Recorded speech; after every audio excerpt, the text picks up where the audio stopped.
Good afternoon, everyone. I'd like to call the City Council and Stadium Authority joint meeting to order. May I have a confirmation of quorum, City Clerk? Thank you, Madam Mayor. Confirming confirmation of a quorum. Okay, thank you very much. Tonight is a very special evening for us. We are going to have the signing ceremony with our soon-to-be Friendship City, Icheon City, South Korea. So I'm going to come down to the podium and make a few remarks, and we will then hear from the mayor of Icheon City.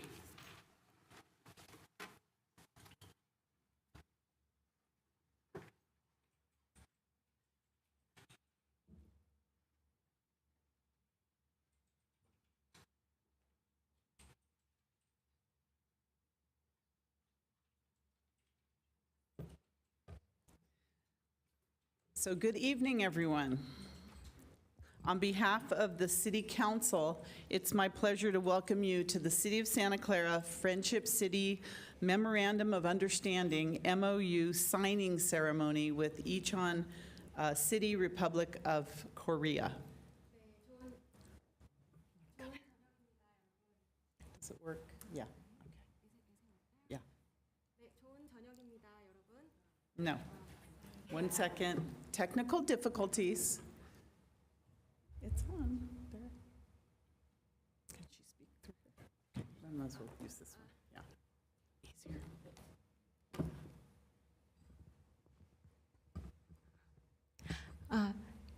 네, 좋은 저녁입니다. 여기 산타클라라 시의회를 대표해서 오늘 오후 5시 30분 이천시와 산타클라라시의 우호 교류 협약 갱신 서명식에 참여해 주신 모든 여러분들을 환영합니다. I'd like to, first of all, acknowledge my fellow council members that are here with us this evening. We'll start with Vice Mayor Anthony Becker, District 6. 네, 먼저 시의회 의원님들을 소개하겠습니다. 저희 6선거구의 앤서니 베커 부시장님이십니다. Councilmember Kathy Watanabe, District 1. 네, 1위 선거구의 캐시 와타나베 의원님이십니다. Councilmember Raj Chahal, District 2. 네, 2선거구의 라지 차할 의원님이십니다. Councilmember Karen Hardy, District 3. 네, 3선거구의 캐런 하디 의원님이십니다.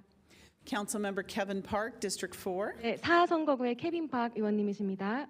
And Councilmember Suds Jane, District 5. 네, 그리고 5선거구의 서스 제인 의원님이십니다.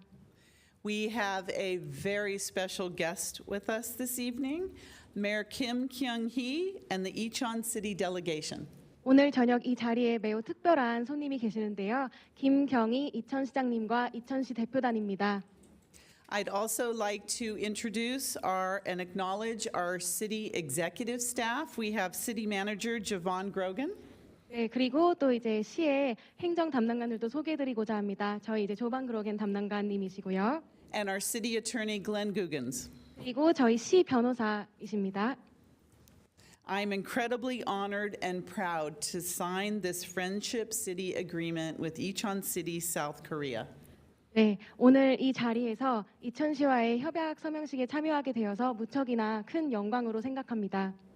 This agreement marks a significant milestone in our relationship with Icheon City and symbolizes the deepening of our bonds of friendship and cooperation. 이번 협약을 통해서 우리 양 도시는 우리의 교류 협력을 더욱 강화하고 결속을 더욱더 굳게 다질 뿐만 아니라 그리고 굉장히 중요한 저희의 지표가 될 것이라고 생각합니다. Icheon City is a place of rich culture, history, and innovation.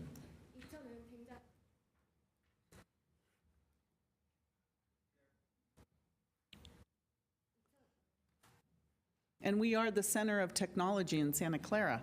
We really are. Believe me.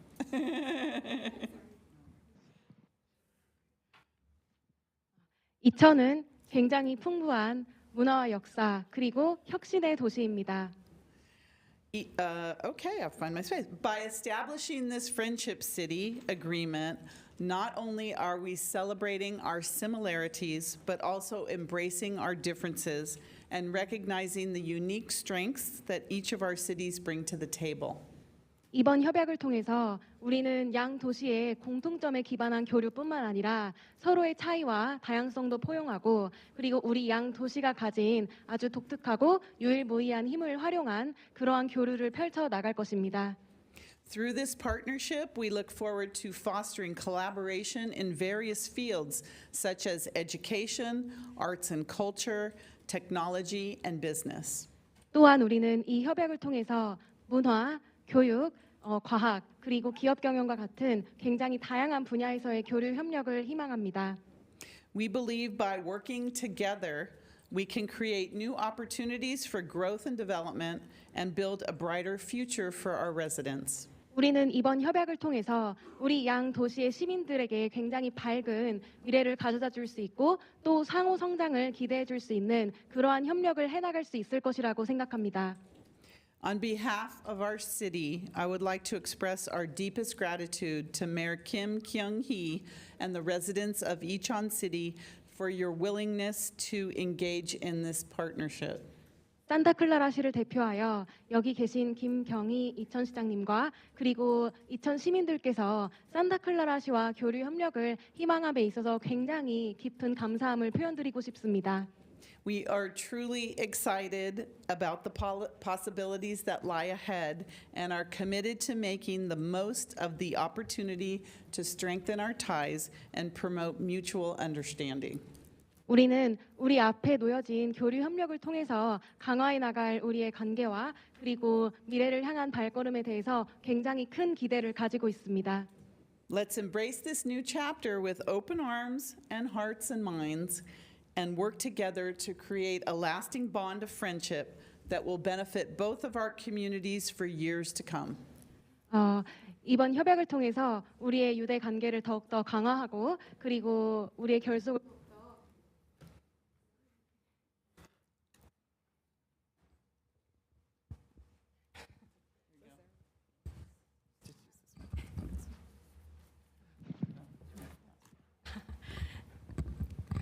네, 저희의 새 시작을 새로운 마음 그리고 열린 마음으로 받아들일 수 있고 포용해 나갈 수 있는 그러한 새로운 발걸음으로 힘차게 나아가기를 기원합니다. Thank you. Now I'd like to invite Mayor Kim Kyung-hee to say a few words. 네, 감사합니다. 그리고 김경희 이천시장님 단상 앞으로 모시겠습니다.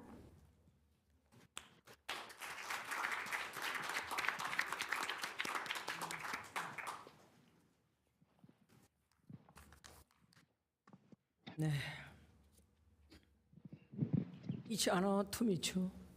I'm Kim Kyung-hee, Mayor of Icheon City, South Korea. 어제 뵈었던 분들을 오늘 다시 만나 뵙게 되니까 기쁨이 배가 되는 것 같습니다. I think the joy doubles. I met each single one of you that I met the last evening. 오늘은 이천시와 산타클라라시가 소중한 인연을 다시 한번 맺게 되는 매우 기쁘고 뜻깊은 날입니다. This is very pleasant and meaningful day. The city of Santa Clara and Icheon make a relationship once again as the friendship exchange cities. 네, 2019년 7월 바로 이 자리에서 이천시와 산타클라라시는 우호도시로서 견고한 우정을 쌓아 나갈 것을 약속했습니다. In 2019 July, in the same place, the city of Santa Clara and Icheon promised to make a solid and strong friendship as a friendship city. 이천시는 첨단 반도체 산업의 리더인 SK 하이닉스, 본사 등 천여 개의 업체 기업들이 활동하고 있고 또 방위 산업이나 드론, 모빌리티 등 미래 유망 산업 육성에 주력하고 있습니다. Icheon City has more than 1,000 companies, including SK Hynix, the high-tech industry companies, and also we're focusing on fostering the different fields of high-tech industries, such as defense industries and the drones and mobility. 산타클라라는 실리콘밸리의 중심부로 다수의 하이테크 기업 본사가 위치하며 각자 우수한 기술과 문화를 이어가는 가운데 첨단 산업 도시로 발돋움하기 위해 미래를 지향하는 공통점이 많은 도시라고 생각합니다. Santa Clara is the heart of Silicon Valley, and Santa Clara and Incheon has a lot in common with going forward to the high-tech industry and also with excellent technology and culture. 네, 비록 팬데믹으로 인해 모든 것이 멈춰버린 어려운 시기를 지나는 동안 이천시와 산타클라라시의 상호 방문이 중단되었지만 그럼에도 불구하고 두 도시는 교류의 끈을 놓지 않고 우정을 쌓아가기 위해 부단히 노력했습니다. Although Santa Clara and Incheon's mutual visiting was halted during while we live in challenging time during this pandemic, but Incheon and Santa Clara tried our best to keep the exchanges together. 예, 그리고 오늘 드디어 두 도시의 우정이 또 다른 시작이라는 열매를 맺었습니다. And finally today, we really make the fruit that we call the another start of the two cities. 양 도시의 따뜻하고 행복한 동행은 이제 다시 날개를 펼치고 더 나은 미래를 위해 비상할 것이라고 생각합니다. I think the mutual exchanges and the pleasant companion will be start again and spread the wings again. 산타클라라시 리사 길모 시장님과 시의원들을 비롯해 이천시와 산타클라라시 우호 교류도시 협약 갱신에 힘써주신 모든 관계자 여러분께 이천시를 대표해서 진심으로 감사드립니다. 양 도시의 무한한 번영과 발전을 기원합니다.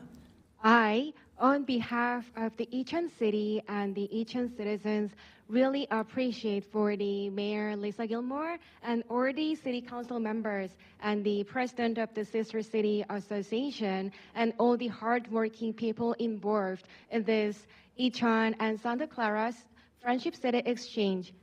Thank you very Thank much. you. 예.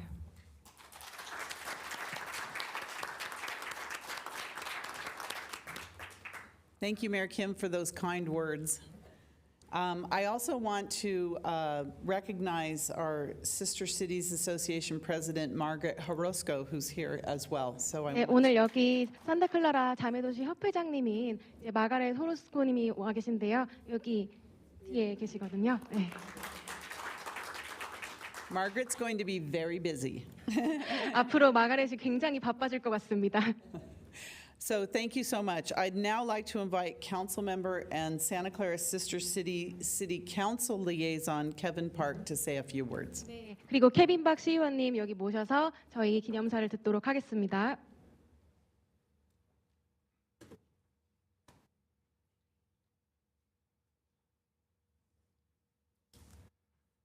안녕하세요. 산타클라라 시온 케빈 박입니다.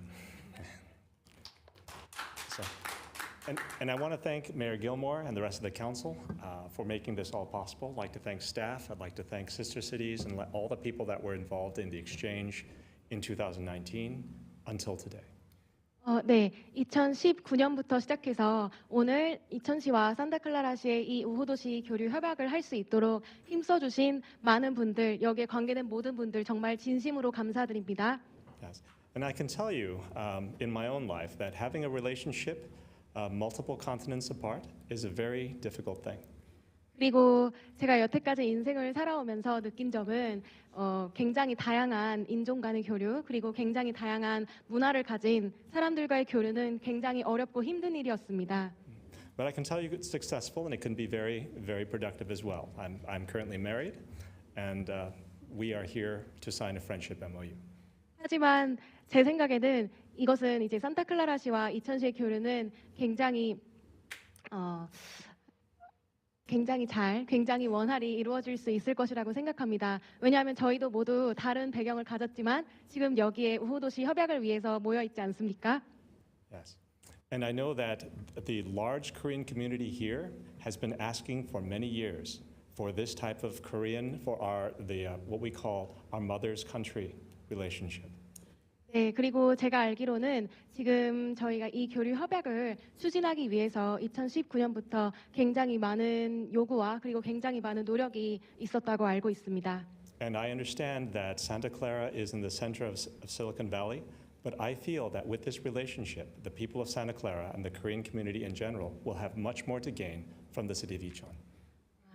그리고 또한 산타클라라는 실리콘밸리의 중심이고 또 이제 첨단 기술로 굉장히 잘 알려진 도시이지만 저희 산타클라라와 이천시가 향후 교류를 지속함에 있어서 이러한 특화된 분야보다도 훨씬 더 많은 것을 얻을 수 있을 것이라고 생각합니다. Yes, and we have a great, vibrant community, Korean community, and we have a great, vibrant sister cities organization, but we have a lot of work ahead of us. 그리고 저희의 향후 교류 협력 추진을 위해서 애써주실 이제 한인회 분들과 그리고 이제 저희 산타클라라 자매도시 협회 분들이 계시기 때문에 정말 든든한데 앞으로 굉장히 할 일이 많아질 것 같습니다. And with the support of council and the community, we will do it. Fighting. 그리고 이제 시의회 의원님들의 지지와 또 이제 많은 시민 단체들의 지지를 통해서 우리는 모든 교류 활동을 이룩해낼 것입니다. I should say, fighting. 네, 감사합니다. Thank you very much.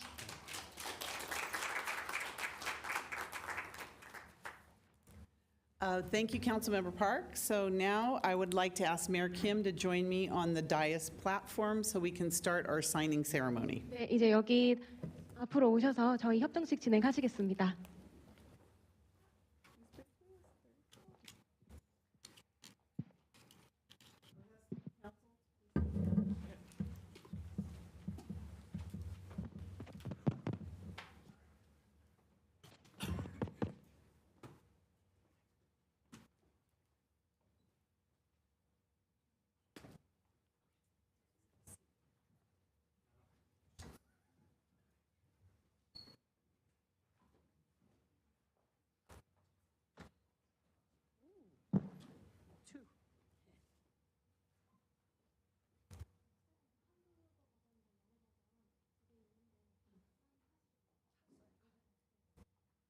Okay, so let's open our pens.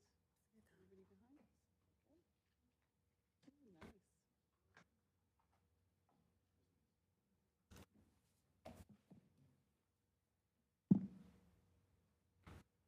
Are we ready?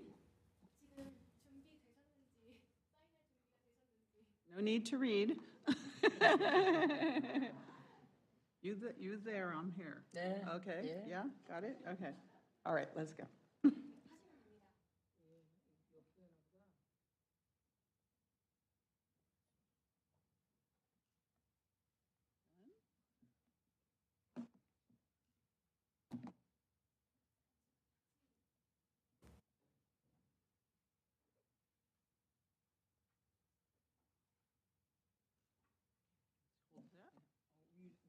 That's okay.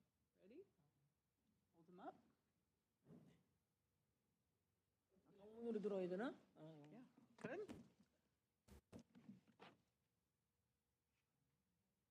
that it? There we go. We did it.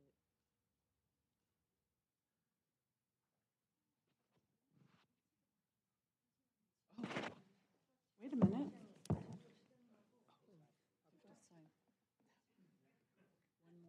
more. 다시 해? Oh, no. 사인이 빠지셨구나. Yeah.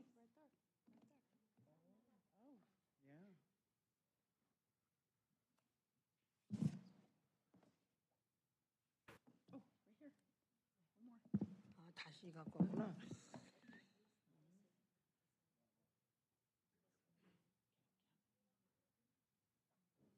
Okay, I have one more. I need to sign right there. 아니, 응? Oh, wait, right here. Right here. 왜 이렇게 많은 건데 사인을 이렇게 해? Okay. Those are yours. These are mine. We got it now. You ready? 나는 한국말로 하고 여기는 영어로 해 그러는 거야?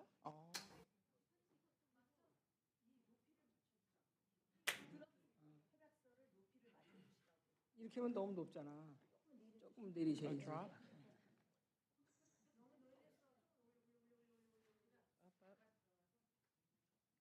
Should we put this down?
We are going to have a recess now until our meeting at 7 p.m., so we're signing out.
Good evening, everyone. I'd like to call this meeting of the Santa Clara City Council Stadium Authority concurrent meeting to order. Could you please stand for the Pledge of Allegiance and remain standing for our statement of values? I pledge allegiance to the flag of the United States of America and to the republic for which it stands, one nation, under God, indivisible, liberty and justice for all. As we gather, we humbly seek blessings upon this meeting. May we act with strength, courage, and the will to perform our obligations and duties to our people with justice to all. Let us seek wisdom so that we may act in the best interest of our people, our neighbors, and our country. All this we ask so that we may serve our community with fairness and respect, putting their needs before all. Thank you. Please be seated. Roll call, City Clerk.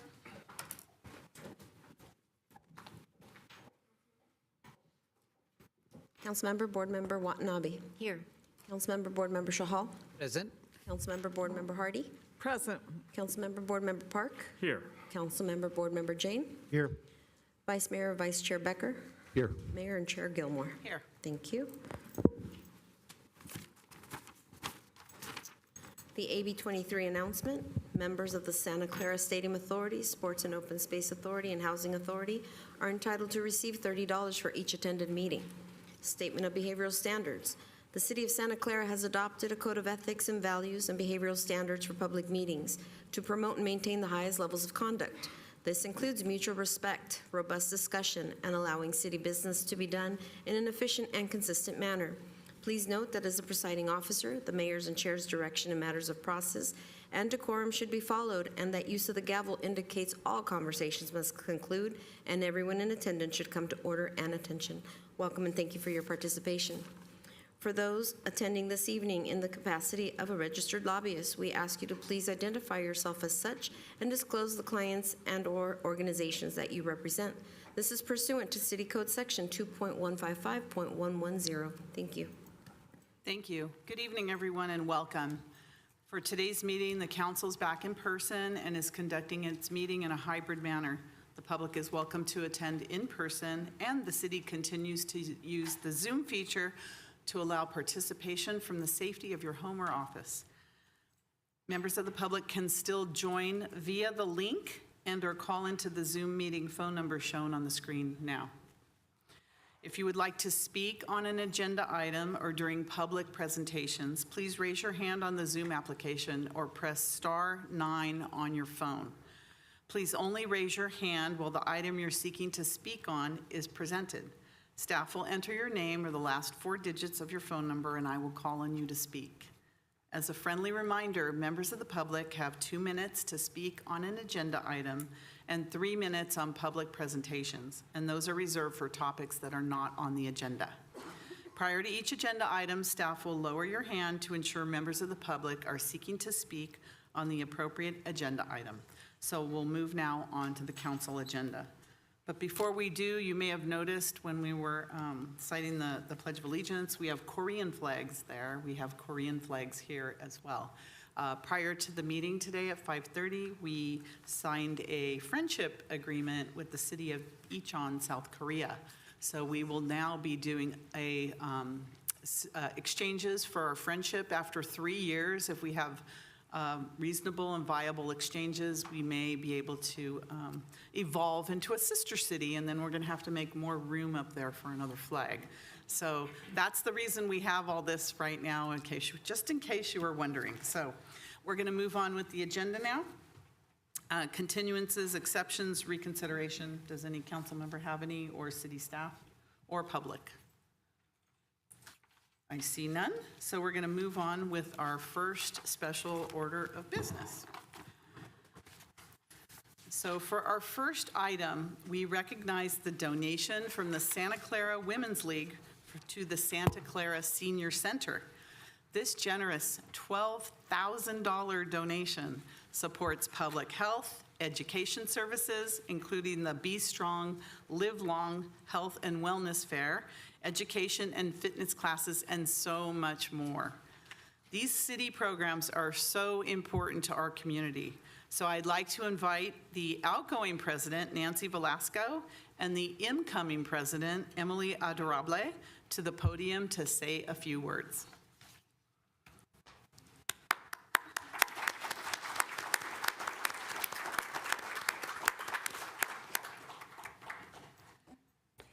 Good evening, Mayor Gilmore and Council.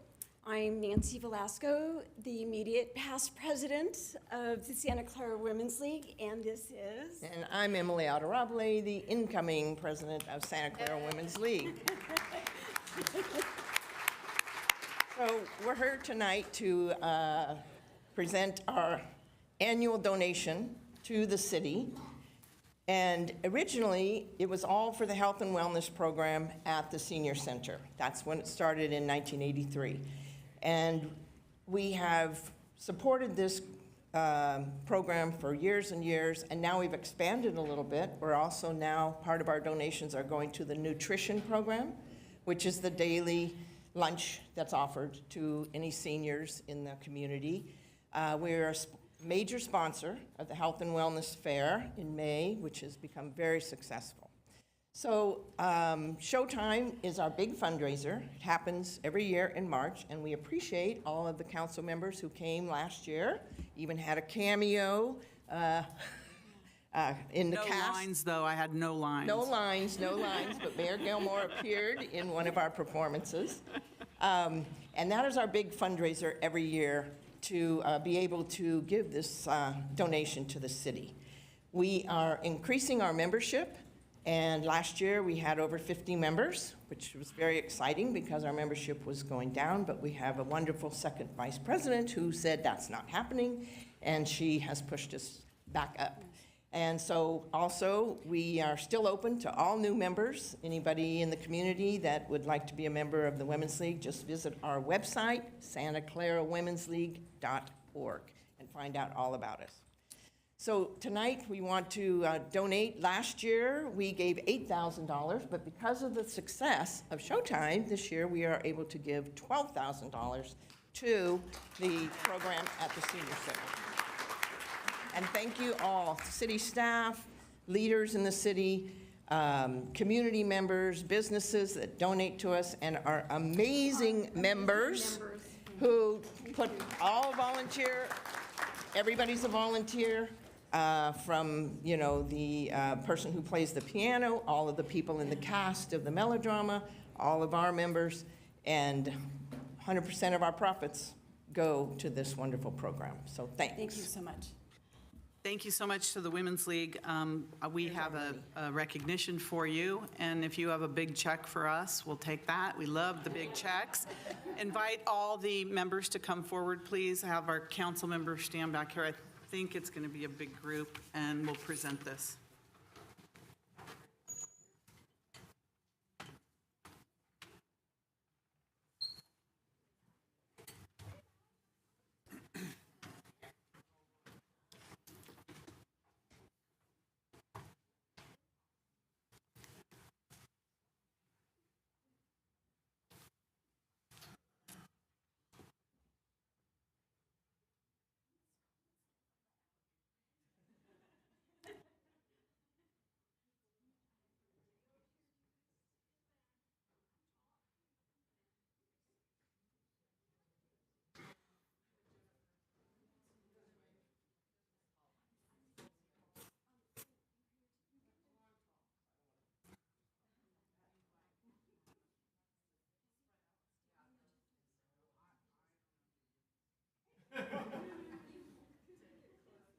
There's someone right behind you I can't even see.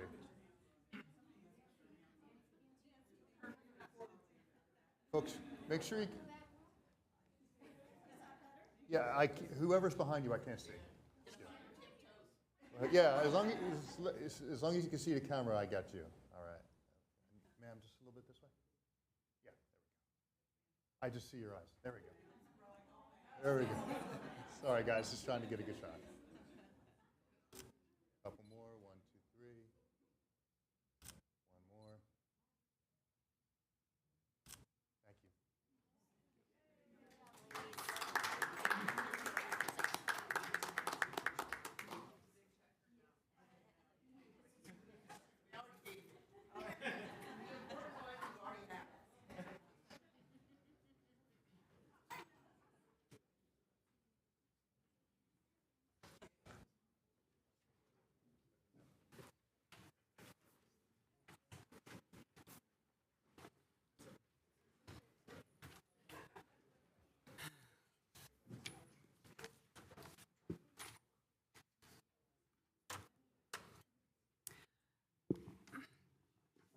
Okay, thank you so much. That's a lot of money. It will go over very well, especially as our health and wellness fair does so well now with so many people, and it's really expanding. So for our second special order of business, the council recognizes Silicon Valley Power Sustainable Futures Program. We have 4 outstanding Mission College recipients here tonight, so welcome to the Mission College recipients. And this program fosters our next generation of climate leaders. So the 4 recipients here tonight, are you going to announce them, Manuel? We were going to introduce Mission College representative who's going to announce the recipients. Okay, so I now invite, he's ahead of the script, Chief Electric Utility Officer Manuel Pineda to the podium to tell us more about the program. Good Welcome, evening, Mayor, Manuel. members of the council, and I probably am ahead of the script. As you know, the scholarship time is my favorite time whenever I get to be up here, so I probably jumped up too early because I was so excited to be able to do this.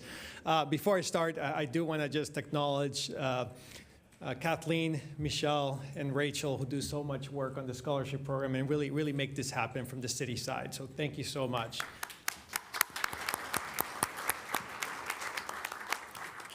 So, I was here last month, and I was probably as excited as this time, doing the recognition for the Santa Clara University students and going through that process. And today, I'm very excited to be here for a similar effort and partnership that we have with Mission College. And the goal of the program is to develop a pipeline of strong, diverse future leaders in the sectors of clean energy and sustainability. This is a partnership with Mission College. It's a 5-year scholarship program that's being funded by a grant from SVP, and it's really to just grow and expose the students to the opportunities that are out there in the Valley. Having a strong workforce is very important for us, not just for us, but for the entire city.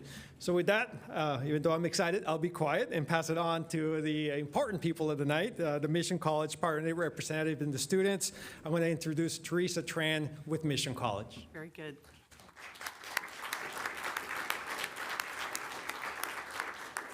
Welcome, Teresa. Thank you.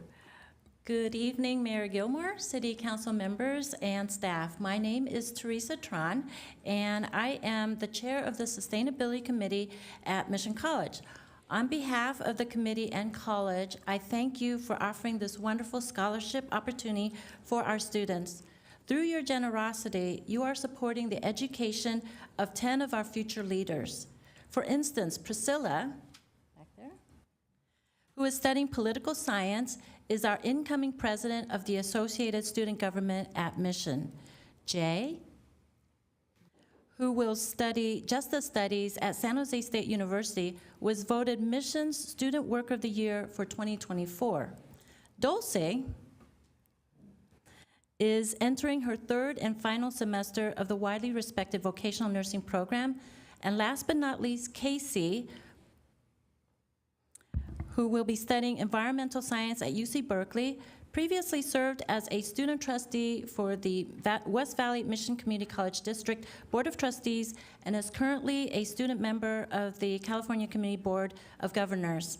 In addition to all being leaders, what these students have in common is their desire to support the environment, and I'm confident that they will carry these values into their future careers.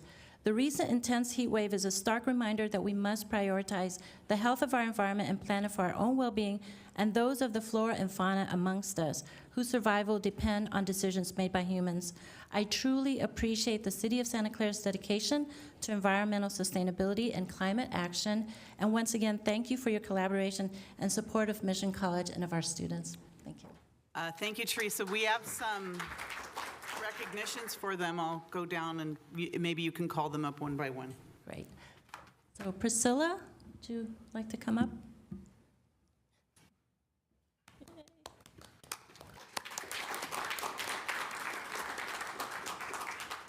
here.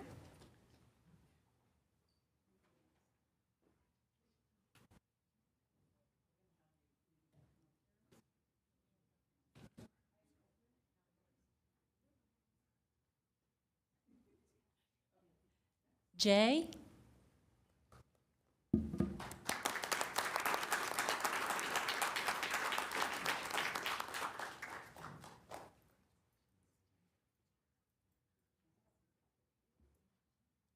Dulce.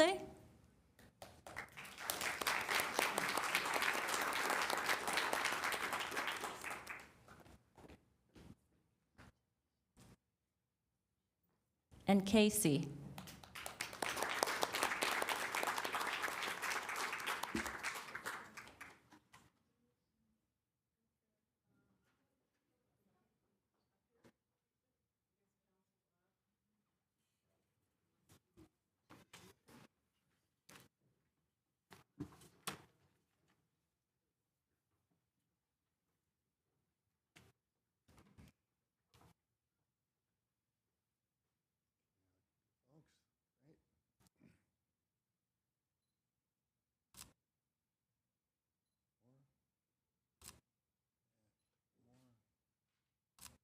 Thank you.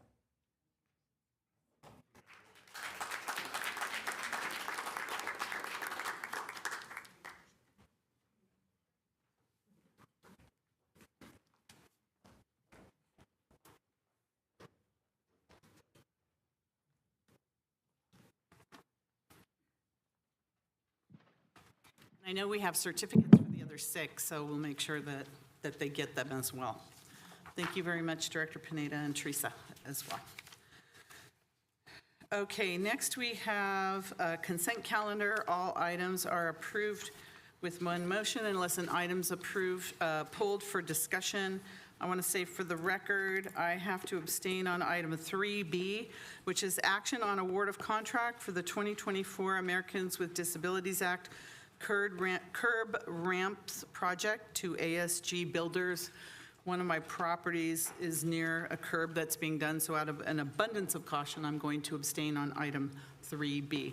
Is there anyone that would like to pull any items from the council or anyone in the public like to pull a consent calendar item? We have Vice Mayor Becker. Make a motion for the consent calendar. Second. Okay, we have a motion and a second. I didn't see anyone from the public. Do we have anyone online? City Clerk? Okay. We have a motion and a second to approve the consent calendar, noting the one abstention, which is mine. Please register your vote. And that passes unanimously. Thank you. The next item we have on the agenda is public presentations, and those are reserved for any items that are not on the agenda. Do we have any member of the public that would like to make a public presentation? If so, please come forward. Welcome. Good evening. My name is Natalie Neufeld, and I'm a graduate student at Stanford University studying political communication. I'm in the middle of a project right now on local politics that involves the Santa Clara City Council. I am conducting ethnographic research at these city council meetings, which I cleared with Stanford's Institutional Review Board in May and with the Santa Clara City Clerk's office in an email exchange also in May. Since then, I have been observing the regular city council meetings virtually and taking written notes. I will continue observing meetings until November, both in person and virtually. If anyone has questions or concerns about my project, the council, or the public, I'm happy to hand out my business cards and follow up with you about it. Also, as part of my research, I would like to interview people who come to these meetings about their experiences. So if anyone in attendance here is willing to give me an hour of their time, some other time, to be interviewed, please give me your contact information or come pick up a business card for me. I'll be in the back for the duration of the meeting. Thank you so much. Thank you, Natalie. Appreciate it. All right. Is there anyone else in the public that would like to speak? If so, on something not on the agenda, please come forward. Welcome. Hello. I have a video that's going to wait to come up.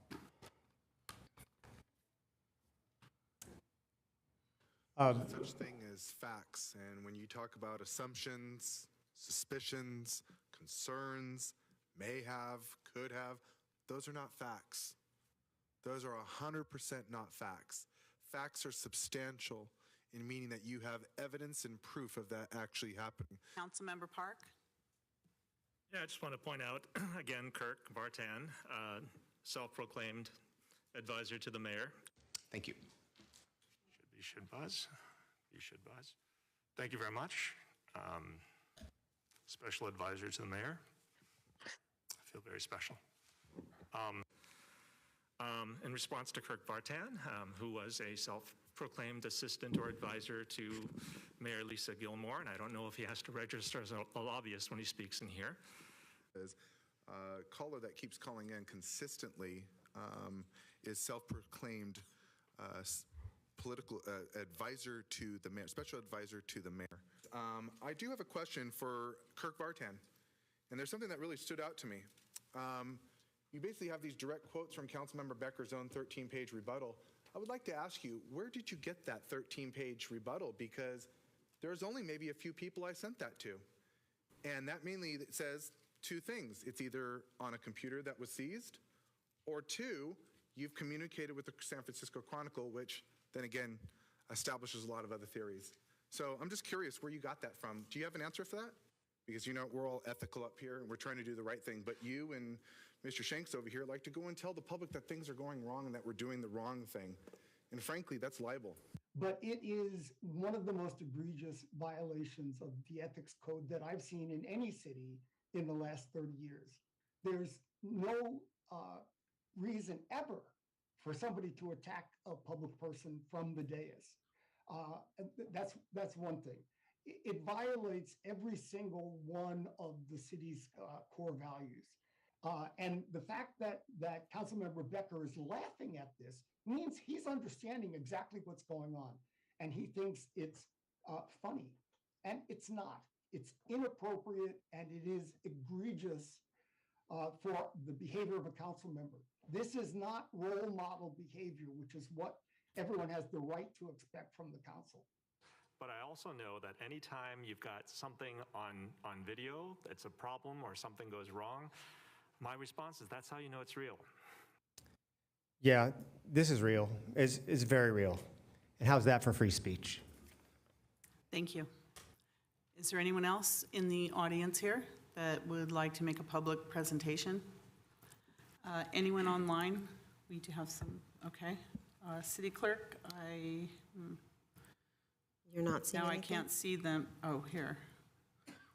Okay, I see two hands. Okay, ending in 2669. Good evening. My name is James Rowan, and I'd like to share a quote from ex-Supreme Court Justice and U.S. Senator Lucius Quintanus Cincinnatus Lamar, who was profiled in John Kennedy's Profiles in Courage. Liberty is impossible in a country where rights are on one side and power is on the other. As we've just heard, power in the hands of the troublesome trio of troubadours, Park, Becker, and Jane, has been used consistently to, one, throw people off commissions, ridicule people that are interested in ethics, send official emails to retired teachers claiming they never worked, and to take grand jury reports and try to use the process to use it against the mayor. This triumvirate of political sleaze is about as bad in trying to seize power as the first triumvirate of Rome, which, as you know, collapsed under its own weight and ambition. Thankfully, in November, this political triumvirate will be facing the voters in a democracy. The voters who they do not like, who they call dumb, who indeed are paying for the lawyer of one of them to face the Santa Clara County Superior Court on not only taking a grand jury report, but lying about it. To remind Mr. Becker of his idol, Richard Nixon, it's the lie that gets you. So once again, I will wish everyone in Santa Clara, including the excellent mayor, the excellent city council members, Watanabe, Shahal, and Hardy, God love the excellent city staff, and God love the citizens of Santa Clara, who I was part of for 56 years, unlike Mr. James' comments. I would just say, once again, resign now, Becker, reappoint Field. Good night. Thank you. Vikas? You're muted, Vikas. There you go. Good evening, Madam Mayor and Council. Thank you for this opportunity to speak. My name is Vikas Gupta, and I speak as a private resident. Extreme heat is #1 weather-related cause of death in the US, and it kills more people more years than hurricanes, floods, and tornadoes combined. That is a direct quote from the Scientific American magazine. One way to cool off is for our residents to visit a city pool, but then we have the IC shut down. Now, you did vote last time to reopen it, and so my gratitude to you for that. You would have also received a lot of thank you notes from a large number of community members for your vote. So again, thank you for that. Now, your vote to reopen ISC would be meaningful only if it can be acted upon expeditiously versus being lost in bureaucratic red tape. So I request the council and staff to do what it would take to restore the ISC as soon as possible. Thank you. Thank you. I don't see any others. City Clerk, is that it? Is that it for the audience as well, for public presentations? Okay, thank you. We are now going to move on to our public hearing general business. The first item we have is item number 4, which is discussion, consideration, and direction to staff regarding actions to be taken in response to the Santa Clara County Civil Grand Jury Report entitled Irreconcilable Differences, Santa Clara City Council. So Councilmember Watanabe and I put this item on the agenda, but we're going to start with the report from our city staff, city manager. Sure. Go ahead. Thank you, Mayor Gilmore, members of the Santa Clara City Council, Javon Grogan, city manager. And I am here today to present this item and support it, not in the presentation though, but by our city attorney who will support you through your deliberations today. As we begin this item, I think it's important to talk a little bit about what a civil grand jury is. It's actually distinctly different from a criminal grand jury. And so wanted to begin by noting some information that is clearly available on the website, but those in the public may not be aware. The civil grand jury may examine all aspects of county and city government and special districts to ensure that the best interests of Santa Clara County residents are being served. The civil grand jury reviews and evaluates procedures, methods, and systems utilized by local government to determine whether more efficient and economical programs may be employed. Annually, the superior judicial officers seek volunteers to serve on the civil grand jury. The Superior Court judicial officers then nominate 30 prospective grand jurors from a pool of applicants. These individuals are invited to appear before the presiding superior judge at a ceremony that is open to the public. At that time, the names are drawn randomly to form a panel of 19 members, and grand jurors are appointed to serve a minimum of a 1-year term. So we're here tonight, and the first slide says as follows. As many of us know, there was a civil grand jury report published on June 12th of this year. That report was entitled Irreconcilable Differences, Santa Clara City Council, and it includes various findings and recommendations.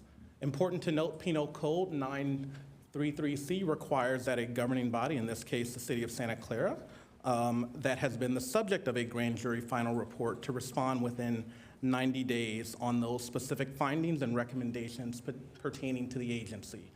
And so there are a number of findings and recommendations, and we have 90 days. So by September 10th, the agency must respond.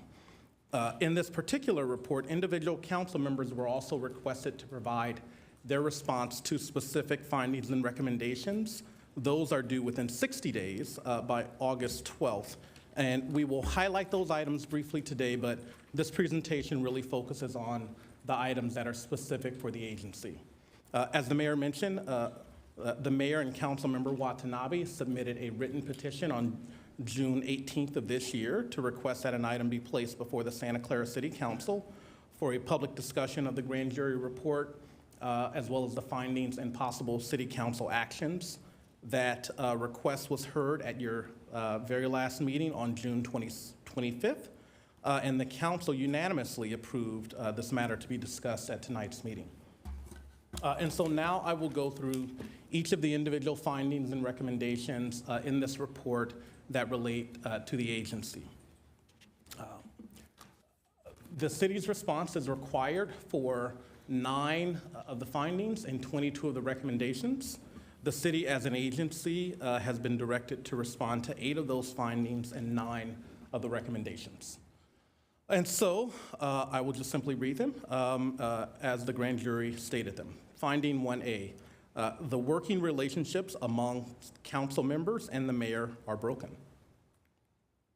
Finding 1B, some council members do not adhere to the city's adopted ethical and behavioral standards while conducting city business on the dais. Finding 1C, Councilmember Becker and Councilmember Park air petty grievances and engage in squabbles with other elected officials and constituents from the dais. Finding 2, Councilmembers Becker, Park, and Jahal do not understand and/or do not follow established parliamentary and meeting procedures. Finding 3, some council members do not uphold their responsibility to conduct the city's business professionally and ethically. Finding 4, some council members have become preoccupied by personal and political vendettas resulting in verbal attacks, mocking and disparaging members of the public and community volunteers from the dais without consequence. Council members have ignored the public's request to address their behaviors. Finding 6, there has not been an employee satisfaction survey since 2019. Finding 7, and perhaps the best finding of them all, city staff is exceptionally professional, well-prepared, and consistently maintains their composure regardless of the behaviors exhibited by the city council. Staff's behavior is a model for the city council. There are a number of additional findings listed on this slide 13. Not going through them again tonight. They were included within the grand jury report that was attached to your agenda, but there are an additional 5 items here. These items all require individual response from council members, but not the agency as a whole, and so we're not discussing them here in your business meeting. There are legally required responses for the findings. Penal code is listed up there. 933.05A requires that the responding entity, in this case the city of Santa Clara, indicate one of the following for each finding. We need to say either 1, the respondent, the city agrees with the finding, or the respondent disagrees wholly or partially with the finding, in which case the response shall specify the portion of the finding that is disputed and will include an explanation of the reasons therefore. Next, let's discuss the recommendations. So the grand jury report listed a number of recommendations for the agency. Recommendation 1A, the city should hire a conflict resolution professional to adopt robust conflict resolution training strategies, and this recommendation should be implemented by October 1st of this year. Recommendation 1B, Councilmember Park should attend one-on-one conflict resolution training so that he can learn to behave in a manner reflective of an elected official. This recommendation should be implemented by October 1st. You know, I actually neglected to mention when we went through a number of the findings that the staff report mentioned that a few of the findings and recommendations are addressed directly to a council member. We did, as stated in the staff report, seek clarification from the grand jury on if they in fact desired for the agency to respond to those items, and this is an example of a recommendation that's addresses one particular council member. We actually did hear back from the grand jury today that they do in fact want the agency to respond to these items, and so all of the items that we're listing here, the grand jury has confirmed that they would like the agency as well as the individual council member to respond. Recommendation 2A, Council Member Becker should pledge to attend trainings in parliamentary procedures so that his behavior is more reflective of an elected official who is dedicated to the electorate. These recommendations should be implemented by October 1st, 24. Recommendation 2B, Councilmember Park should pledge to attend trainings in parliamentary procedures so that his behavior is more reflective of an elected official who is dedicated to the electorate. These recommendations should be implemented by October 1st. Recommendation 2C, Councilmember Jahal should pledge to attend trainings in parliamentary procedures so that he can demonstrate a better working knowledge of the parliamentary procedures or process. This shall be implemented by October 1st. A longer recommendation, recommendation 3, the city should adopt the formal resolution for meeting management procedures developed and presented by staff to the Governance and Ethics Committee meeting on December 4th, 2023. This resolution would tie meeting procedures to the city civil and to the city code of ethics and values and behavioral standards for public meetings, codify rules regarding respectful and professional language on the dais, and initiate more productive meetings to keep the council and the public focused on city business. Again, this recommendation should be implemented by October 1 of this year. Recommendation 4A, the city should establish an independent ethics commission to oversee the behavior of council members to ensure they model positive engagement with the public and reclaim the public's trust. This recommendation should be implemented by October 1, 2024, and should be ongoing. Recommendation 4B, the city should hire an independent ethics professional to adopt robust ethics training strategies supported by policy. This recommendation should be implemented by October 1. Recommendation 4C, all council members should participate in regular training and counseling with an established outside entity that specializes in government ethics to implement training seminars and workshops for council members to learn how to maintain congeniality on the dais by using proven techniques and best practices to avoid tense exchanges, bad behavior, misconduct, and incivility, and how the rest of the council can positively influence the behaviors effectively. This recommendation should be implemented by October 1 and should be ongoing. Recommendation 6, the city should conduct an annual employee satisfaction survey administered by a third party, which can be answered anonymously. This recommendation should be implemented by October 1, 2024, and should occur annually. And the final recommendation of the 15 for the agency to address, of the 9 for the agency to address, the city should commend city staff for their exemplary work ethic and professionalism, and this recommendation should be implemented by August 1, 2024, or could be implemented tonight. Little jocularity on a tough subject. There are 15 additional recommendations for individual council members. They're listed here, included as an attachment in the grand jury report. Again, not going through them in detail because we are here discussing the agency responses. Legally required responses for recommendations as per Penal Code Section 9330.05B requires that the responding agency, again, the City of Santa Clara, to report one of the following actions for each civil grand jury recommendation. So we must decide one of the 4 for each.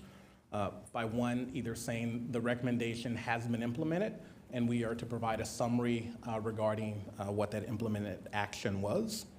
We could also say the recommendation has not been implemented, but it will be implemented in the future, and provide a time frame for that implementation. Alternatively, 3, we could say that the recommendation requires further analysis with an explanation of the scope and parameters for that analysis or study, and a time frame for the matter to be prepared for discussion by the officer or head of the agency or department being investigated, City of Santa Clara, likely myself, including the governing body for the public agency where applicable. This time frame cannot exceed 6 months from the date of publication of the grand jury report.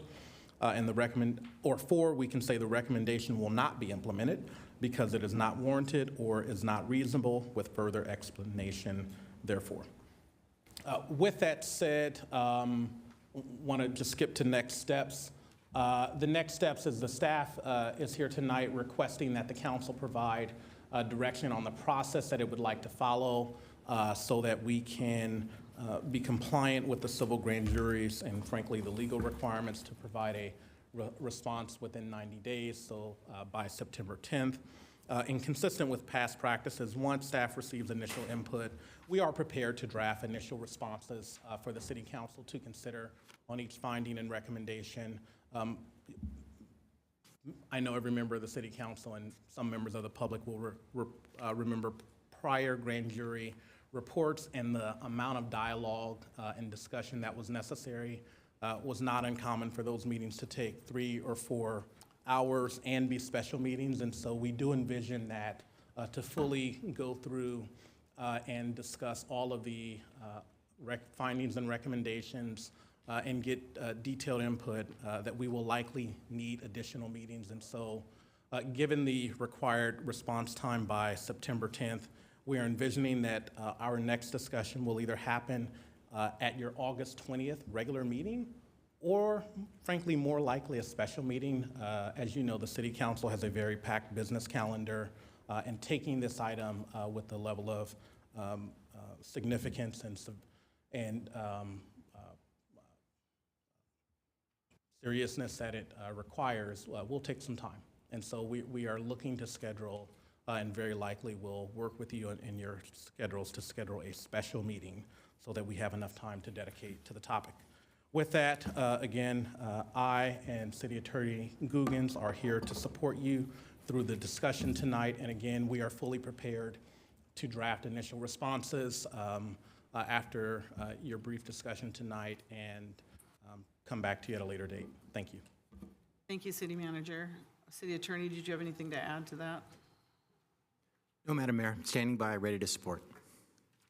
Okay. I'm just going to start with the comments that I know that Councilmember Watanabe and I put this on the agenda because of the topic and the discussion about the council dynamics, most importantly, the ethics of council members and others. And I know I have pushed to get a ethics commission, ethics advisor, and has been shot down, you know, at every opportunity.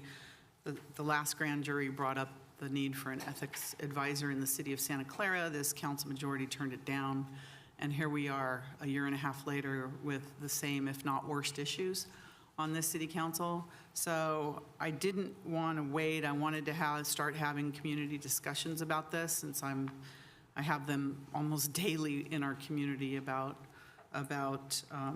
the trust or lack of trust that our public has in the city council. And I wanted to turn that around and show that, you know, we can not only work together, but work ethically and honestly and with integrity, especially when we involve our public. So it wasn't just, Kathy and I didn't put it on just to talk about what the staff's requirement is in terms of answering, because we all have individual requirements in this grand jury report that we have to answer to by August, I think, is our timeline. And I just have to say that I'm going to pledge to answer and agree with everything they say, and whatever training that they want me to do, I'm going to do it, because I am trying to rebuild the trust of our community in their city council and in their leaders. So I want to make sure that I do, you know, everything that they recommend for me personally, and I'm hoping that council members individually will join me in supporting that this evening as well. So I'm going to start with council members before we go to the public. Councilmember Hardy. Thank you. I wanted to understand the deadline and the realities, because we were talking about an August 20th meeting, but when I wrote this down, it said August 12th was the council member's individual response required. I wondered if the city attorney could explain that. Let's get the questions first. Councilmember Jane. I'm sorry, Councilmember Hardy, is that your only question? Okay. Councilmember Jane. Yeah, I also wanted to figure out the logistics. It wasn't clear to me how we're going to get this done in time, whether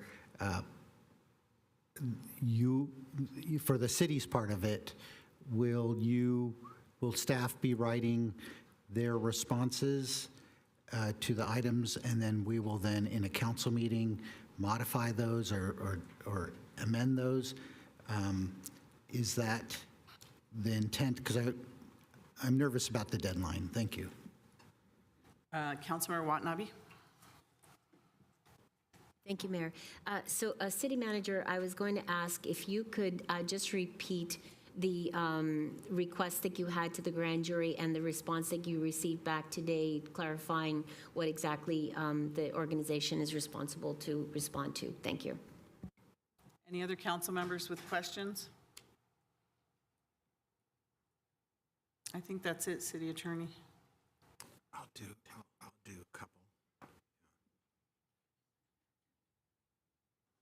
Yes, thank you, Mayor. First, in response to Member Hardy's question, the Penal Code sets up different timelines for individual responses versus agency responses.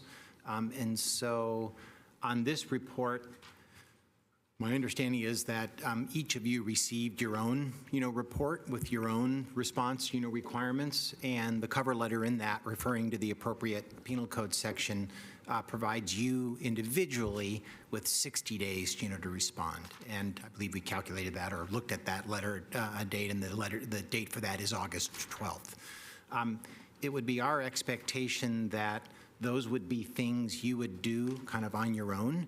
And not involve, staff in that process, since it's really asking that of you individually as opposed to asking that of the agency. And so from our standpoint, we wouldn't need to meet or discuss, those individual requirements. That's something you could do as you see fit in your own, due course. Based on conversation I had with my counterpart who advises the grand jury today, she's indicated that if you had any questions or issues regarding your personal responsibilities, in that they are very open to that and want to, facilitate, that response. And so you do not need to hesitate or shy about interacting, with them if you have a particular question about a matter that was posed, to you and what they might think an appropriate response, would be. The 90-day time period is the time period provided to the agency, probably with the sense and understanding that there might be more, right, that would need to be coordinated in order to do, that. Member Jane, and I'll refer maybe for follow-up to the city manager, asked what the process would be. I think you've described it, correctly, but I'll let the city manager supplement that before I answer Member Watanabe's last question. Sure. Thank you. So knowing that there may be some discussion tonight, we are happy to take any feedback, but we are certainly prepared to draft initial responses that you can review, discuss, and amend at likely a special meeting so that we have enough time to go through all of them and process through that dialogue. And we do feel comfortable that we can do that work subject to scheduling, which I know can be difficult, but we do feel confident, given the amount of time that we have, that we can do the work, schedule one, maybe even two meetings, and meet the September 10th deadline. So, City Manager, you're going to make recommendations on these grand jury recommendations? You're going to say, yes, we do need an ethics advisor, and we need to hire one right away? Is that the kind of questions you're going to answer? We will certainly review each finding and each recommendation in detail. And as mentioned in the presentation, there's a required response. We have not done the full complement of analysis necessary, but we will certainly bring back initial draft responses. Some of the responses we may not be able to fully answer yes or no, and as provided within the allowable responses may articulate that additional analysis and research is needed. But we will certainly provide the City Council with initial draft responses that you can discuss and certainly can amend, and you as the body authorize the agency response to the grand jury. Interesting. Okay, Councilmember Jane? I'm still struggling with the logistics of that. Let's say the staff responds one way, say agree, and the council thinks that it should be disagree. How is that resolved? Sure. Good question. So let's say the initial staff response is agree with the finding, but when we present that, there's dialogue, and a portion of the council says we agree with staff, and another portion says we don't agree with staff. There will be a dialogue, policy discussion, and a majority of council will need to authorize one of the required responses. And so we will provide a initial draft recommendation, and you can amend that, but a majority of council will need to authorize how we respond as an agency.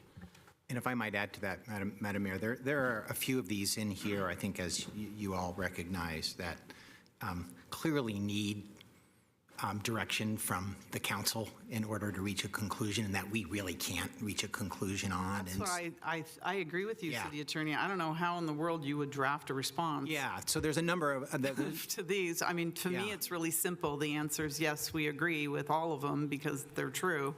I don't know how you'd even respond to something other than that. No, we don't need ethical advisors. No, we don't need meeting management. That's why I was really curious about what responses you were going to give. And City Manager and I, need to coordinate a little bit, more on that. I guess one notion, Mayor, is to the extent there are ones where we can't reach a conclusion and we need further council input, that would be our draft response. We agree. Our staff acts professionally. I can see that one. Very good. We agree with that, right? Appreciate that. So the idea, though, is to be aligned with city managers. We want to be able to do as much work, as we can and get it back to you and then get the input that we need from you in order to finalize it. And there are some that we clearly need input from you on, particularly the findings, right? The recommendations, we can probably add a little bit more, professional staff work on and what the history's been, the kinds of things that are going on already, right? What the options would be, for you to consider. That's probably where there can be more substantial, staff work on that. But I think you're right, Mayor, and others, on certain of the findings, we won't reach formal conclusions on that. If that is what we end up with, we'll solicit council input in order to reach the conclusion. Unless the council's ready to give input this evening, so then you will have some input.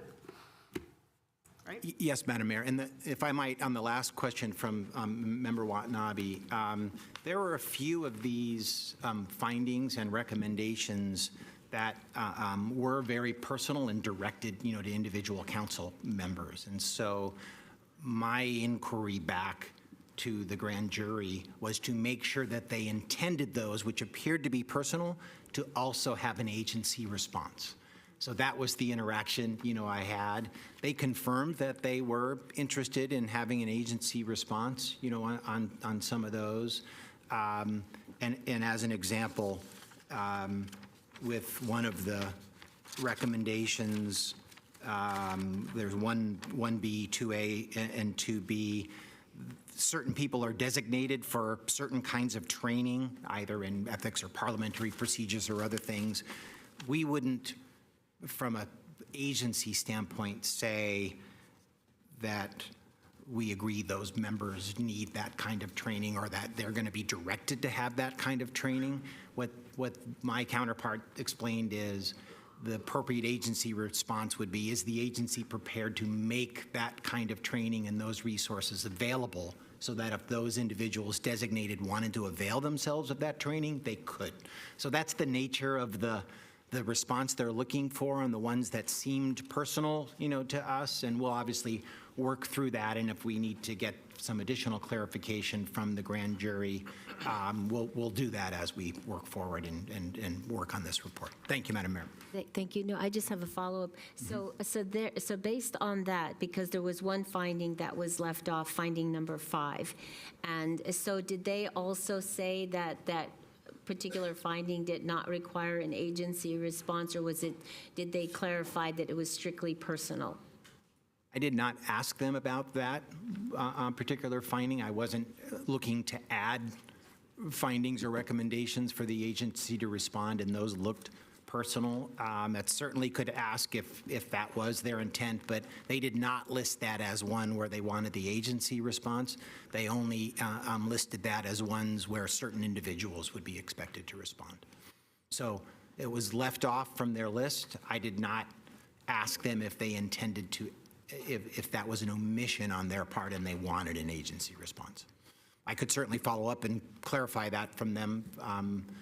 They were very clear and purposeful on why they wanted agency response on those other items, but that could certainly be a matter of inquiry if they want an agency response on item 5 as well. Okay, I guess I don't understand because, I mean, 5 was in the initial report, but when we got the memorandum, it was left off. So. Yeah, the focus of staff's presentation, and it doesn't need to be your focus, was on, since this is a matter that's the agency, right, is taking up, and that you have your individual responses that you would provide, individually. Our focus and presentation was on the things that required an agency response, because we do need input, from you before we're able to assist with the preparation of that, and all of you ultimately decide what you want to present. We didn't, there was any number of different both findings and recommendations that were personal to you, and we didn't present those because our focus was what does the agency need to do within the 90-day period. You all can respond as you see fit within your 60-day periods to those ones that were individualized. So that was our thought in presenting it the way that we did. Thank you. Any other questions from council members? All right, we're going to go to the public now. We'll start with Satish, followed by Abinas. Madam Mayor, Satish will have 4 minutes. He had time donated to him. Okay.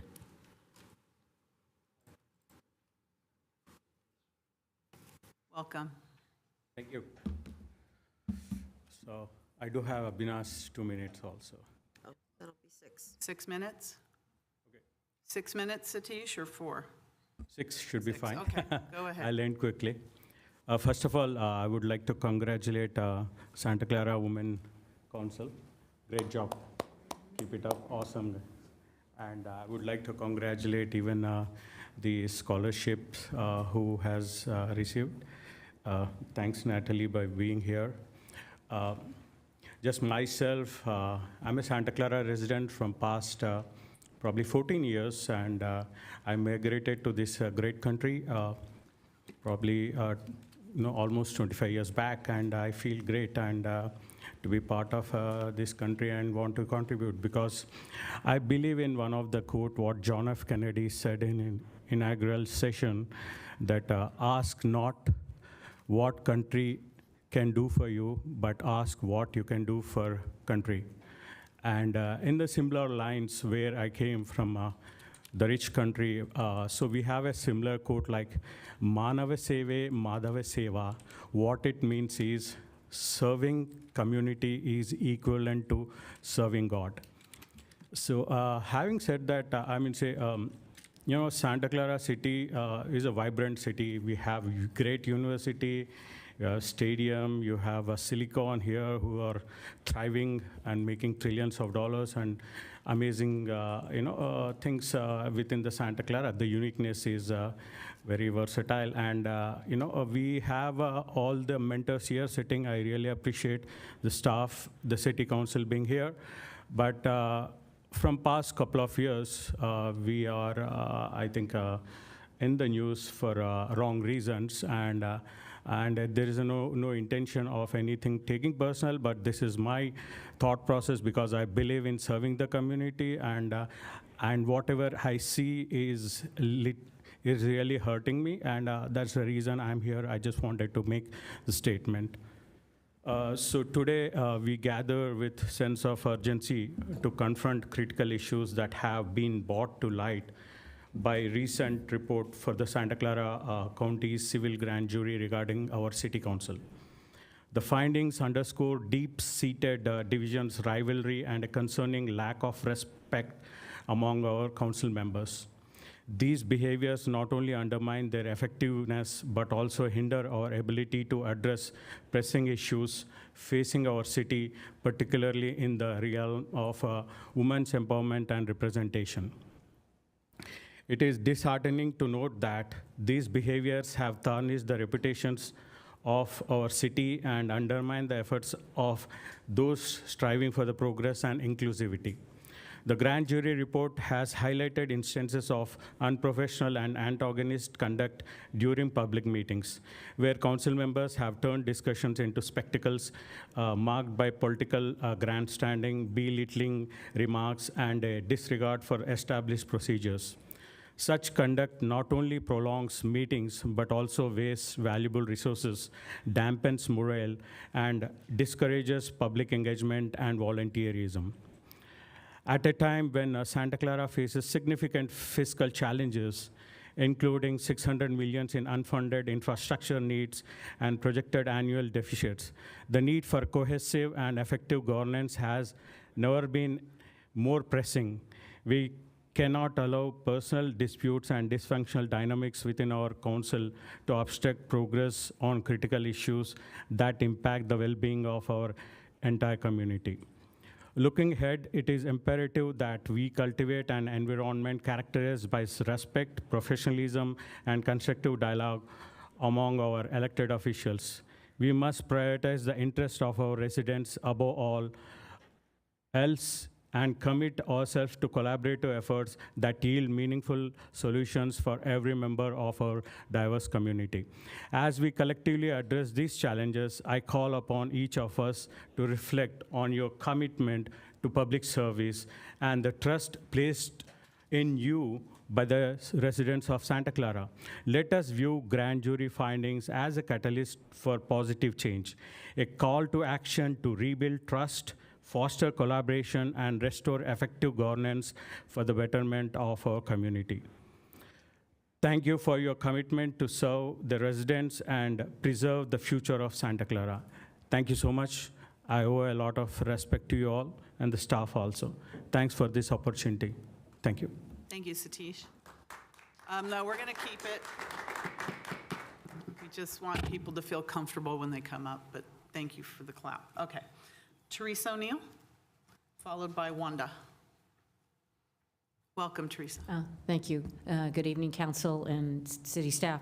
About a year and a half ago, I came and spoke when the last time we had a grand jury report about my experience when I was chair of VTA. And VTA was the subject of a pretty strong grand jury report that wasn't pleasant to read, and it was largely focused on board governance. And I just wanted to suggest to you that we be as open as we can be to learning from the process. So what we did at the time, I had already, as the chair, convened an ad hoc committee on looking at our governance practice, and then the committee recommended and the board supported our inspector general did an investigation that was focused to our needs and looked at what other agencies were doing. We had a whole series of public meetings where the public was allowed to come and comment. It was in a smaller setting, so people felt more comfortable. We went through, a lot.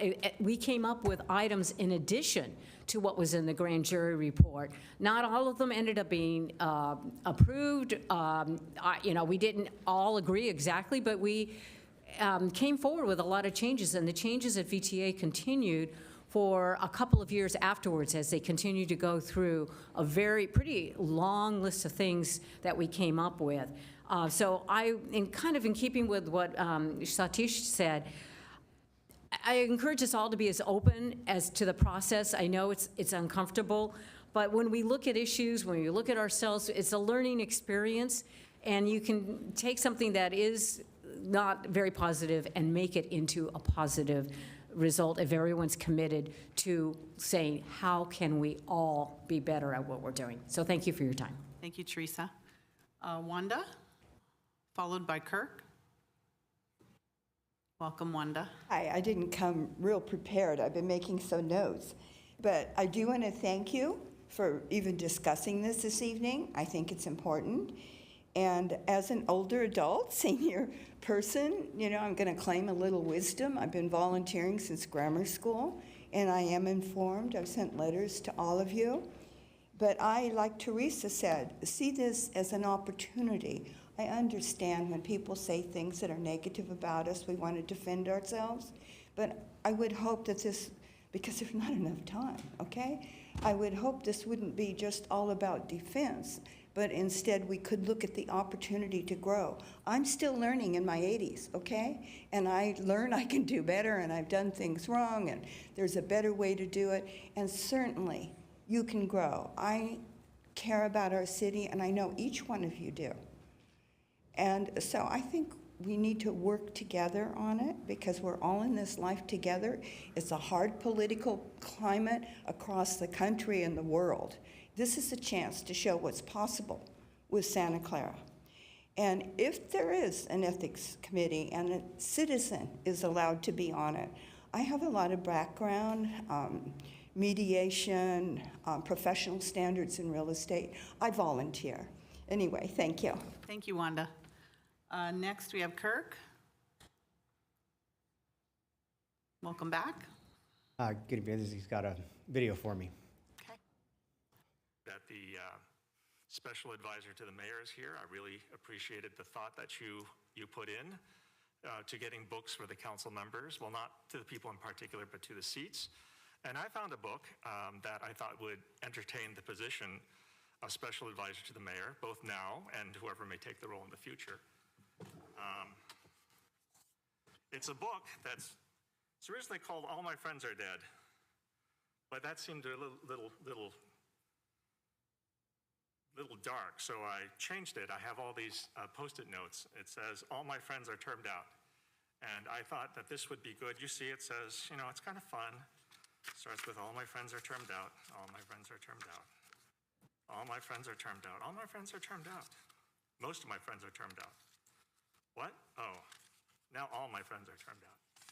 And all my friends are end tables. I mean, that's a tree talking.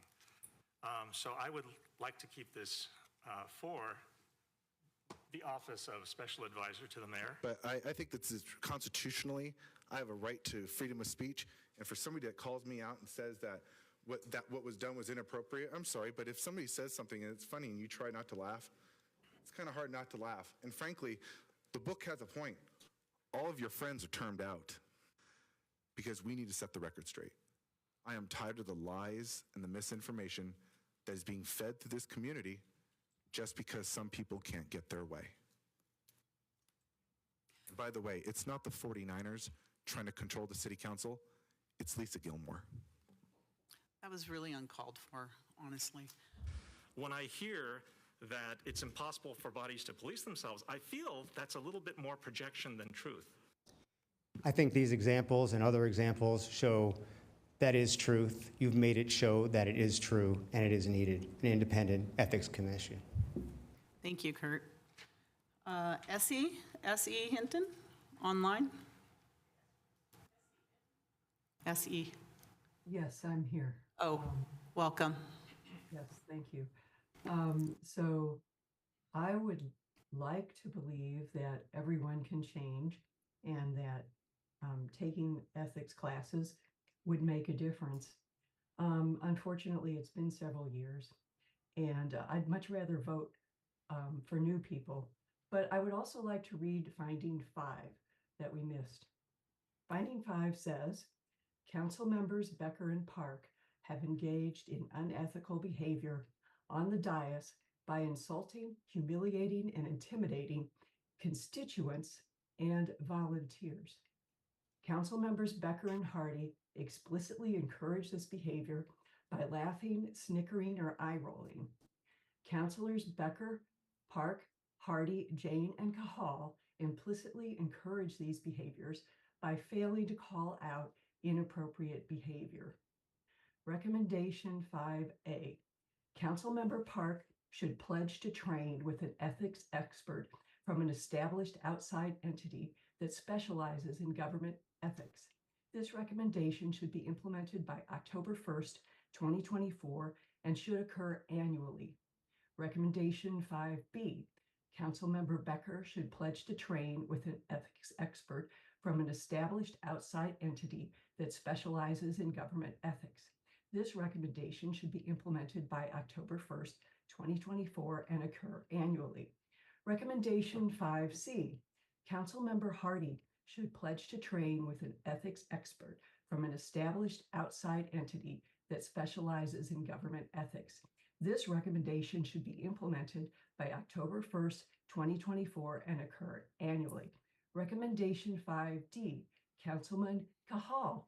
It also says the same thing. And then the final one says Jane should do this too.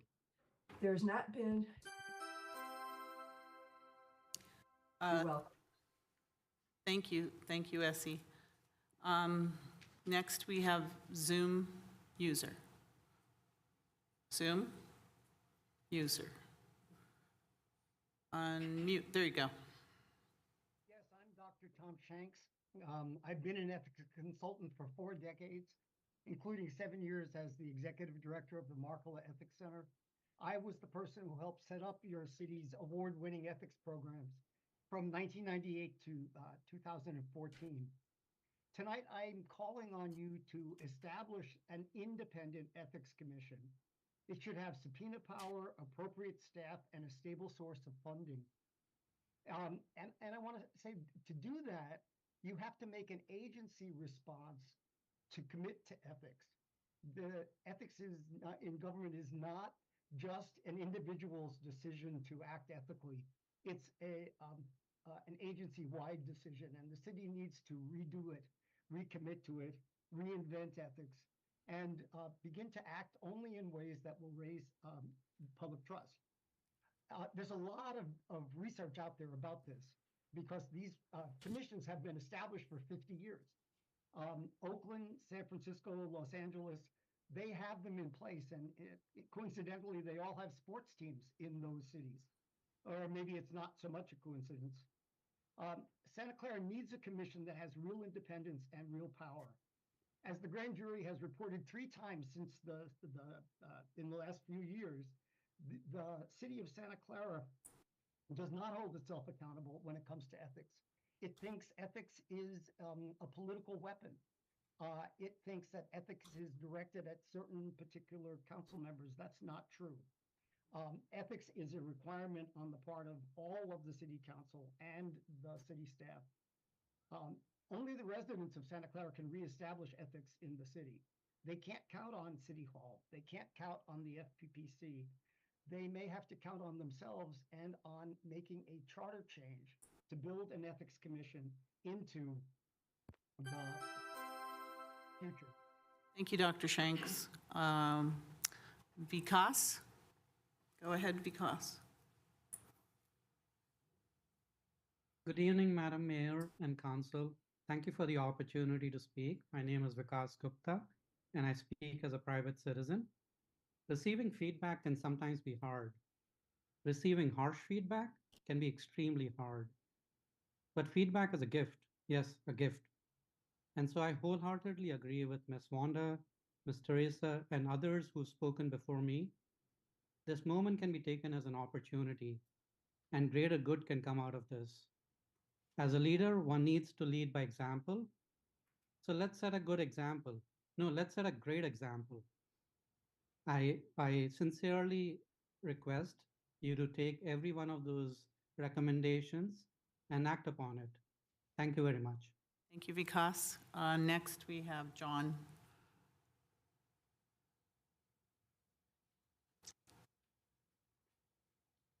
Welcome. My concerns about the current grand jury report are as follows. 1, it's distracting and time-consuming. We should be spending this entire evening on the proposed $598 million bond measure. 2, it's mostly repetitive of what was argued in the October 2022 report, which this council spent a lot of time on, so it seems like we're just doubling it.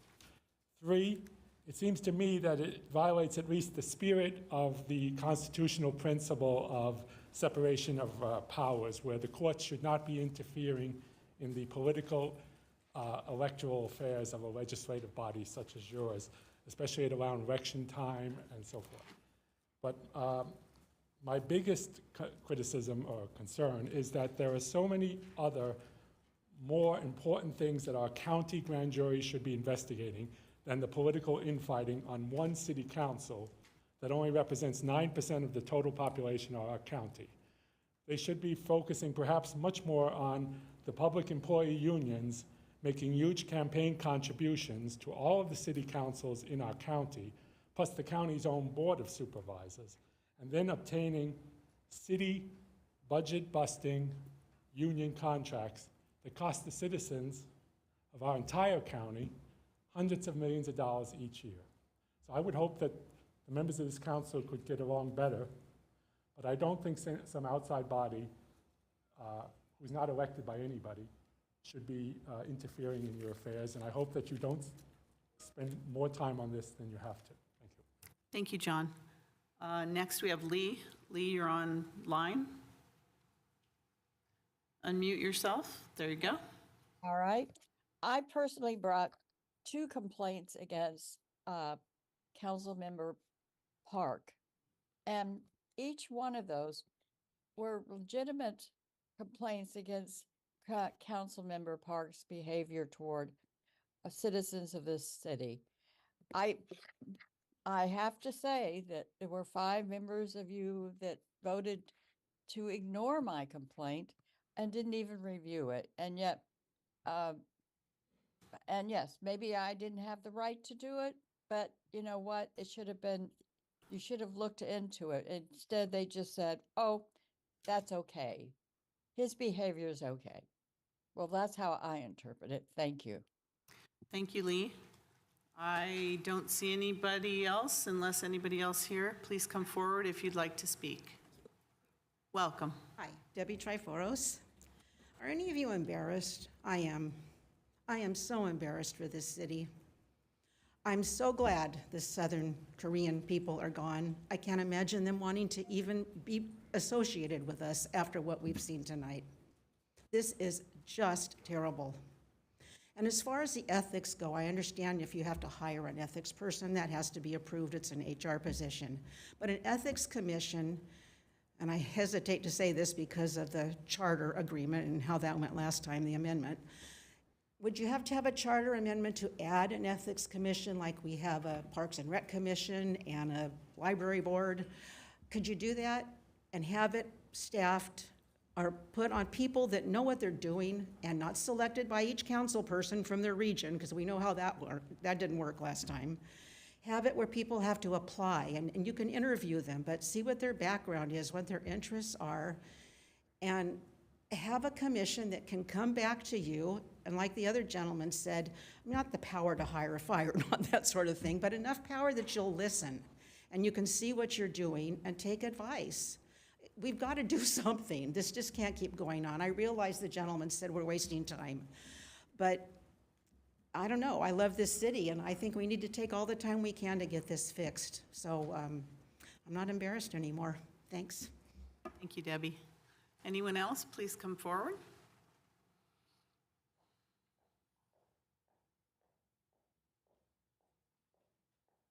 Welcome. Hi, I'm Kelly Cox.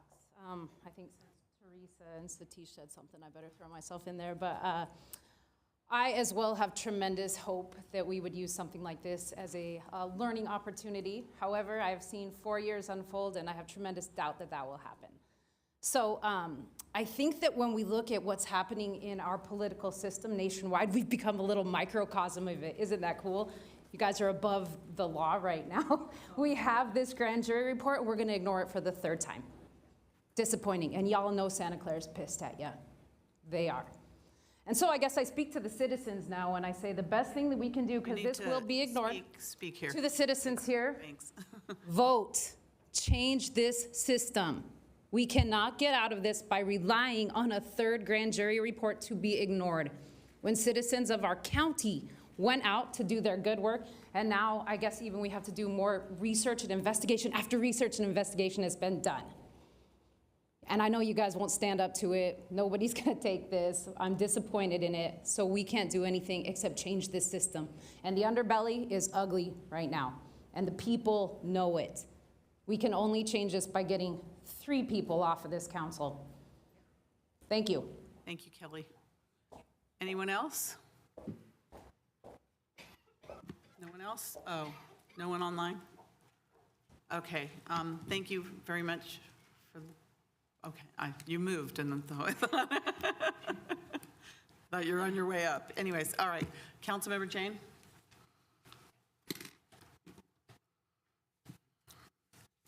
Yeah, when I got that first grand jury report in 2022, I was, really intimidated by it, and then come to find out that lots of cities around us have grand jury reports, and that grand jurors are actually ordinary citizens that are then encouraged to apply and get selected to be on the grand jury. So the October 2022 civil grand jury report titled Unsportsmanlike Behavior was full of errors.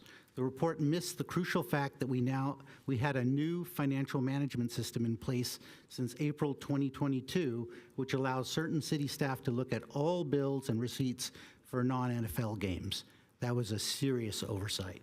Another gross mistake was that the report claimed, quote, that 2 members of the council voting bloc were up for re-election and one who is challenging the current mayor received almost $750,000 in donations from the 49ers PAC. That is clearly false and misleading. There's a big distinction between independent expenditures and donations to a campaign.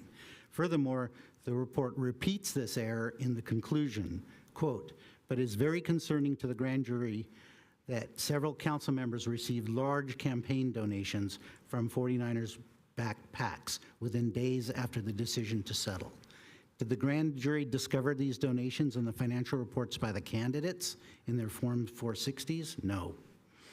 Another thing the report clearly got wrong was it claimed that the vote to fire the city manager was 5-2, which is completely incorrect because I was actually out of the country and not attending.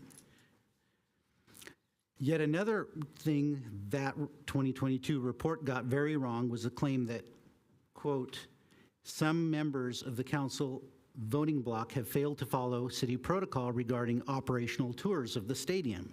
The report states that, quote, the Fair Political Practices Commission, FPPC, has opened a case into whether 2 council members violated state law regulating gift limitations related to these operational tours. It is surprising to me that recommendation 5A of the report says, quote, the city stadium authority should adopt a policy and outline procedures for elected and appointed officials conduct operational tours of the stadium. So the report claiming that council members Hardy and Chahal violated a non-existing policy? Finally, while it took 2 years, the FPPC ultimately cleared Hardy and Chahal of any violations. What the grand jury report got wrong is that just because the FPPC has opened a case, that doesn't mean that there's any proof of wrongdoing. In fact, a strong supporter of Mayor Gilmore's regularly files FPPC complaints, and the 2 against me were immediately dismissed. But there were case numbers, and the FPPC was asking questions. Another thing the 2022 report got wrong was it claimed that meetings with the 49ers, quote, are primarily scheduled the day before or the day of regular city council meetings. In reality, council members Chahal and Hardy met on Wednesdays after the city council meetings since May 2021, so well before any settlements. Then finally, recommendation 3A in the 2022 report states, the city stadium authority should hire a certified public accounting firm to conduct a comprehensive audit of stadium authority finances and the financial documents submitted by Manco to begin no later than February 1st, 2023, and annually thereafter. What the grand jury report gets very wrong is that KPMG has been auditing stadium authority finances from fiscal year 2012 to the present. And in case anyone's not aware of this company, Wikipedia says KPMG is a multinational professional services network, one of the big 4 accounting organizations, along with Ernst & Young, Deloitte, and PwC. Why do I outline these errors? because there are similar errors and biases in the report we are discussing tonight, irreconcilable differences. The report makes many references to the very flawed 2022 report. Additionally, I have very serious concerns about how the grand jurors were recruited and about long-standing biases on the grand jury. 2 grand jurors recused themselves, and I don't know which ones or why. My opponent in the last election was on this grand jury, and I don't know if he recused himself nor whether he spoke to or had any influence on the other jurors. Finally, several jurors from the flawed 2022 report were also jurors on the report we are discussing tonight. Regarding the PRAs in this report, it says, the large number of PRA requests is a direct result of the conflict between the opposing sides of the council members and individuals, including a council member's spouse, who support them. While the report mentions the spouse, it makes no mention that I have received over 180 PRA requests from a strong supporter of Mayor Gilmore, who hasn't lived in the city of Santa Clara for years. These requests are often malformed with spelling errors. Other council members have received similar numbers of requests from this one Gilmore ally. This grand jury report discusses the March 2024 ballot measures at length. It states, quote, council members have been vocal on the dais about personal desires to change the police chief's position to an appointed position, which would mean that the police chief reports to the city manager or the council as opposed to voters. It was made very clear in the charter review discussions and on the ballot that an appointed chief of police would report to the city manager, not the city council, and the chief would have annual goal setting and performance reviews.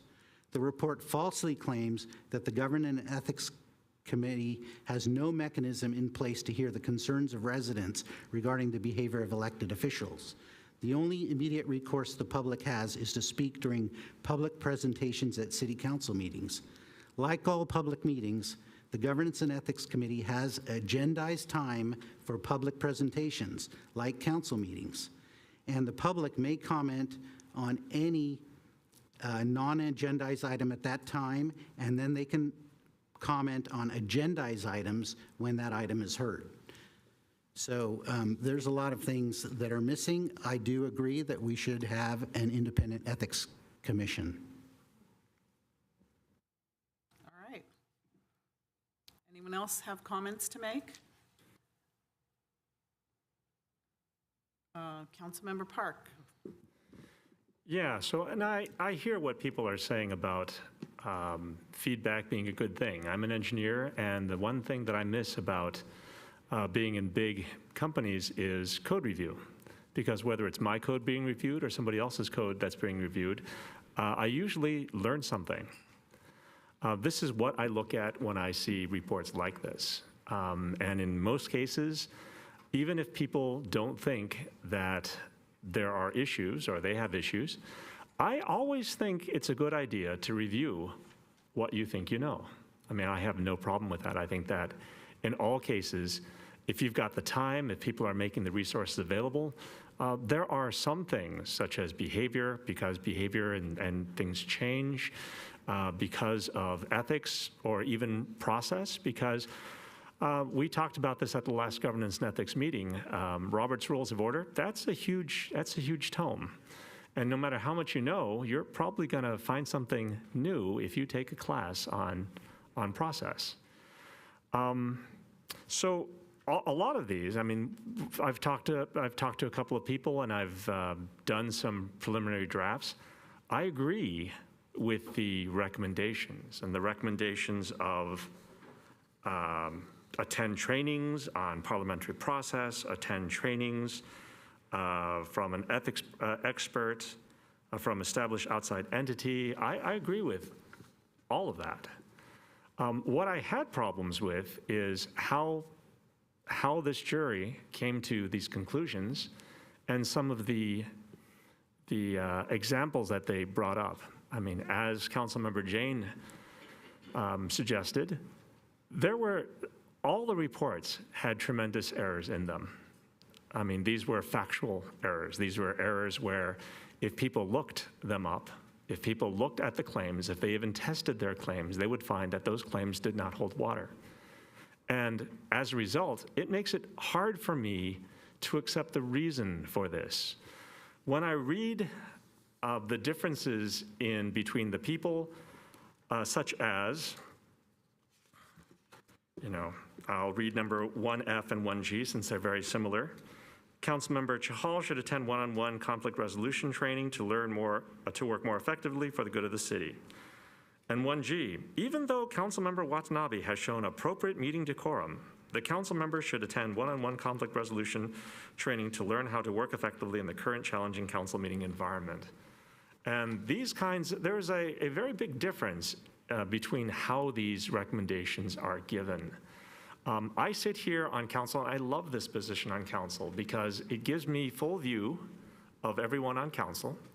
It gives me pretty good view of the audience. And it gives me very good view of staff. I mean, I've sit right in front of city manager and city attorney, and I can read the Building a Community of Trust in Santa Clara Behavioral Standards for Public Meetings, Good Government Guiding Principles. And believe it or not, I look at that quite often.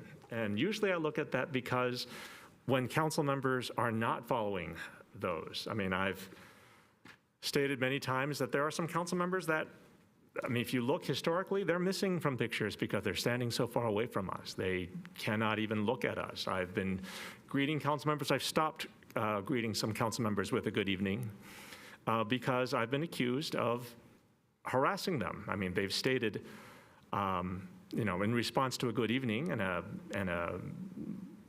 an honest good evening, because it's kind of habit I grew up with. I try to greet everyone with a hello. These kinds of behaviors are in our council meetings quite often. The process that the jury used is they reviewed hundreds of hours of council meetings. How could they miss some of these things that are there? I mean, it almost feels like they did with the first report, that they were focusing on specific people. Again, I don't have a problem with going through additional training. I don't have a problem with doing additional reviews. But I do have a problem with how this jury came up with their recommendations. It's like they came up with the right answer through the wrong process. And in this case, I feel that, I mean, I look at 1E, Councilmember Hardy should attend one-on-one conflict resolution training to work. And I don't even know. I look through, I would say, hundreds of hours of council meetings too, and I kind of don't know where they get that for Councilmember Hardy. I mean, she's largely quiet, focused on the work on council. I don't know how they did that. Previously, in the 2022 grand jury, they said that I had benefited from a stadium tour. I've never been on a stadium tour. I literally have never been on a stadium tour. The accusations were general, that we vote together as a block. I can tell you, and I can count the times that I've had a 6-1 vote against me. I can count times where I have voted, that I have been on a winning or losing side, been on losing sides of votes, because what people need to understand is if there's a voting block, there's a minority voting block. And even though the majority tends to vote together, I would say that the minority voting block of 2 tends to vote with the 5 more often than not. And I think that these kinds of data are completely ignored. I feel like when people talk about, a council member has a pattern of behavior, oftentimes I feel like they struggle to find more than 2. It's like people who say, I have this, et cetera, and the et cetera is used to cover up the fact that there's only 2 or maybe only 1. I do know, my personal experience is, it's really easy to make an accusation. And the accusations on council, accusations in this city, are kind of how people have been controlled for many years. Because it's really easy to make an accusation. It's not easy to tell you the result of an investigation for that accusation. And the information that someone was accused of something bad is often sufficient for a news headline or a blog headline. I mean, these are the things I think people need to understand. I think that there's a personal bias to some of the people in the audience when they can claim we're not talking about council members in general, we're talking about the seat, gifts given to seats or the books given to seats. And again, there was no direct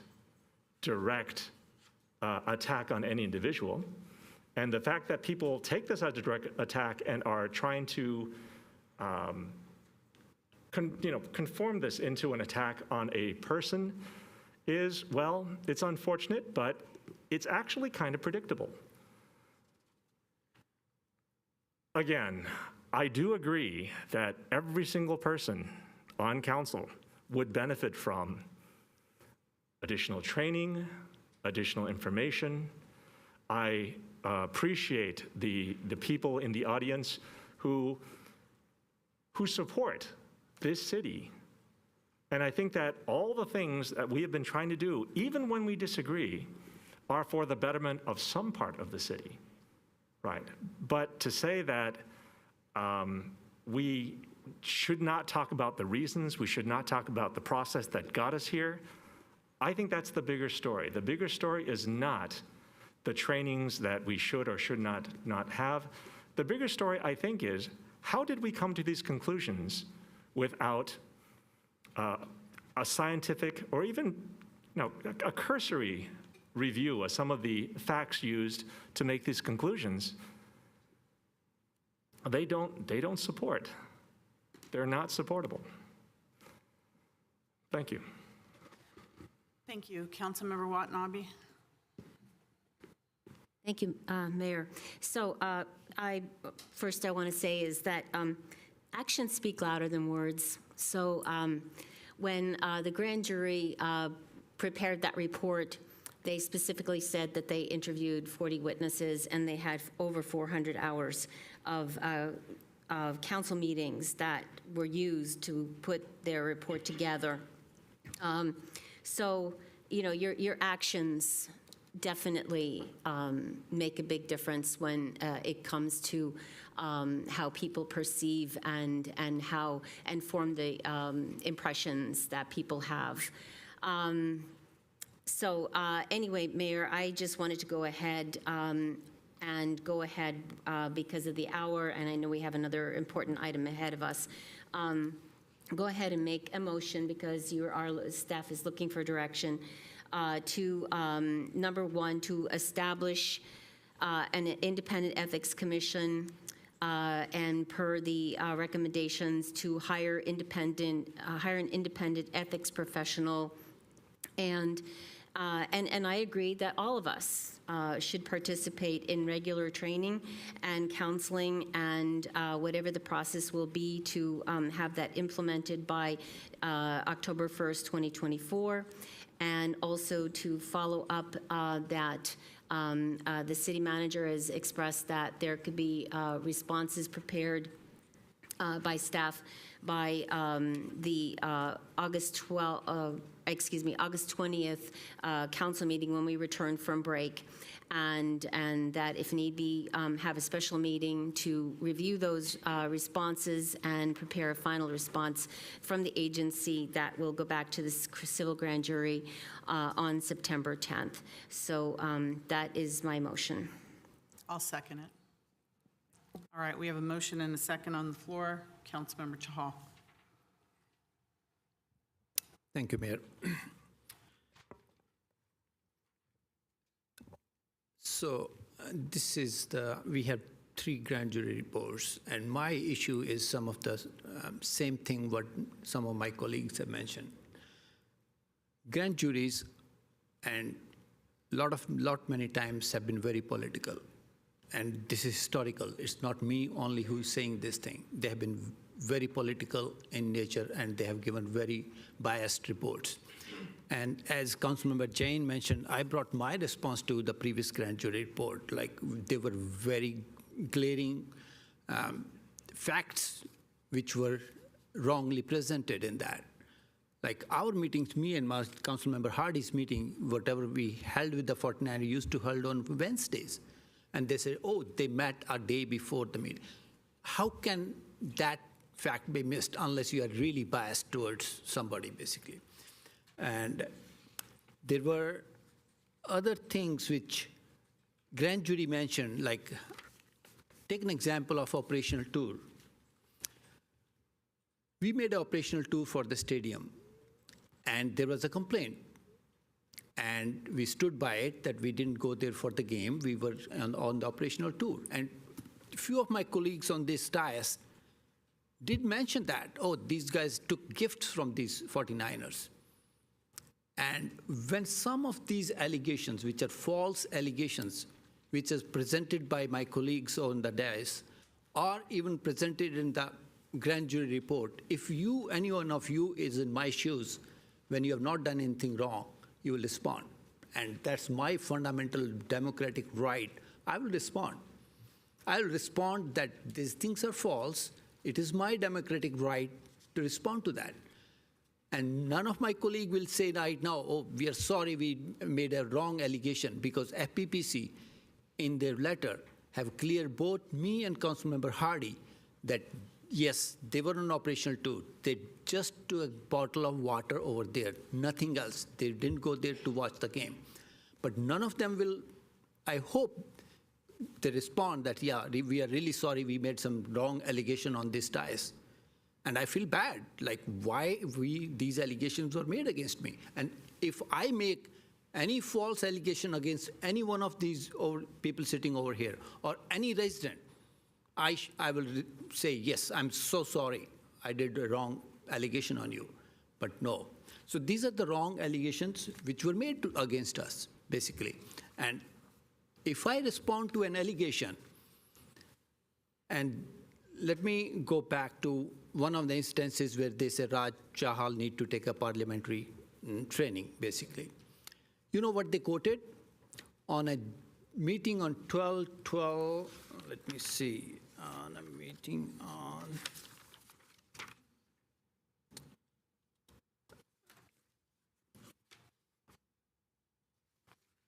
I think 12/12/23, at timestamp of 5:40, I spoke for 15 seconds, and that too in response to something Mayor said, alleged something. And my response was just 15 seconds, and I will be very forthright. If somebody makes a wrong allegation against me, I will respond. I cannot digest it. I am a type of a person, I will not bear wrong allegation against myself. And that's what I did. I spoke 15 seconds, and I spoke only 2 seconds after Mayor hit the gavel, just 2 seconds. And then they made up this thing that, oh, he needs a parliamentary. Just one instance, 15-second instance. And there have been multiple instances when people have been interrupting on this council. And I agree, fully agree. Our council need to work cohesively, at least personally. We should not be in a position that we do not even talk to each other. We don't even respond to any of the greetings of other council members. How bad is that? We greet some council members, they don't even respond to us. How bad is that? So these allegations, these false allegations, even within the grand jury report, are not good. I agree with that. To an extent, do we need to work well? Yes, we need to work well. We need to make sure we all work together towards the goal of a resident of City of Santa Clara. Let me give you another example. The grand jury report mentioned Councilmember Chahal has stated publicly that abstaining without giving a public reason is legal. Civil grand jury recognizes that this is correct. But frequent abstentions are not in the ethical or recommended practice for elected officials. So let me respond to that. I have 2 absent votes since I'm on the Planning Commission for 5 years and since I'm on the council in my 5th year. Just 2 absent votes.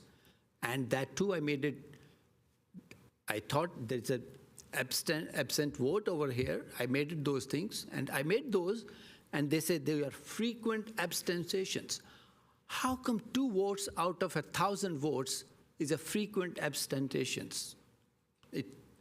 And that's a one bullet point, one full paragraph in the civil grand jury report.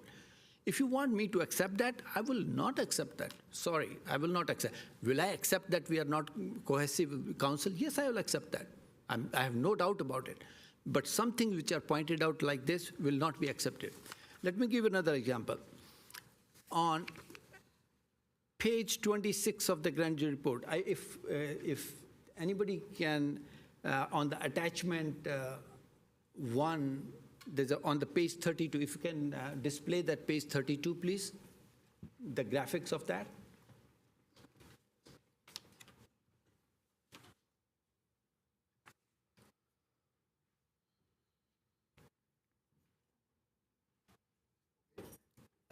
Page 32?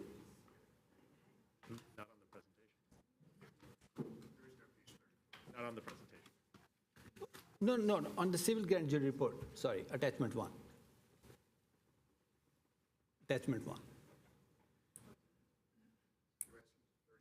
Yes, page 32.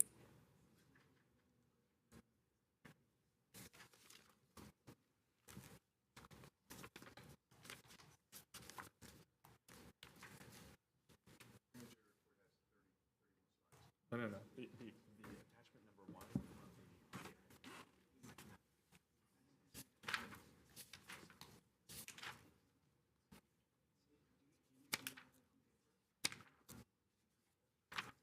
Oh, did not have the attachment? You don't? We have them, but not pulled up digitally in order to be able to present it right away. I think the city manager is looking to see what we can do to do that. Okay. Yeah, but I think he's getting coffee, actually. Okay. He went to get coffee. Yeah, he's not looking, so. Okay. Okay, I'll go.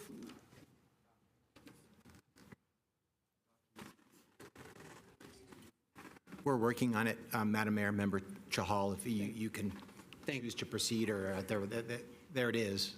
Thank you. It might be hard to read. Yeah, that's Yeah. okay. Can you make that any larger?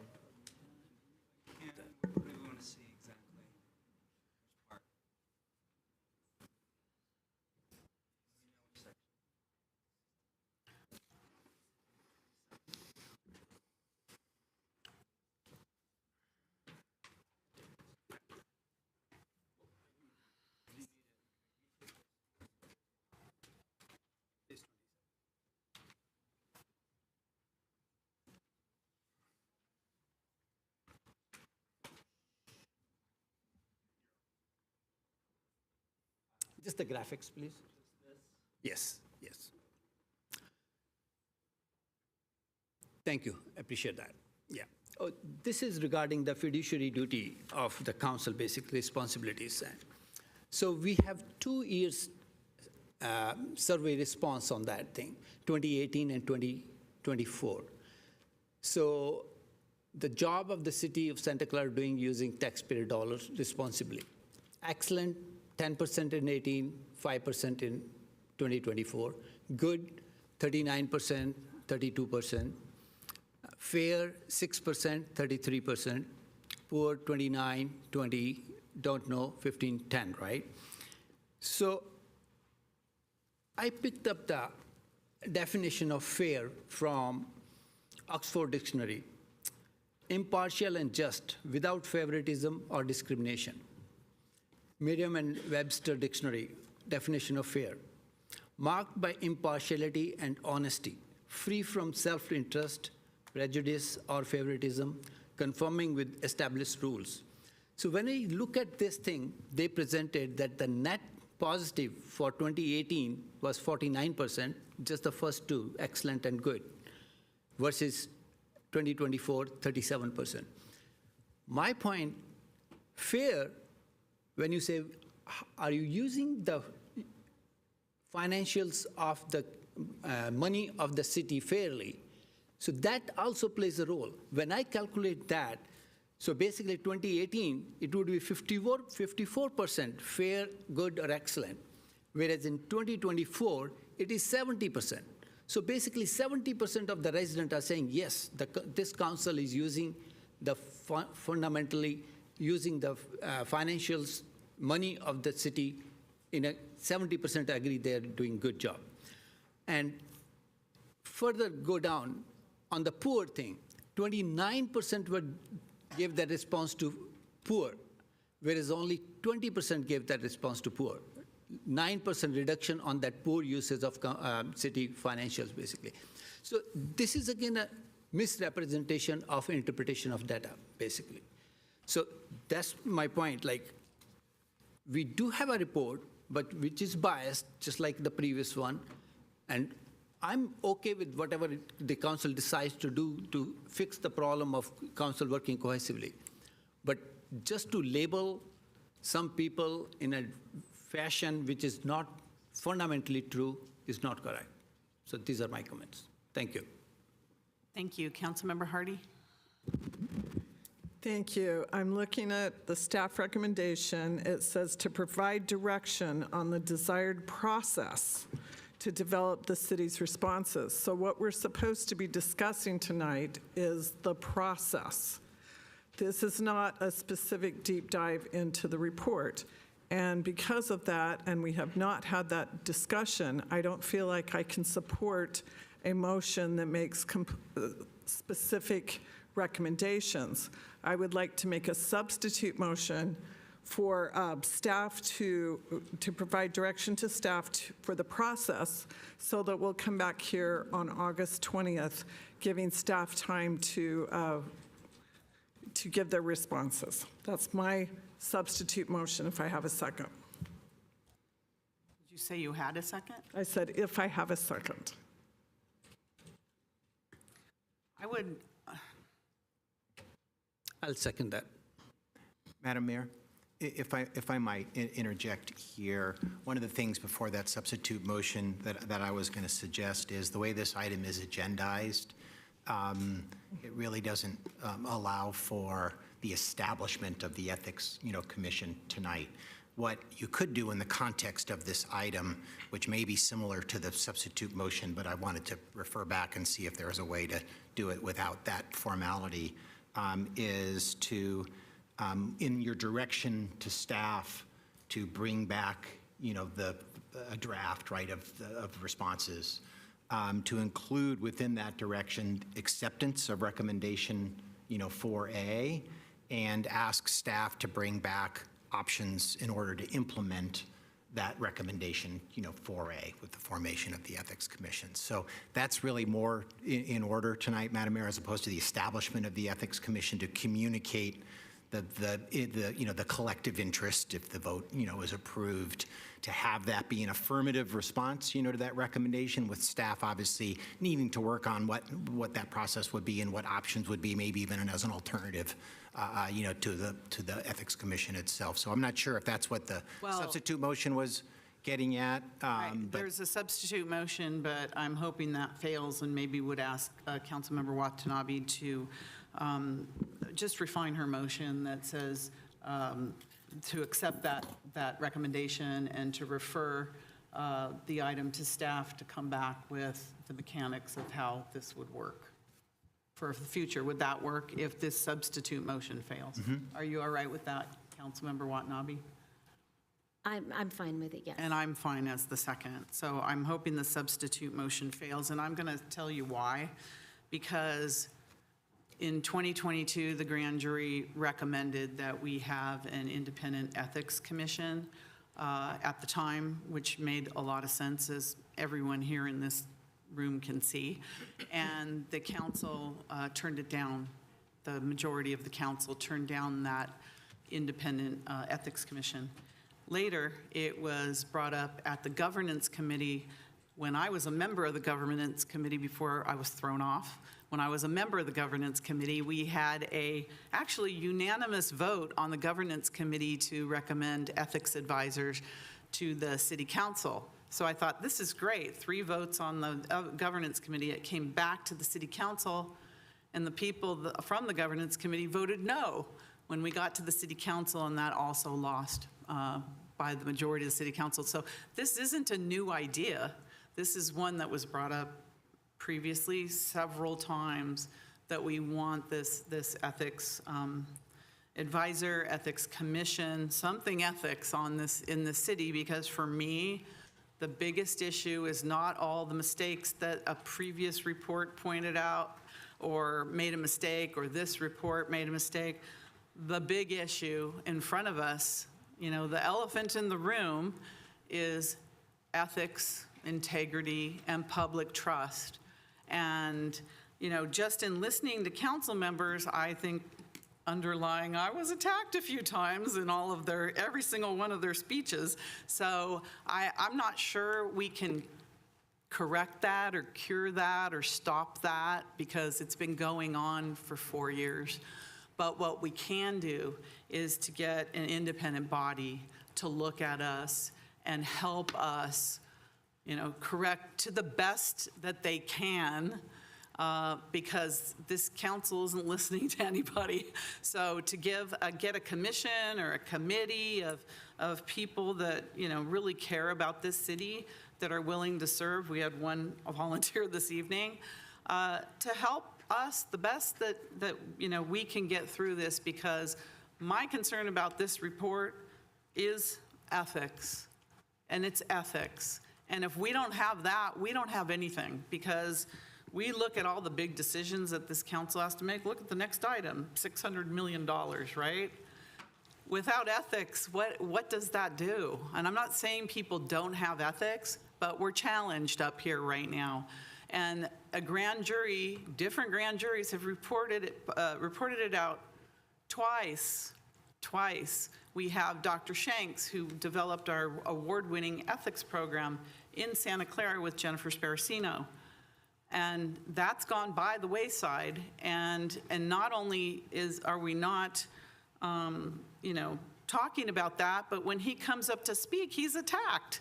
So it's not a matter of, it's a matter of the public perception of us, and how it's not even how we treat each other, but it's how we're treating the public that is so disturbing. And that is what needs to be fixed. How we're treating the public, and does the public trust us? So I think by passing a motion that says, yes, we're going to at least get this for the third time, let's try, third time's a charm, get it going so that we can start to, to bring public trust back to the city council, is going to be a good step. There's nothing more to study on this issue. And kicking it down the road is not going to be helpful at all. So I think it's a good step in the right direction if we just vote tonight to get this moving and show the public that, yeah, we're going in the right direction. So I'm going to vote against the substitute motion. That's what we have to vote on first, right, City Attorney? All right. Is that correct? Yeah, absolutely. And if I could, Madam Mayor, just to have the substitute motion repeated, so I still have more speakers, but. Yeah. Am I allowed to speak? Okay. Yeah, I got it. So the substitute motion is to put back to staff the process, which is what's on the agenda for tonight. And part of that would be to look at the possibility of how we would implement a ethics program. That is part of that. But what is on the agenda tonight is just over process. And that's where I want to be very careful. That's my motion, to send staff back with, to look at the process and what we need to do, and to give us options, and to see this on August 20th. Thank you. Vice Mayor Becker. Thank you, Mayor. And thank you to Councilmember Hardy for stating that about what's actually on the agenda tonight. A lot of us do, I think, want to get into a little further detail, but I think that is for the following meeting to get into detail. I do have a lot of concerns, frankly, with the methodology of the grand jury report, because it states that they watched 400 hours of council, commission, and committee meetings, interviewed 400 people, and first interviewed 40 people, and it solely focuses on 5 council members against Mayor Gilmore and Councilmember Watanabe. The report fails to report any bad behavior by the mayor or Councilmember Watanabe, when there are plenty of examples, and I'm sure that 4 other members of the City Council could name those, or even members of the public. Although I can sit here for 2 hours, I literally can sit here for 2 hours, or even 4 members of the City Council can sit here for 2 hours and show you every detail to debunk 90% of this report. 90%. Literal details that many of you out there would be surprised by the items, issues, or events that were ignored by the grand jury. But it would be a waste of all of our time. Honestly, it would be a waste of all of our time because some will ignore the facts. And it reminds me of the book 1984's quote, "Reject the evidence of your eyes and ears. It was our final, most essential command." There have been numerous times I have been verbally abused by members of this council, verbally abused by the mayor's proxies, accused consistently of many things by either members of this council or members of the public aligned with those council members. Yet out of 400 hours of meetings, the grand jury that the grand jury reviewed is never identified any of those instances. Most of the time, myself or other members of this city council are defending ourselves, our character, or even correcting the record. To support Councilmember Jane on his mention of the public records requests, which I think has been weaponized. I have received over 180 plus public records requests since December 2023 by one individual, a proxy of the mayor. That is totaling between me, Councilmember Jane, and Councilmember Park, 384 public records requests. But that is never mentioned inside the grand jury report. In fact, when you look at our public records request system, a lot of the public records that we do get are coming from individuals trying to find death certificates or marriage certificates, confusing us with the county. So in reality, the grand jury report is a word salad full of inflammatory statements to give the perception of bad behavior while ignoring the rest of it. So I know it says about lack of ethics. That is the grand jury's opinion. I will agree, though, to an ethics commission. However, I am very fearful of the weaponization of it, as we have experienced in many other forms. I fear this could be a mechanism that will accuse members of this council, how like Councilmember Chahal and Hardy were accused of wrongdoing in an FPPC complaint. And then they were later cleared, and not a word has been said that they were cleared. It is the assumptions of this in this report that is along with the FPPC complaints. It is all for one thing: headlines, media headlines. So looking at also the other concern I have about an ethics commission is they reference a lot in the grand jury report that it's all major cities, San Francisco, LA. A lot of these cities have more than 7 council members, and that's the reason why they have an ethics commission and the size of their city. So I'll agree to an ethics commission, but I am making this warning now. I have warned that there is going to be a weaponization of the ethics commission. So I know this civil grand jury states the assumptions and the opinion of lack of preparedness, lack of ethics, parliamentary procedures, and lack of good behavior. I disagree with all of that. I can't believe a lot was missed, to be honest. I understand and follow parliamentary procedure. I think if you've watched many of the Planning Commission meetings before we got here, worked out pretty well. I understand ethics, and I do have ethics. I do. And personally, I feel I do not need conflict resolution training when maybe other members of this council do. However, I believe we can all do better on this city council. All of us. And I am always myself looking to do better. and actually learn more. I think we can all learn something out of this. So I will agree to take all these trainings. However, I do see that in the grand jury report, the assignment of the trainings is not equally given by giving 5 members more trainings than 2 other members. So I ask that every single council member take every required training that is listed, because that is something that's called equal. Thank you. Thank you. Councilmember Park. Yes. Thank you very much, and thank you for all the comments. I've heard members of this council state that we should not look at the inaccuracies of this and prior reports, but simply accept the findings because the findings are consistent. And I'm going to say that in an election year, when people who have stated they are running for election have come to speak as public members, when people who will run in this election come to speak as public members, we cannot ignore the mistakes of this or prior reports. Vice Mayor Becker has stated the belief that these reports have been weaponized, but everything's been weaponized. I mean, when we look at PRAs, when we look at accusations, those have all been weaponized. I think that the report says there have been lots and lots of PRA requests, but it fails to note that a great majority of those PRA requests were made by one person and the same person and about the same types of things. When they say that it comes at great staff time, I would say that if you subtract out this one person, the amount of staff time is probably less than those of other cities. But the report seems to ignore that. When we have grand jury members who have been on several grand jury reports that have affected Santa Clara, not just this year, not just during our terms, but even prior.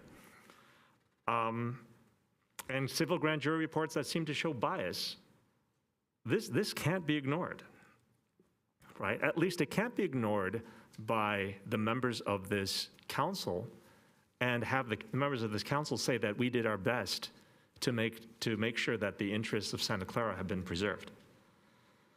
I mean, the reports contain problems that occurred almost 2 years ago, a year and a half ago, over a year and a half ago. And while the 2022 report was rushed to get it out before the election in an election year, it seems that many of the items on this report were delayed to ensure that the items that happened over a year and a half ago would come out during the summer, during the break, answers during the break, during an election year. I find that coincidence a little hard to believe. The problem with the civil grand jury process is there doesn't seem to be any way for people who are called into a civil grand jury to actually defend themselves in any way. I mean, I wish I could tell you the times that I've talked to people to let you know how long some of these questions have been stewing with the civil grand jury. And if the civil grand jury didn't have the same members it did, for years, if it didn't have consistent members, I don't know if some of these items would have passed through to another report. I mean, it's possible.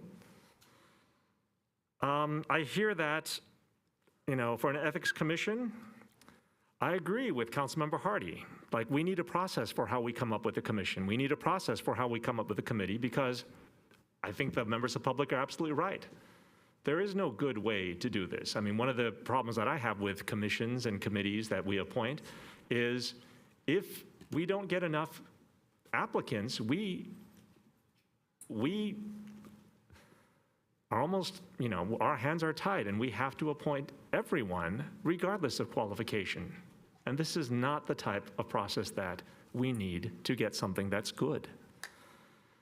I've heard the chair state that Tom Shanks has been attacked by this council. I don't recall a time when Tom Shanks has been attacked by council. I mean, even when he misstates things, she stated at a 2024 on April 8th, he stated that he quit when the city no longer had an ethics program. I said, well, I asked about this. The city adopted an ethics program Tom Shanks was instrumental in coming up with that ethics program. We never unadopted the ethics program. I mean, that's one thing. The second thing is, even after Tom Shanks, I mean, he was here for 2014 as an ethics advisor. He wasn't here in 2016 as an ethics advisor, but we still had an ethics advisor in 2016. It's not an attack, these are just facts. I agree with Vice Mayor Becker. Like, if a grand jury, civil grand jury, is going to look into and make huge accusations, then they really need to make sure that those accusations are correct. And they really need to make sure that their biases cannot be determined by the report. And it seems like there is some problem. There are some problems there. I will state some things that, I've stated, which is before, which is when we talk about people lying or people saying untruthful things, I'll tell you. May 24th, 2022, 3 hours, 19 minutes into the meeting, there's an accusation by the chair that this council cut the DARE program. On June 7th, one of the following meetings, at 2 hours and 56 minutes in, Director Ken Lee, talks about that. There was additional conversation by Councilmember Jane at 3 hours and 2 minutes into it, and 3 hours and 9 minutes into it, Gilmore, the chair, once again states programs were cut. After hearing the reasons that DARE program was not even under the purview of council, that the DARE program was suspended because during COVID, there were no students in schools. And even if this council wanted to cut the program, we have no authority to cut that program. And at 3 hours and 9 minutes in again, Gilmore states again, programs were cut. DARE program was cut. And at 3 hours, 11 minutes, I start my response, 3 hours and 12 minutes. I reread the staff report that we had just heard 10 minutes earlier. On the 21st, June 21st, 2022, at 4 hours and 21 minutes in, we'll see another response from Director Ken Lee. Right, again, this is across several meetings. This is across several meetings during the time frame that I think the civil grand jury was looking at these reports. I mean, again, the timing, the things that were caught, but more importantly, the things that were missed, I think these are very concerning to me. And for somebody who's not called out in these reports to say, oh, we should ignore the inaccuracies and simply move forward with recommendations, does not sound like someone who's looking to fix problems where they occur, to address the issues in a process where the issues may be. I think that this council, and some members in particular, have faced a lot of intimidation. They faced a lot of call-outs. They faced a lot of accusations that have not rooted in reality. And I think that we need to ask why. I mean, we've got news information, news sources coming from one blog. That's not news, right? And then we hear that those blogs, these bloggers were subsidized, were set up by specific people, former council members and council members. And we've got news reports from more legitimate sources, from Silicon Valley Voice, from other news sources, giving some background on who these people were and how these blogs got set up. I don't understand how these can be ignored, especially when these are the news sources, the sole news sources that are referenced by some of the people attacking council. I mean, when you've got people against Measure A and Measure B using this blog as the only source of information to make an attack, to make accusations, it certainly puts into question, all the information that's being given and all the information that's being printed. Right, so again, I do agree with a lot of these recommendations, but to say that we should ignore how the recommendations were made, I definitely do not agree with that. To say that we should simply talk about how we should put commissions and committees in place, I certainly don't agree that we should simply do that. Like, I think we should do a world-class, we're Santa Clara, we should do a world-class look into how we set up an independent committee. And where we can and where it's appropriate, use that world-class methodology for all our commissions. I mean, it has been said that even our commission appointments have been political for years, for decades. I have stated, I've been appointed to exactly one body on city council, by city council. And that was over almost 15 years ago, the General Plan Steering Committee. And it was told to me that after that, I would never be on any other commission or committee again. And I have the notes. I can show you how true this is. But to say that, we have a problem today, no, we've had a problem. To say that we've got a $600 million infrastructure deficit, and to say that occurred this year or during these last 3 or 4 years, how ignorant is that? I think we need to look at the pattern of behavior that we've had in this city and how, during the time that things have been changing, how many civil grand jury reports, how many investigations have we had because things were changing? I think we need to look into this.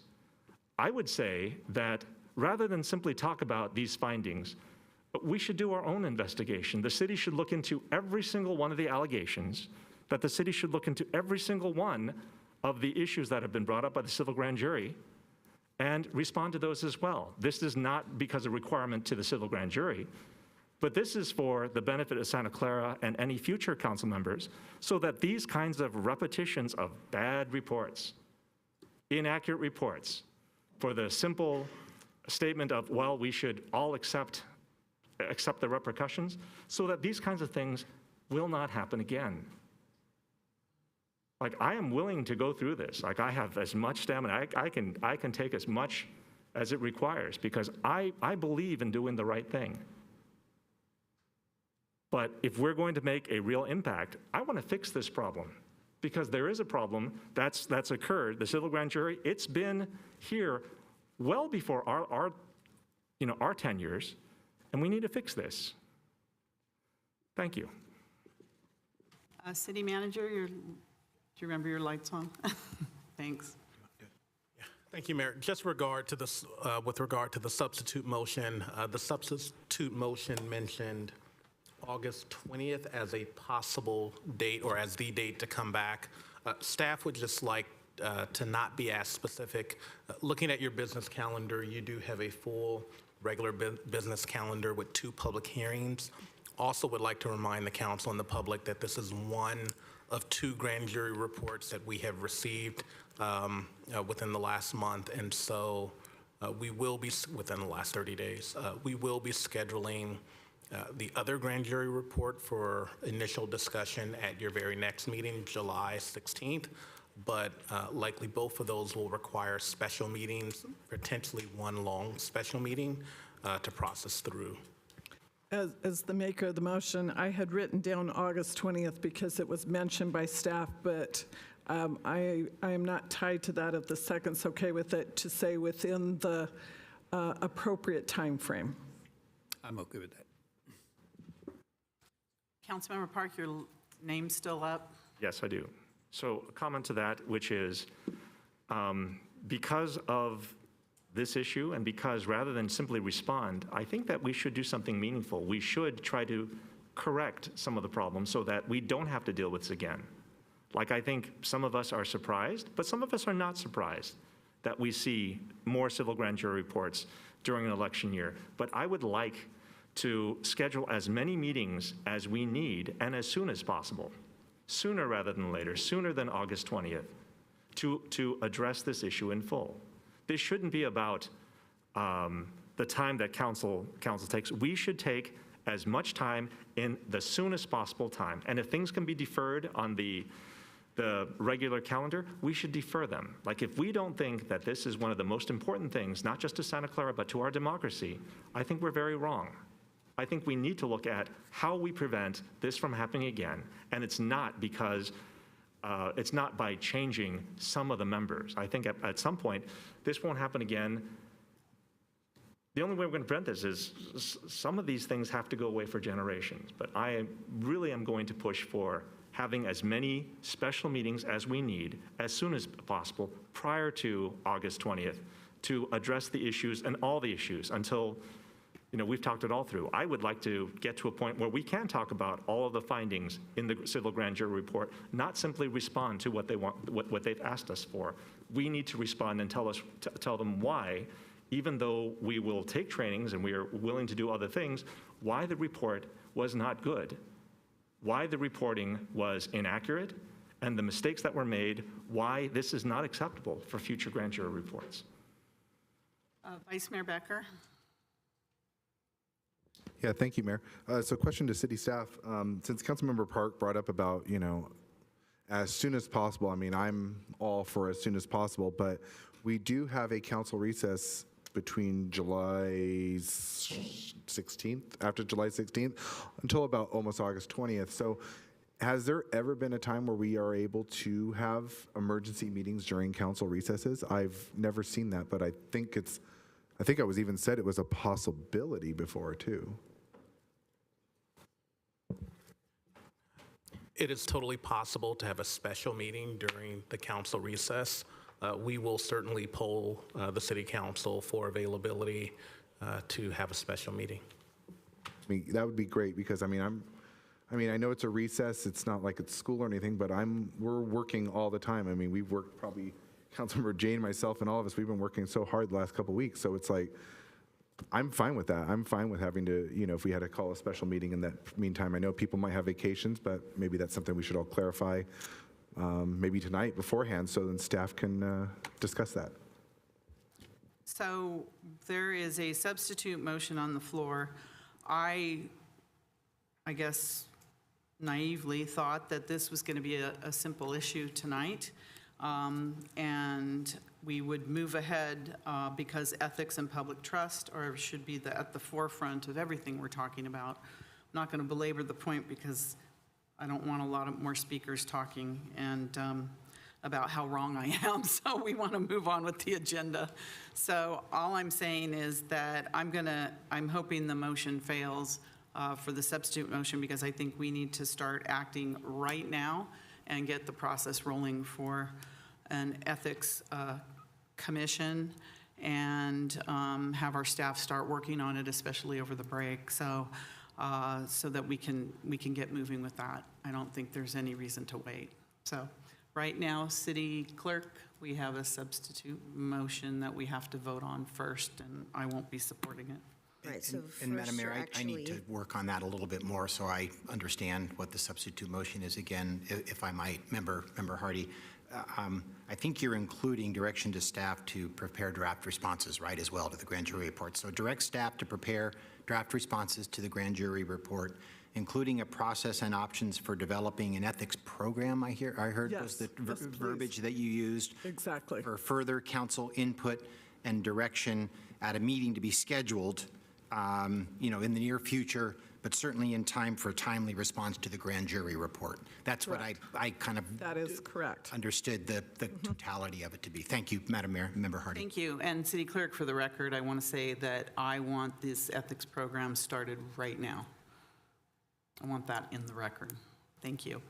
All right, we have lights on. Councilmember Park, you've spoken quite a bit on this. Is there anything you need to add that's new? Yes, which is you stated that you thought this would be a simple, short thing. And I'm going to say this was never going to be a simple, short thing. I understand that now. Specifically because ethics and trust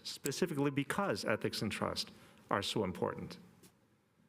To simply accept things without talking about the ethics and trust, simply accept things without addressing how we got here, I just don't think that, I just don't see how that was going to be possible. This isn't a debate, No, Councilmember understood, Park. and I'm still trying to say, because ethics and trust for everyone on council, for the people out in the audience, and for civil grand juries is so important. We should talk about all of these issues. Thank you. Thank you, and we will be talking about all the issues, but I wanted to get a head start on ethics and public trust. Councilmember Chahal, you have something to say? Thank you, Mayor. So, keeping in with the urgency from the mayor and almost everyone over here, I'm supporting the motion, but I would request the staff, as requested earlier by a few of my colleagues, that we should show some urgency on that. And once the process is defined and we have options on the table, then we can finally decide, okay, we want to go this way to have a commission or committee or ethics commission, ethics committee, whatever. We need to decide basically. So I would suggest like survey the council for as soon as earliest meeting, and I want to get this thing resolved ASAP too, basically. Thank you. Vice Mayor Becker. Thank you, Mayor. I wanted to point something out that, you know, it's about decorum and ethics and everything, and I think Councilmember Park might agree with this, but in the last thing that Councilmember Park was saying, and you do this consistently, you interrupt people who are speaking, and that is unethical and lack of decorum. So that is why I think we should all be taking these trainings, because I think they are essential, because I do not interrupt anybody on the city council, and I think it's inappropriate that you interrupt people on the city council. Thank you. City Clerk, this is the motion, the substitute motion to refer this back to staff. So actually, through the city attorney, I believe it's first to see if the council would like to entertain the motion. Substitute motion. Yeah, and first then the it's the substitute process, then motion. it's the substance. Yep. So first it's to accept the substitute motion. Correct.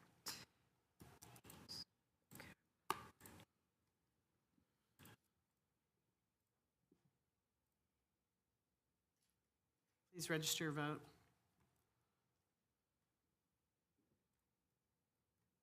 Passes 4-3.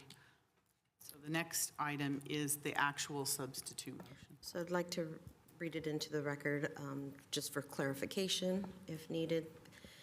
So the motion on the floor is to provide direction to staff to return with responses for council review and review process and options for Ethics Commission within the appropriate timeframe. Is that correct?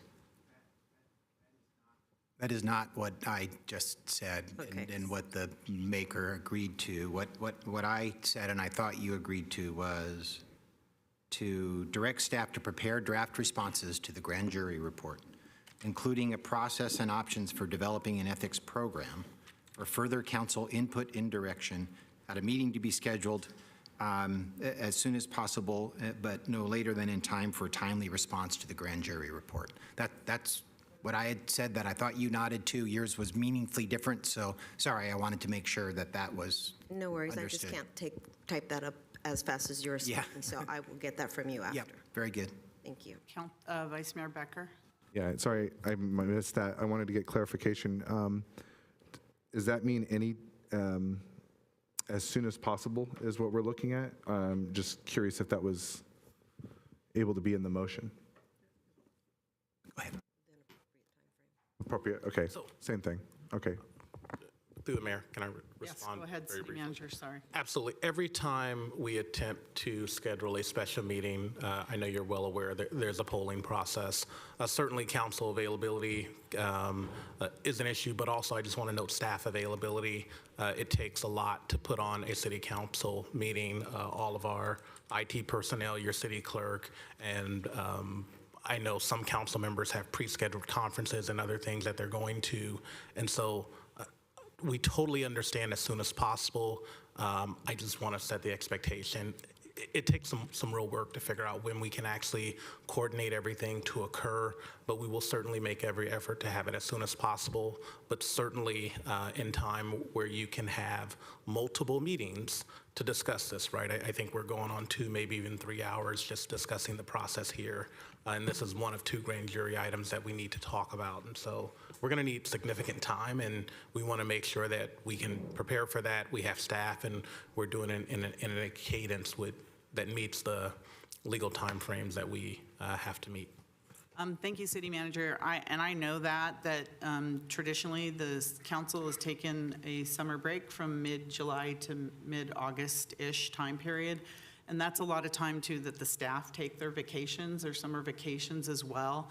And I want to respect that. And that is why I want this to start now and not wait, because setting special meetings for us is, a nightmare for our staff. Trying to get that done has been really difficult. So I don't want to just put this off any longer and want to do that, but I want to respect the time that the staff takes off, and there might be council members that are attempting to go on vacation as well at some point. So I think the sooner we do start something, the better. Otherwise, we're going to wait, and ethics and public trust should not wait.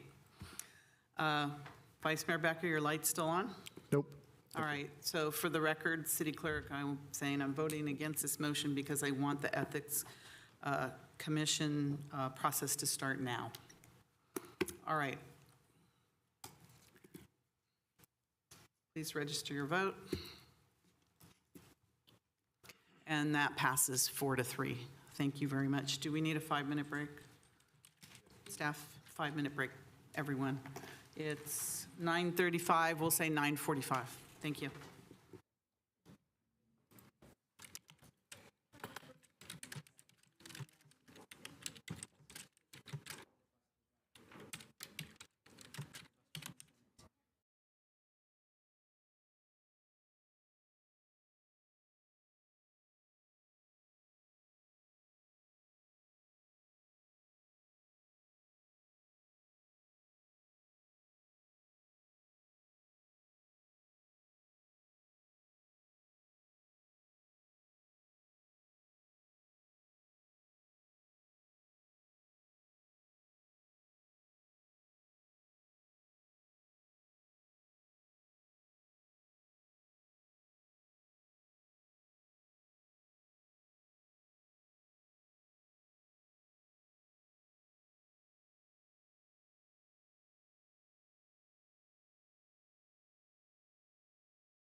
All right, thank you very much. The next item we have is item number 5, discussion and potential actions related to proposed November 2024 ballot measure authorizing the issuance of general obligation bond debt to fund public infrastructure.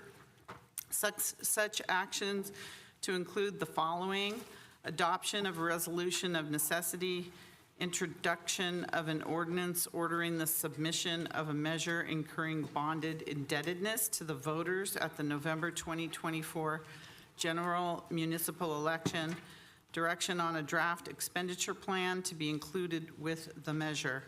And B, discussion and council direction on a proposed charter amendment regarding public works procurement, Charter Section 1310, to update the city's public works bidding and contracting authority, allow for design build projects, and implement other technical changes. City Manager. Thank you, Mayor, for reading that long title. Javon Grogan, City Manager, to the Mayor, the Council, members of the public.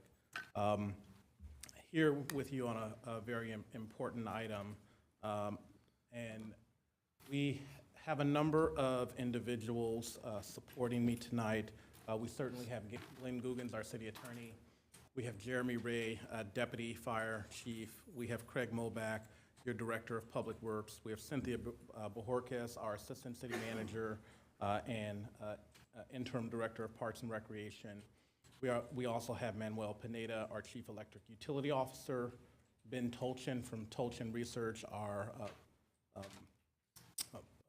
ballot polling consultant, as well as Jared Boygan from Team Civics, who has been helping us as our election consultant. So these individuals will support me in providing the presentation tonight. We also have the city's bond counsel, Scott Ferguson from Jones Hall here in the audience, as well as Jaime Trejo, a fiscal advisor, or our city's fiscal advisor from PFM. Ben Tolchin from Tolchin Research is here. Unfortunately, Jared Boygan is online and has COVID, but certainly wants to support you remotely and will do so. As part of the presentation, I will be presenting on voter polling and our community outreach. For that, we also would like to share a proposed accountability and transparency plan, as well as a expenditure plan, and discuss the proposed charter amendment. So our agenda for this presentation is as shown on the board. We will first begin with the potential bond measure and charter amendment, not something that we take lightly. As you know, several months of study and several city council meetings have brought us here today. We will talk about the city's unfunded infrastructure needs. We will then review the likely voter polls, as well as the community feedback and education that was done. We then will discuss in detail the potential bonding options for funding. We will discuss the transparency and accountability plan, the proposed expenditure plan, the charter amendment, next steps, council discussion, as well as public comment. So as the city council, and I know various members of the public are well aware, we have been discussing, and on tonight's agenda is the consideration of placing a general obligation bond on the November 24 ballot, and as well as the proposed charter amendments. It's important to also begin with a bit of history. So the city last had a general facilities bond back in 1959, and that was passed overwhelmingly. It's also important to note that that bond was a bond for $22.5 million to expand, modernize city services and for our burgeoning community population, and $800,000 of that went to build and finance the central library for the city, the first version. In 2018, there was also a bond effort. Important to note that that bond effort did not go forward, and the city had significant discussions about that bond effort, but decided at that time because the school district was also seeking a facilities bond. In that same year, the Santa Clara Unified School District put on a $720 million school facilities bond that passed, and I know we've seen the improvements that they have made with that bond. And then also, the city discussed potentially putting on a bond for the November 2020 election, but we all know the recession brought on by COVID-19 scuttled those efforts. Important also to note, the second bullet on this slide talks about our police administration and fire training facilities that were built 20 years ago. Some of the newest facilities we have, and those were funded with lease revenue financing. So let's talk a little bit about the city's unfunded infrastructure needs.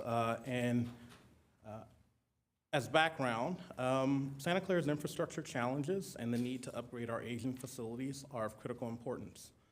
In fact, we oftentimes find ourselves discussing the impacts of our aging facilities at nearly every meeting. And so what we know is over 600, we have documented in various reports that we'll talk about in just a minute, over $600 million in unfunded city infrastructure needs, where the general fund is the only funding source. So let's begin by saying why 600, right? As we've been talking about this, and certainly our community engagement, we've heard, oh wow, that number is ridiculously high. Where did that number come from? And so one of the things we wanted to sort of re-highlight, I know members of the city council knows this, we talk about your unfunded deferred maintenance every time we do a capital improvement budget. In fact, in the back of your capital improvement budget is a list of projects every year that aren't funded. In addition, Santa Clara has a history of doing a lot of studies. We study a lot. We study our deferred infrastructure a lot, but we frankly spend our money, the little money we have on studies, and what we know is that the costs continue to increase. And so in 2018, the city conducted a Parks and Recreation Facility Assessment, which we commonly refer to as the Kitchell Report, and that noted $66.5 million of needed infrastructure investment in our parks and recreation facilities. There's also a stormwater master plan that was conducted in 2018, and that noted $290 million of needed investment. A pedestrian master plan that noted in 2020 $194 million.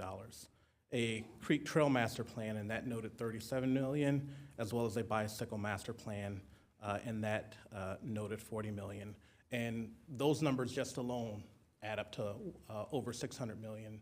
And as you'll hear a little bit from the Public Works Director, that's not the totality of the city's known infrastructure challenges. And we often talk about that there are known knowns and then that there are known unknowns, things that we know are dilapidated but we have not studied. And I know the City Council is aware that we are currently undergoing a Parks Master Plan. And the honest answer is that that report has been purposely delayed because we are once again spending hundreds of thousands of dollars to study improvements that were studied in 2018, and we're going to come back with an updated report for money that we don't have. And so that is really why we've been engaged in this effort to discuss a potential general obligation bond, because frankly, it's needed. So I know council knows this well, but I wanted to highlight for the public that our general fund capital reserve is insufficient. We frankly have been funding our capital needs on pay-as-you-go. As we save a little money in the operating budget for the general fund, we've been including funding. And so as this chart shows, in the last 5 years, our balance has really been around 5 to 7 million. And the blip you see there of 23 million, that number was actually down to 3.9 million. But last fiscal year, we saved money in the operating budget, and staff recommended and the council authorized depositing $20 million of those one-time savings into the general fund capital facility reserve. And so when you did your capital budget this year, you had 23 million. But we allocated 16 million of that to needed improvements. And so in this year alone, when we sat down to do our biannual operating budget, we had over $275 million worth of needed infrastructure investments and only $24 million to spend. And as you know, I made a recommendation that we not spend all that $24 million. In fact, a few months ago when we only had $3.9 million, a great example that we often talk about is the HVAC in this very building needs to be replaced, and that's over $5 million. And so for a city with billions of dollars of infrastructure, to have a general fund reserve as low as we do is frankly unsustainable and not appropriate. And so the city's unfunded infrastructure needs are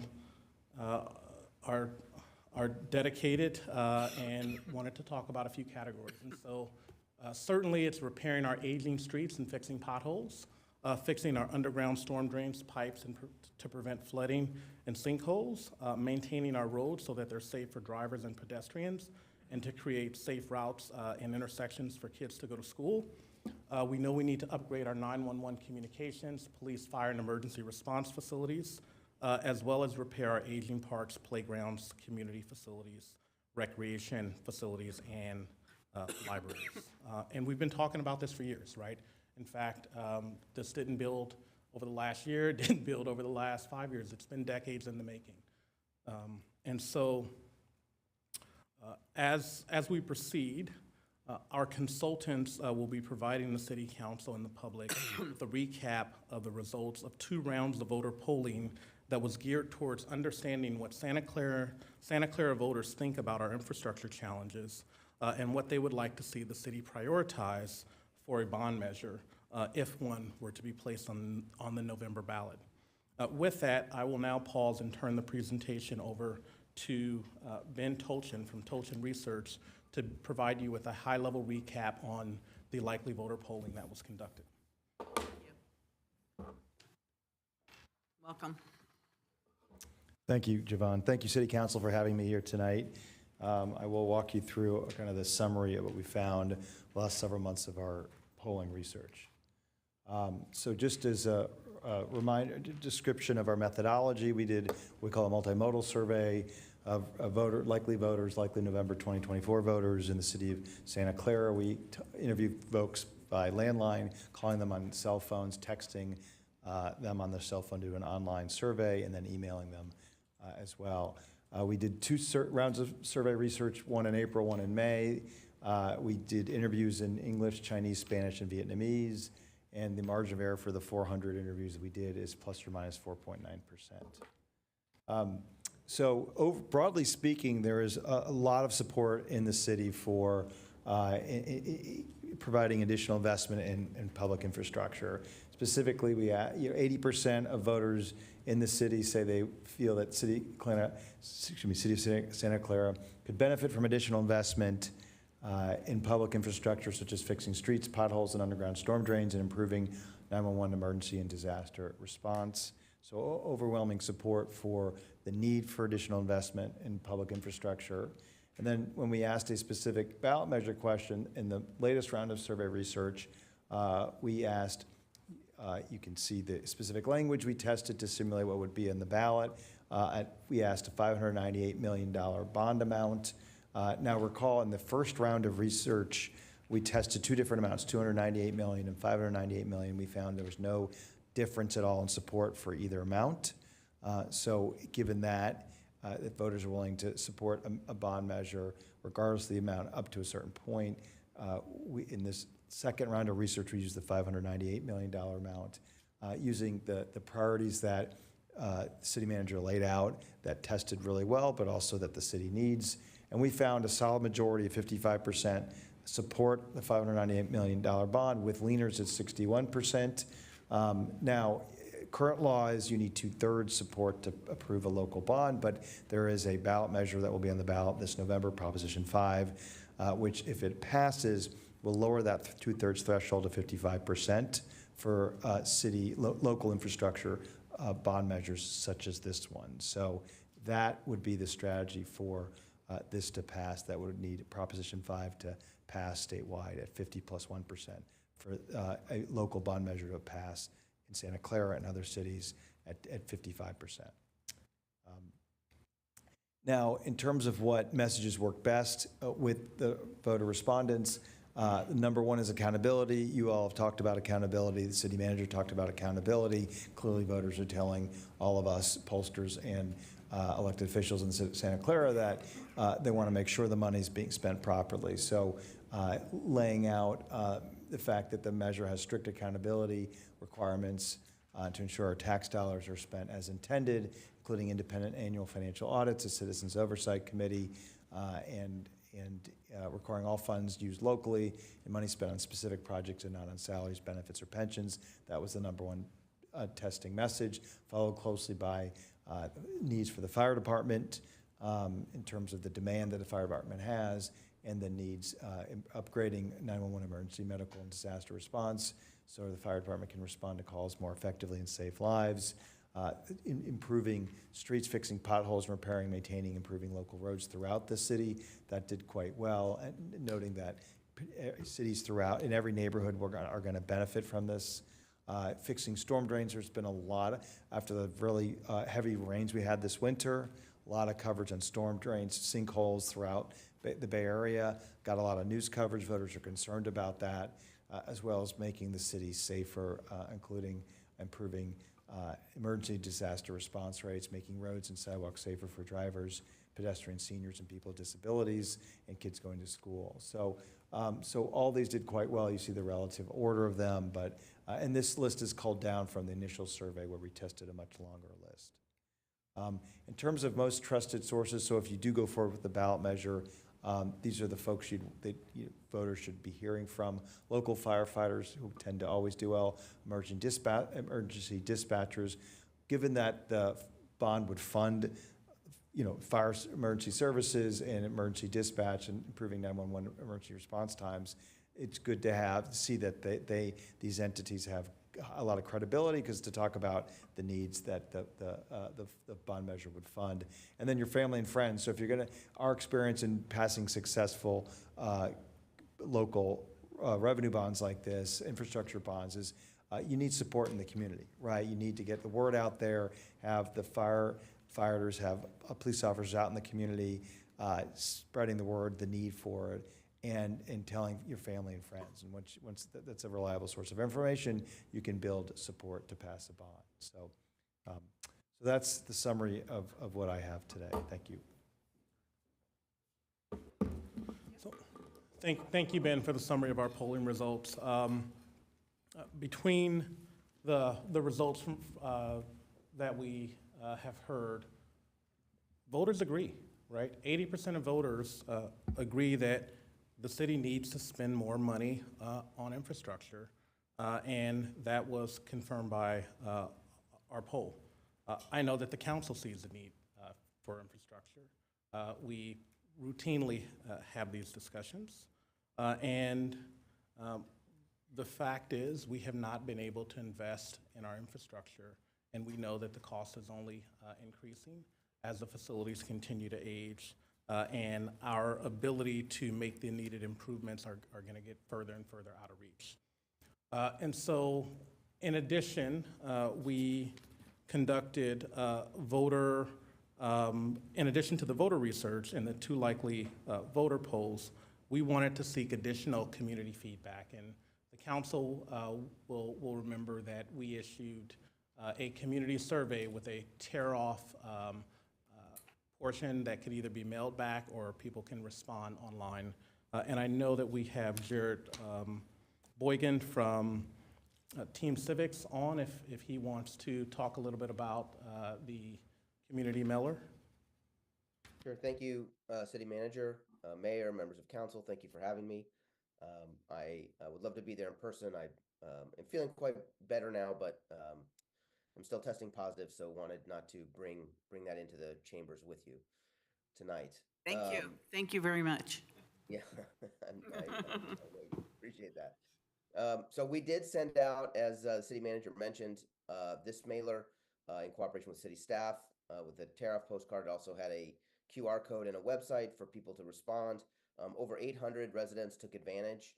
This is, clearly not a scientific instrument. It's self-selecting responses, and it's not shouldn't really be considered a survey, so to speak, as much as a communications tool. It's an open door to residents. And while you all have a very open mic and engaging council meeting setting, there are many tens of thousands of your residents who do not come to council meetings. They do not watch them on Zoom. They just aren't participating at that level. And so we find that a tool like this really opens the door for them to say what they think, particularly about an important question like potential infrastructure bond. So over 800, nearly 900 as of today, actually, the link is still open. People are still weighing in, have responded. That's very good response for a mailer of this size. Very active community. And the next slide, if you don't mind. We saw, very strong response to the kinds of things you might spend this money on. People agree this is very urgent. They were happy to be asked about it. They were happy that you have put a priority on these kinds of things. 90% feel like it's important to repair streets and fix potholes, fix underground storm drains and sinkholes, etc. You can, read the other numbers here. Again, these are not scientific numbers, so I wouldn't want to get too caught up in the percentages, but it was very clear that folks, appreciated the open door to communicate and particularly appreciated this topic and these priorities and agreed that this was important. There was a room on the survey for individual comments as well, and many people had specific comments about their own streets and the potholes that they're familiar with and the things they've complained about that they wish the city would fix. So these are things that are on people's minds, and they appreciated, the opportunity to say something about it. Next slide, please. There was also website and email address, for people to have additional inquiries. Fact sheets with some of the same information were distributed at all kinds of city locations, and people were able to pick them up and come to the website and participate in the online survey. The city, has terrific social media channels. You guys have a terrific communications team, and they were very active in sort of pushing out some of these conversations and engaging folks. And all that contributed to the nearly 900 folks who participated online or by returning their postcards. And so, you've been very transparent. I think that's really one of the most important takeaways here, is as a city, this is an important question that you're considering tonight, and you've done a really admirable job in letting people know that you're considering it and inviting them to be part of the process. And I think as Ben Tolchin showed a few minutes ago, scientifically, your voters do support considering something. And they do see these as needs, and our anecdotal community engagement would agree that people agree this is an important question for you to take up, and that they'd like to see these needs met one way or another. Next slide, please. I think this is my last slide. So thinking about the timing for a general obligation bond, these measures generally go before voters every 2 years. So if not 2024, you're probably waiting until 2026 to do it. Ben mentioned Prop 5, which potentially would lower the passage threshold to 55%. Under current law, these bonds require 2/3, and that is not really evident in your polling. We don't think you could be successful at 2/3, but with the possibility of Prop 5 passing, you could be successful at 55%, which is the same thing that the school district requires. And that's where the school district has also been successful at achieving 55%. Obviously, you have a lot of urgency of need. That's evident in your city reports, but it's also evident to the average person. I mean, that came through loud and clear in our online and postcard survey responses. I can't speak exactly to the debt and interest rates, but I know you have another panelist, Jaime Trejo, who's here and is qualified to speak to that if you have questions about it. If you don't go this year, which, that could be, your decision, most likely it's 2026 or 2028. As noted here, there could be other things on the ballot. Every election is its own political ecosystem. There could be other potential changes in state law. We don't know what's going to happen with Prop 5 yet, and we don't know what the future holds. There was a taxpayer initiative that was going to be on the ballot this year that was thrown out by the courts. Does that get rewritten and resubmitted and qualified for a future election? That's possible. And obviously, the longer you wait, the problems get worse and the more expensive to fix. So that is, something to consider. The purchasing power of your dollars does go down over time. So there's some advantage to that, but certainly, it is possible to look to 2026 and or 2028 to do this if that was the will of the council. Thank you, Jared. And just to hit very briefly the point about interest rates and the municipal bond rates, it's important to note that the current rates still remain very competitive compared to historical averages. The chart on the screen shows the rates from 2004 to 2024. Right, unfortunately, the city did not go out in 2018 or 2020, and so we missed the opportunity to take advantage of historically low interest rates, right? Those nearly 2% rates that I think we all think we'll never see in our lifetime, but historically the rates are still very good. They're sub 5%, and if this chart were to go back further, we would see rates, as we all know, have been in the double digits when you look over the longer stretch of a 20 or 30-year cycle. And so just wanted to note that while we have the short memory of very low interest rates, we are still in a very good municipal bond interest rate market. Potential general obligation bond amounts. And so we know that nearly $600 million is a significant impact, but it's reflective of the city's need, right? And so one of the things we're providing here is a scenario that if the city council does desire to put a $598 million bond on the ballot, the estimated levy would be approximately $29 per 100,000 of assessed value. Important to note that's assessed value, not market value. People oftentimes view their home as what it's worth if they were to sell it today, but the reality is it's what does the county assessor have your tax roll value as, and that's what your annual tax would be calculated at. Also important to note that this would not just be paid by residential, it will be paid by commercial, and just have a note up there that the largest 20 commercial property owners in Santa Clara would have their property tax bill increase on average by $290,000 per year. And the average or typical single family home would have a average annual amount of $195 for a $600 million bond. Next, we also wanted recognizing that $300 million doesn't nearly get as much as needed, but we did want to provide the city council with that.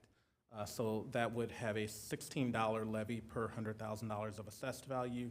The largest 20 commercial property owners would pay an average of $160,000 more on a per year basis. And your typical homeowner would have their property tax bill increased by $110 a year. And we will, in our further conversations tonight, support the city council through that discussion. So now let's talk about transparency and accountability. And I think as evidenced by our very last item, transparency and accountability is something that we talk about a lot here.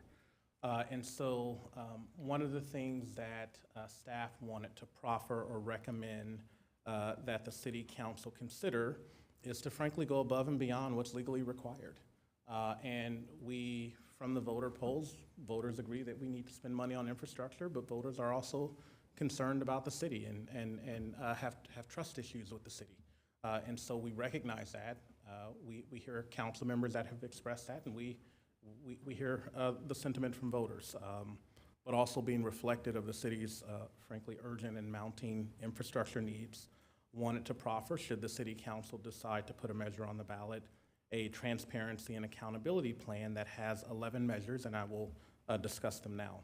And so we would recommend that the city council would approve an expenditure plan that would include project categories and related spending amounts concurrent with placing an item on the ballot. So be very clear with where the money would be spent by category and have a specific amount that would be spent by category when you place the item on the ballot. So either really soon, either tonight or at a subsequent meeting.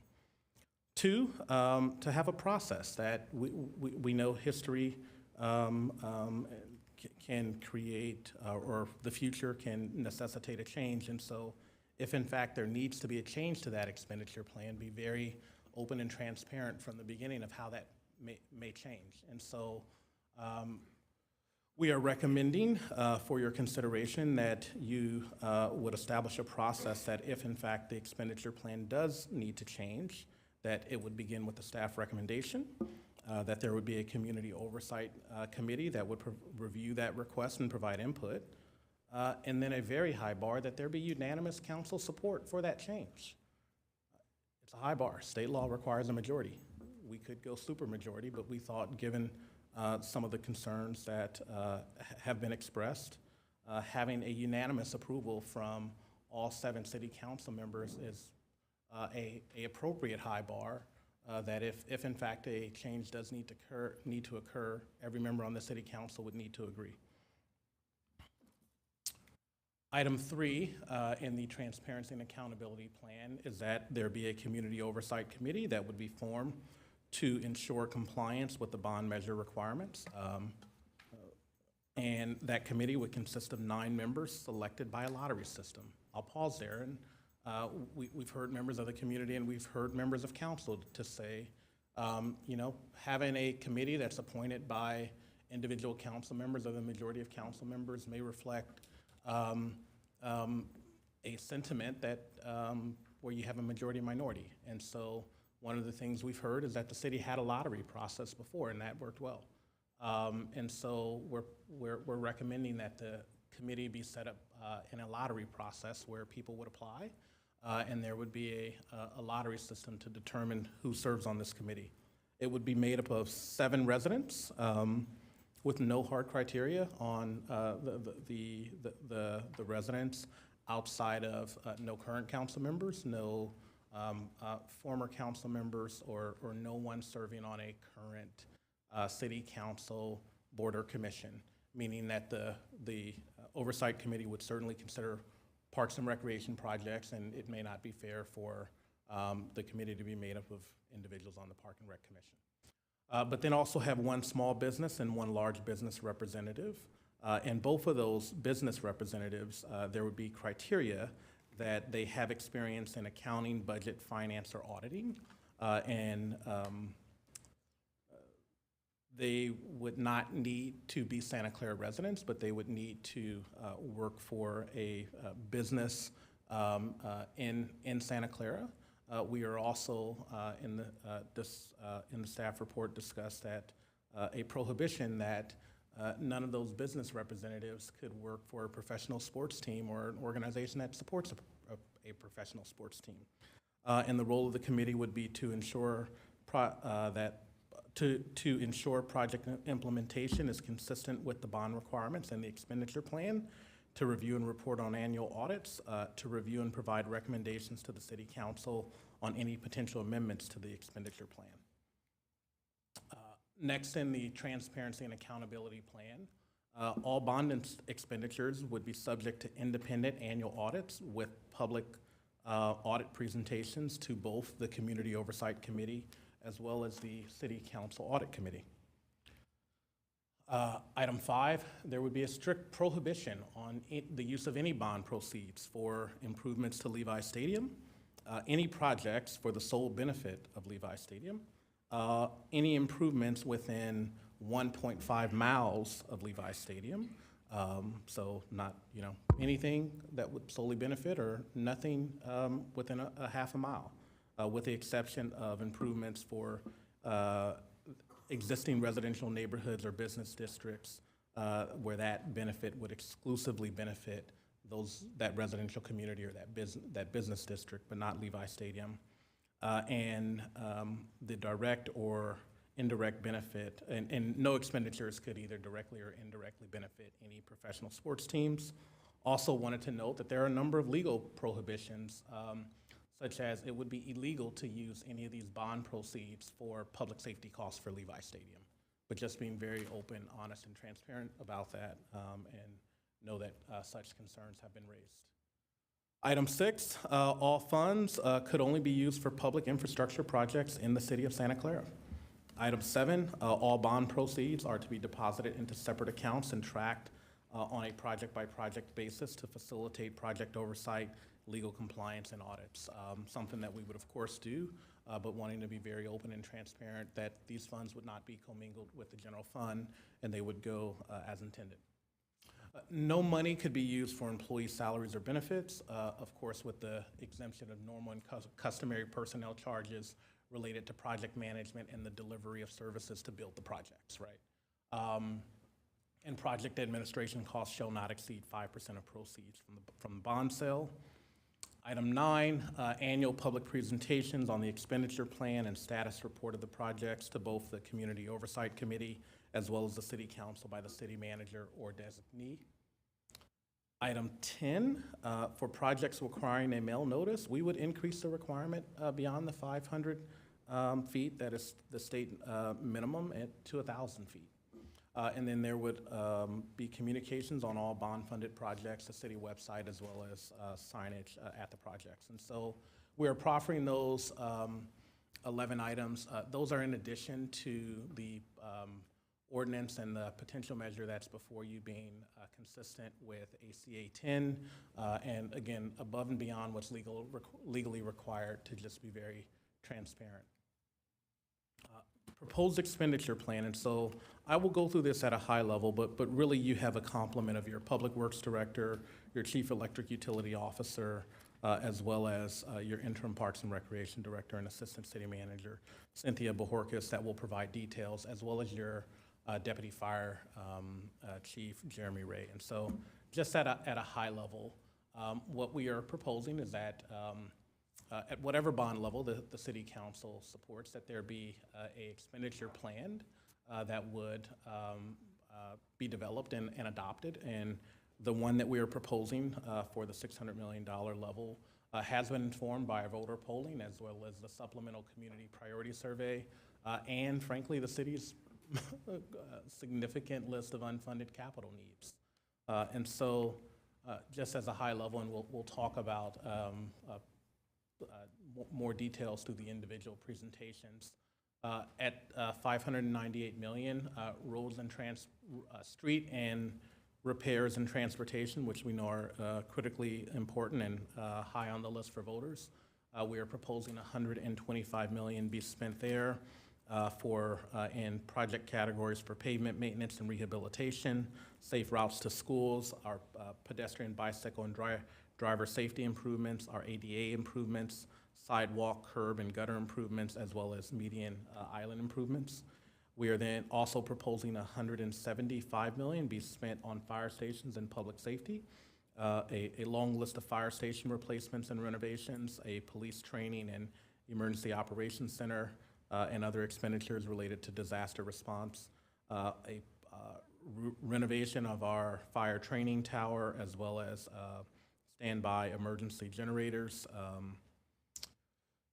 $150 million in the next category to be spent on parks and community facilities, playground rehabilitations, park renovations, senior center, community recreation center renovations, aquatic facilities, community aquatic facilities, as well as library improvements.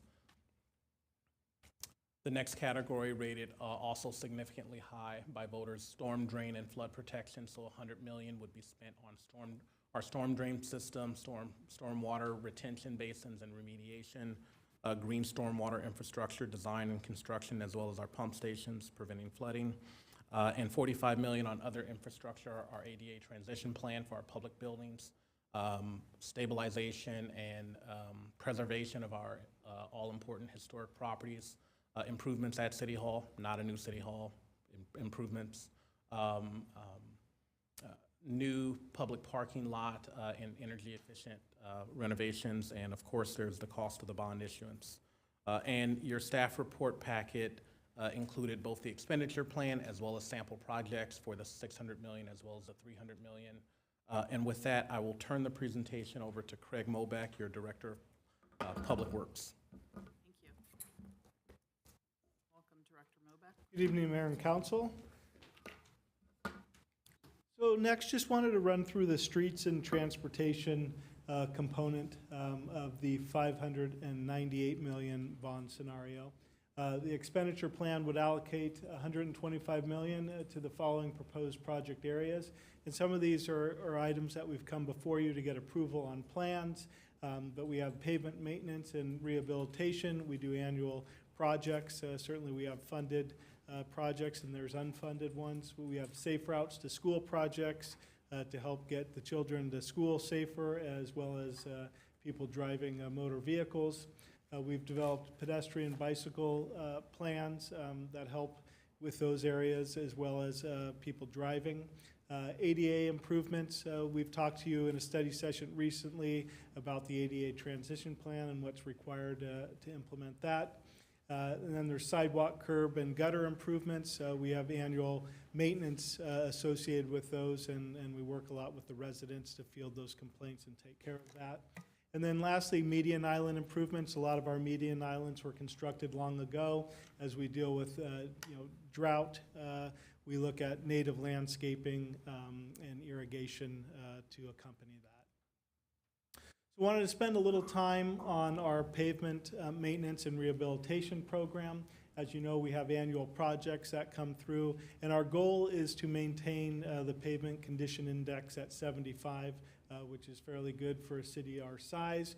We do that by various projects. We will slurry seal streets. We will grind out old asphalt and put in new asphalt, and then we'll also overlay streets with new asphalt as well. So annually, we have $8.7 million in the budget. There's no general fund associated with that, and that's primarily funded through Measure B, SB1, the gas taxes, as well as the vehicle registration fees. We know to keep it at 75, we have a funding gap of $2.2 million approximately, and that's annually. But then also I want to point out we do have a backlog of projects, because as you know, when you manage the pavement, there's some pavements that are beyond any maintenance repair, and so those will need full replacement, and those typically wait till the end, and you need to replace them when they're gone.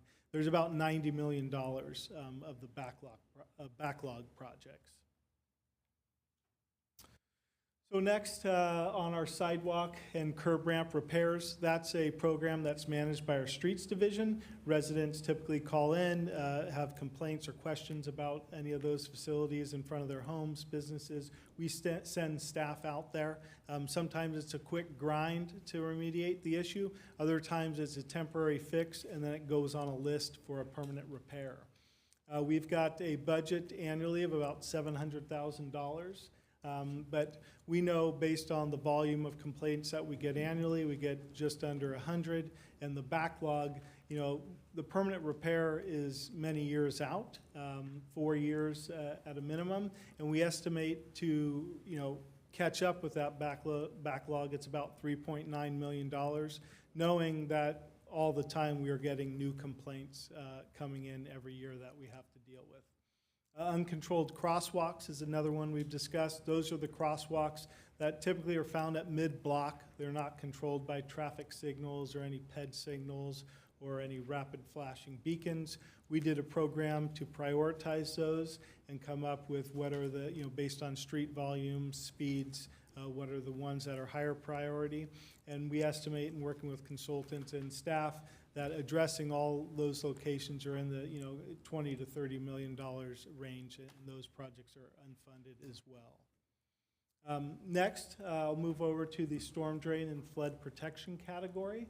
And again, assuming a potential of $598 million bond scenario, the plan would allocate $100 million, and it would be in the following areas. So storm drain system improvements, so pipelines, things like that.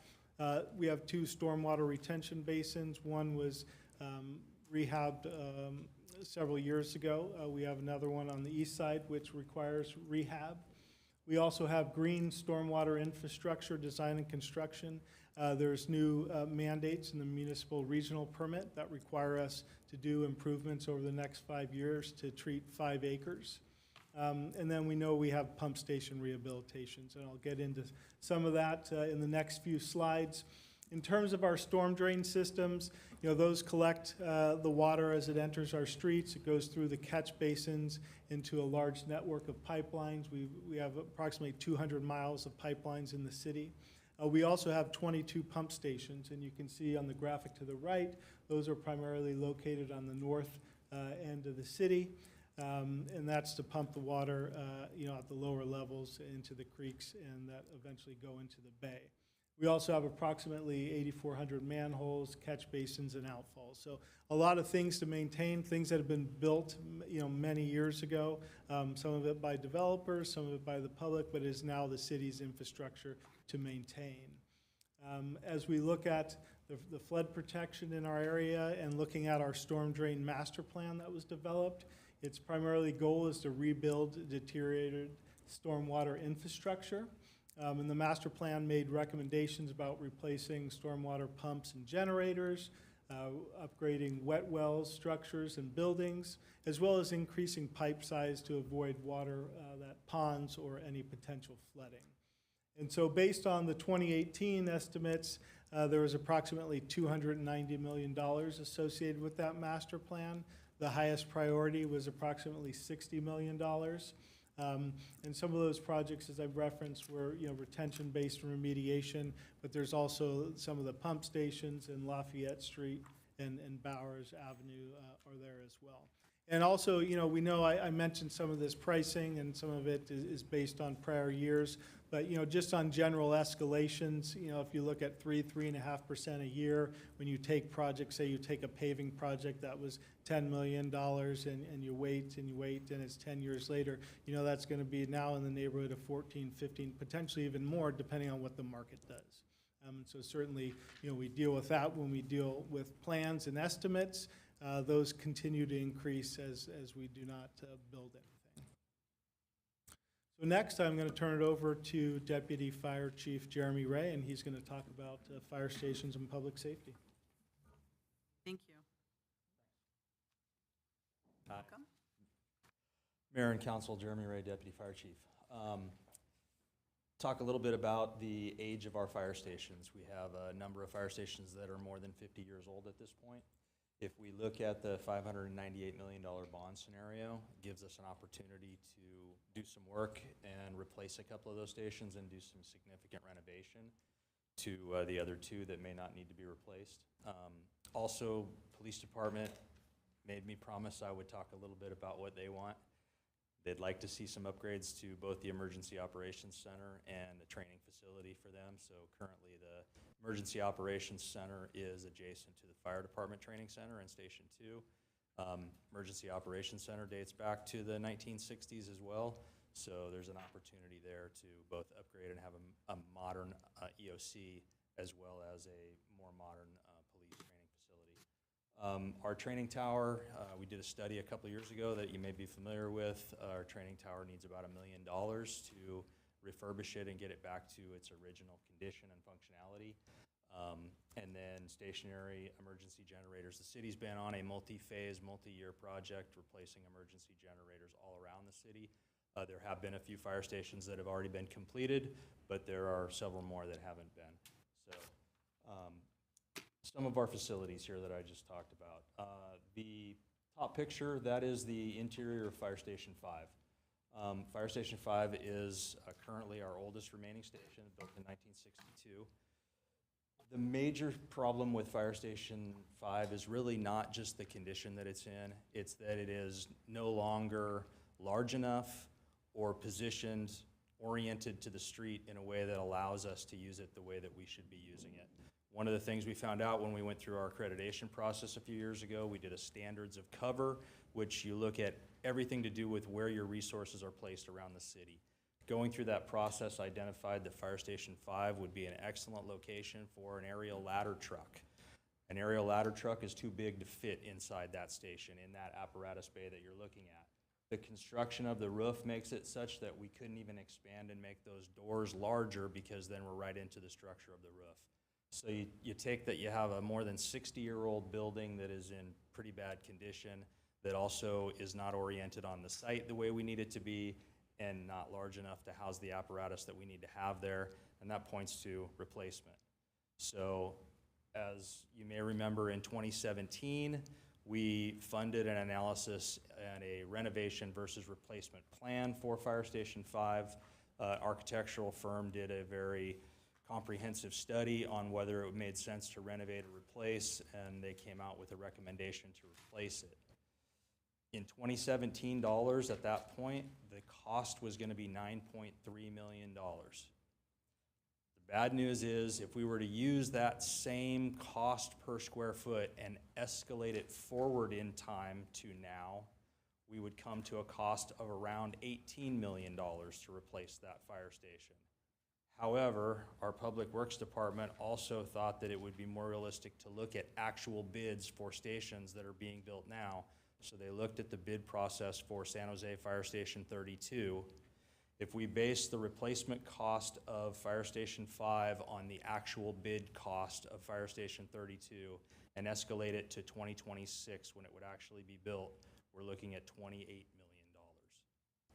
So that's how we get to these really large amounts of money when we are talking about not a very large number of facilities. Next would be Fire Station 1. Fire Station 1 is also where the administration building is over by Santa Clara University. Built in 1965. Station 1 overall structurally is not in bad shape for being built in 1965. It has a lot of things that are lacking for it being a modern fire station, as well as an administration building. There is some potential there to renovate. We don't know exactly what the potential is because, as City Manager Grogan mentioned, that we sometimes do studies and we try to find out what things are going to cost. For the last couple of capital improvement program budgets, we have put in to do a study of Fire Stations 1, 7, and 9 for whether they could be renovated or not. That study wasn't funded because it didn't make a lot of sense to spend $200,000 if we didn't have any identified funding source to be able to do anything anyway. So that got rolled forward, and that cost was going to be $270,000, and then it was going to be $320,000. So we haven't done that analysis because we didn't want to waste those funds, basically. So there may be potential for Station 1 to be renovated, not replaced. Fire Station 7 is the one you see in the lower picture there. That station was built in 1972. It's also not in great condition, has some structural problems. What you see on the outside is wood shake shingles. I don't know why they made a fire station out of wood shake shingles. Not exactly the most flame resistant construction, but also not very termite resistant. So Station 7 has some problems. Again though, to go back to that standards of cover document, Station 7 also has apparatus bay doors that are not large enough to accommodate modern fire apparatus because our apparatus keep getting bigger as we try to do more and more things. It also has an orientation to the street that makes it difficult for those larger apparatus to be able to make it into the back of the fire station in the first place. So all of those things added up mean Fire Station 7 really should be replaced, not renovated. And then that brings us finally to Fire Station 9. Interesting thing about Station 9, it was not built as a fire station. Station 9 was built in 1970. It's just a concrete tilt-up warehouse. It was basically built on spec. City of Santa Clara purchased the building in 1979 and had the construction done to create the fire station living quarters in the front portion of the building with the whole back of the warehouse being still warehouse, which we desperately need. We have reserve apparatus that are stored there. We have our urban search and rescue trailer that is stored there. It's really our only warehouse facility in the fire department. Again, building probably is salvageable. Fire station living quarters need to be expanded. So again, there's the 4 stations that are primarily in need of either replacement or renovation. Finally, the photo there, generator. We talked about backup generators. That's a generator at Station 5 on the right there. It's actually not as old as the station. That generator is a 1977, so it's a lot newer than the fire station itself, but obviously has seen better days. Just want to talk really briefly about, in addition to modern facilities that will allow us to be more efficient and respond faster, as you all know, fire stations are kind of a hub in the community. Our fire stations see between hundreds and thousands of children every year who come through for fire station tours with their classes. We have the community that comes out to our fire stations for National Night Out, and we go to them, and they visit the fire stations. As a result of that and seeing them in the community, they come and they visit the fire stations. Our goal is really to have our fire stations be welcoming to the community, and we want them to be open, and we want them to be something that does more than just be a fire station. You know, the city has sustainability goals. We have a climate action plan. We have a lot of things that a modern fire station could showcase. We have the ability, 2 of the fire stations that need renovations are directly adjacent to a creek. There might be potential there for bioswales. There is a lot of potential in fire stations to educate the community not only about the fire department and what the firefighters do, but about how the station is built and what the station does to contribute to the sustainability goals of the city, including solar panels being a good possibility for our fire stations. So a lot of reasons for hopefully moving forward with this, and one more plug for the updated Emergency Operations Center and Police Training Facility. So with that, I'll turn it over to, sounds like we have Cynthia. She's behind you, right behind you. Thank you, welcome. Good evening, Mayor and Council. Cynthia Bojorquez, Acting Director of Parks and Recreation, and I have the opportunity to speak to, oops, and I'm going the wrong way again. Sorry. Can you get me back? Nope, I've gone the wrong way. There you go, thanks. So as the city manager said, we do have an expenditure plan if the bond measure is approved for $598 million that would allocate $150 million to the proposed following project areas: playground rehabilitations, park renovations, and you'll see in this picture a recent picture of the recent Montague Park renovation that we just completed. Senior center, community center renovations, aquatic facility renovations, and library improvements.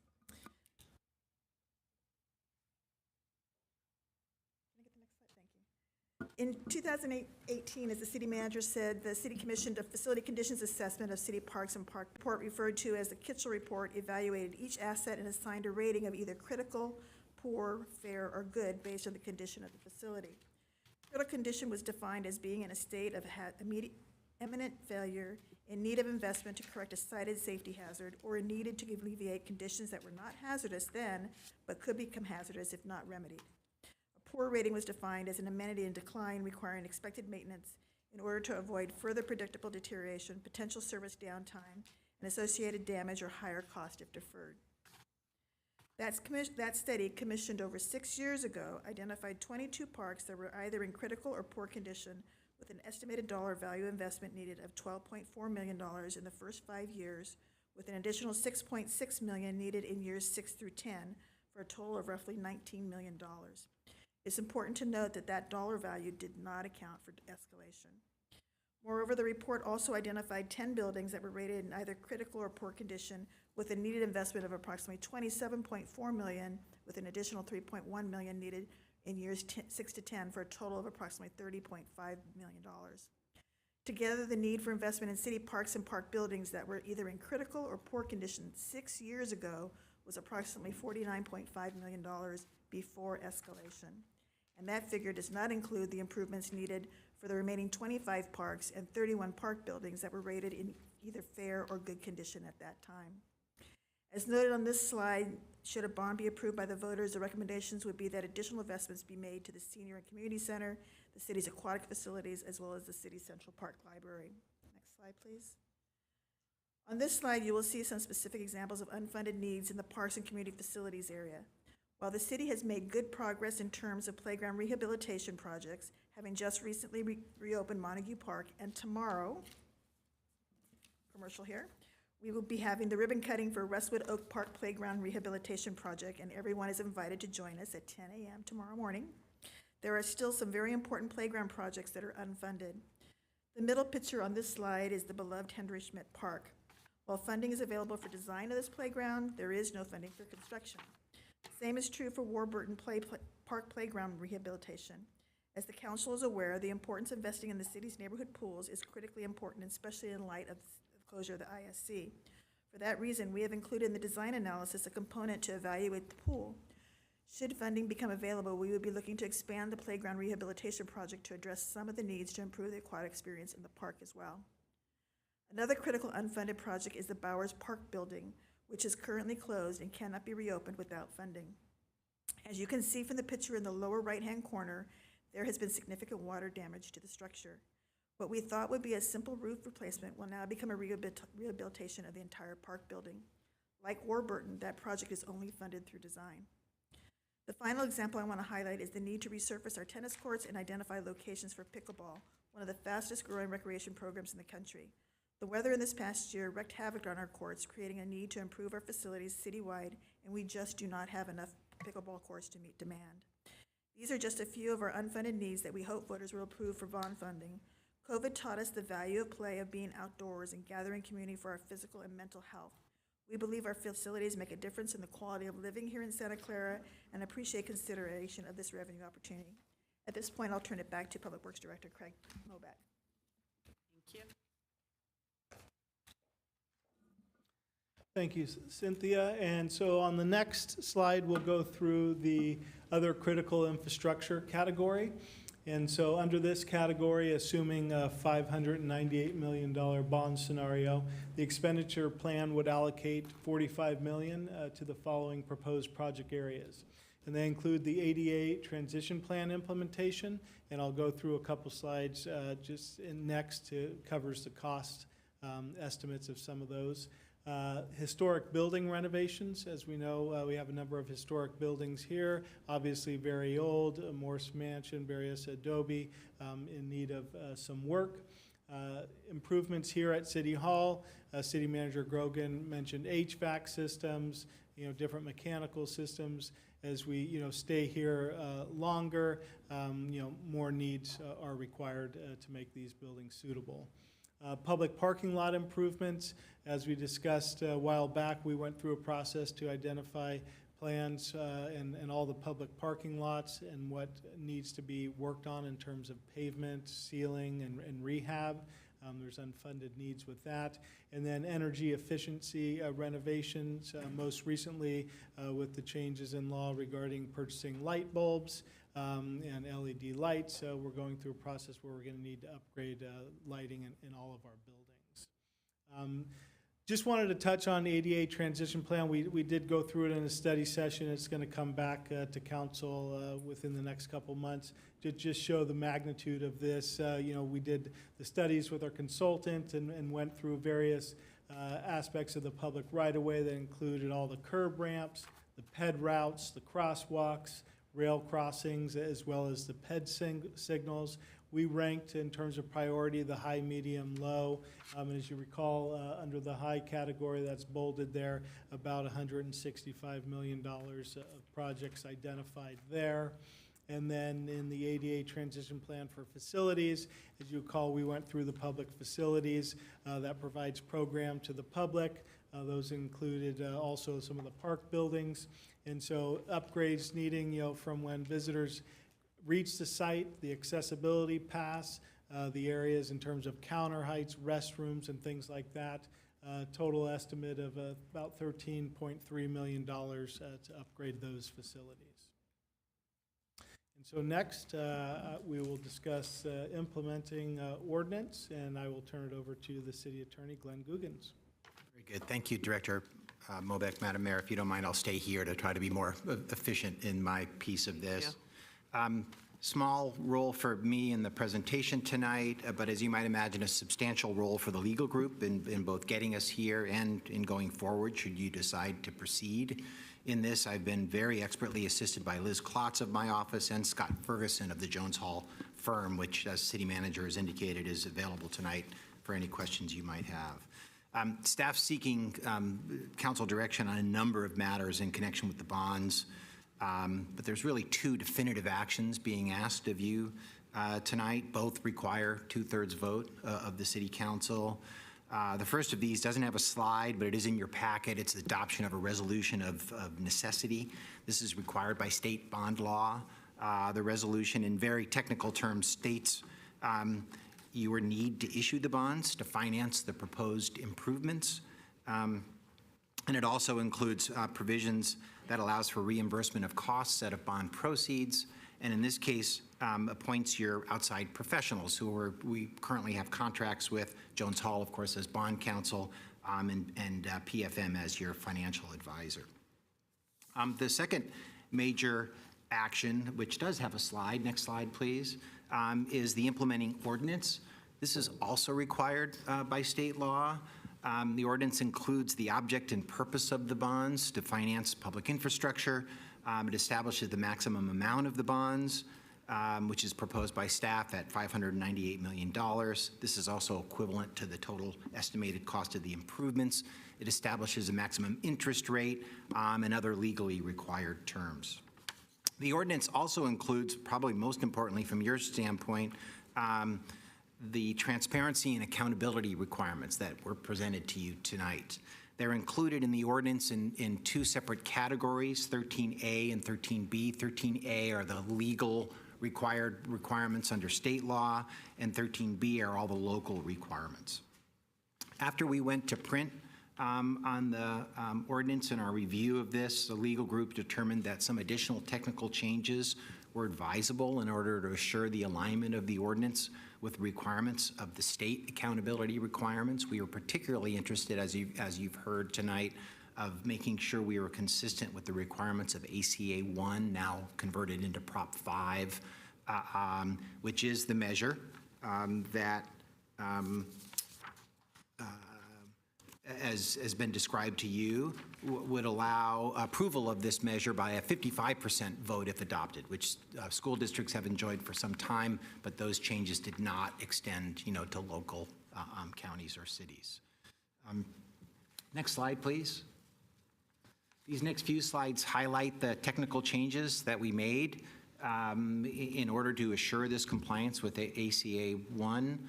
The first of these, and really the important language here, is the highlighted language at the end, which reads, to the extent any provision of this ordinance is determined to be inconsistent with the terms of ACA 1 or any other applicable state law, the city is authorized and directed to make any necessary conforming changes. We obviously endeavored to include everything, in that, but to the extent there's some determination that the ordinance is missing that, this authorizes us to make, the conforming changes for that.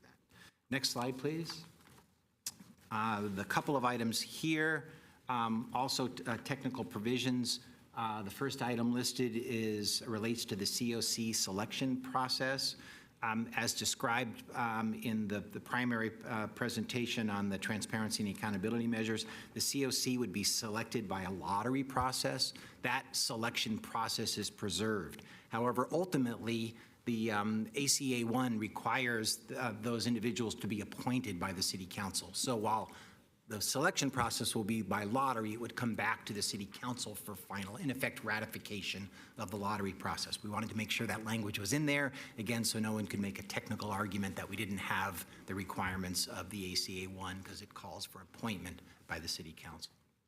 The next item here is actually just an additional requirement to the role and function of the COC, or Citizens Oversight Committee. This last provision here also includes in their role and function to inform the public concerning the expenditure of bond proceeds. So they will also have an educational function in addition to the oversight, and compliance functions.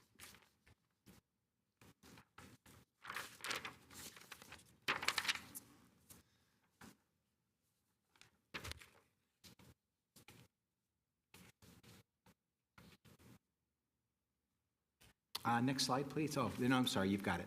Very good. The final change is we wanted to make sure that it was very clear about how, since we have both state law requirements and local law requirements, how those two interact with one another.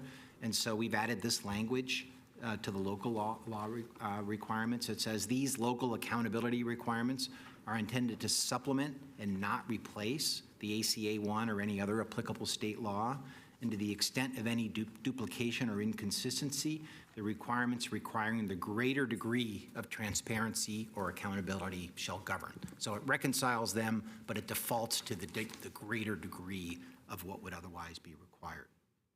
All of these changes are shown in a revised version of the ordinance that's been distributed to you on the dais and is available to the public. And obviously, if you have any questions about that, I'm here, and outside counsel, Scott Ferguson, is here to answer those questions. With that- Attorney, we have this on our desk, but it doesn't have Exhibit A. I'm sorry. Yeah, Exhibit A is the expenditure plan. Is it the one page? Yeah, which is what's been presented, as the That's the expenditure expenditure plan. plan? And ultimately, the structure of the actions that contemplated, Madam Mayor, if we receive direction on the expenditure plan, we will come back with that on July 16th.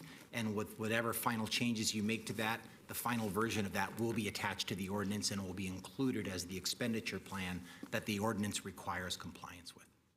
So it'll all come together, in the end with again, if you proceed with final actions on July 16th.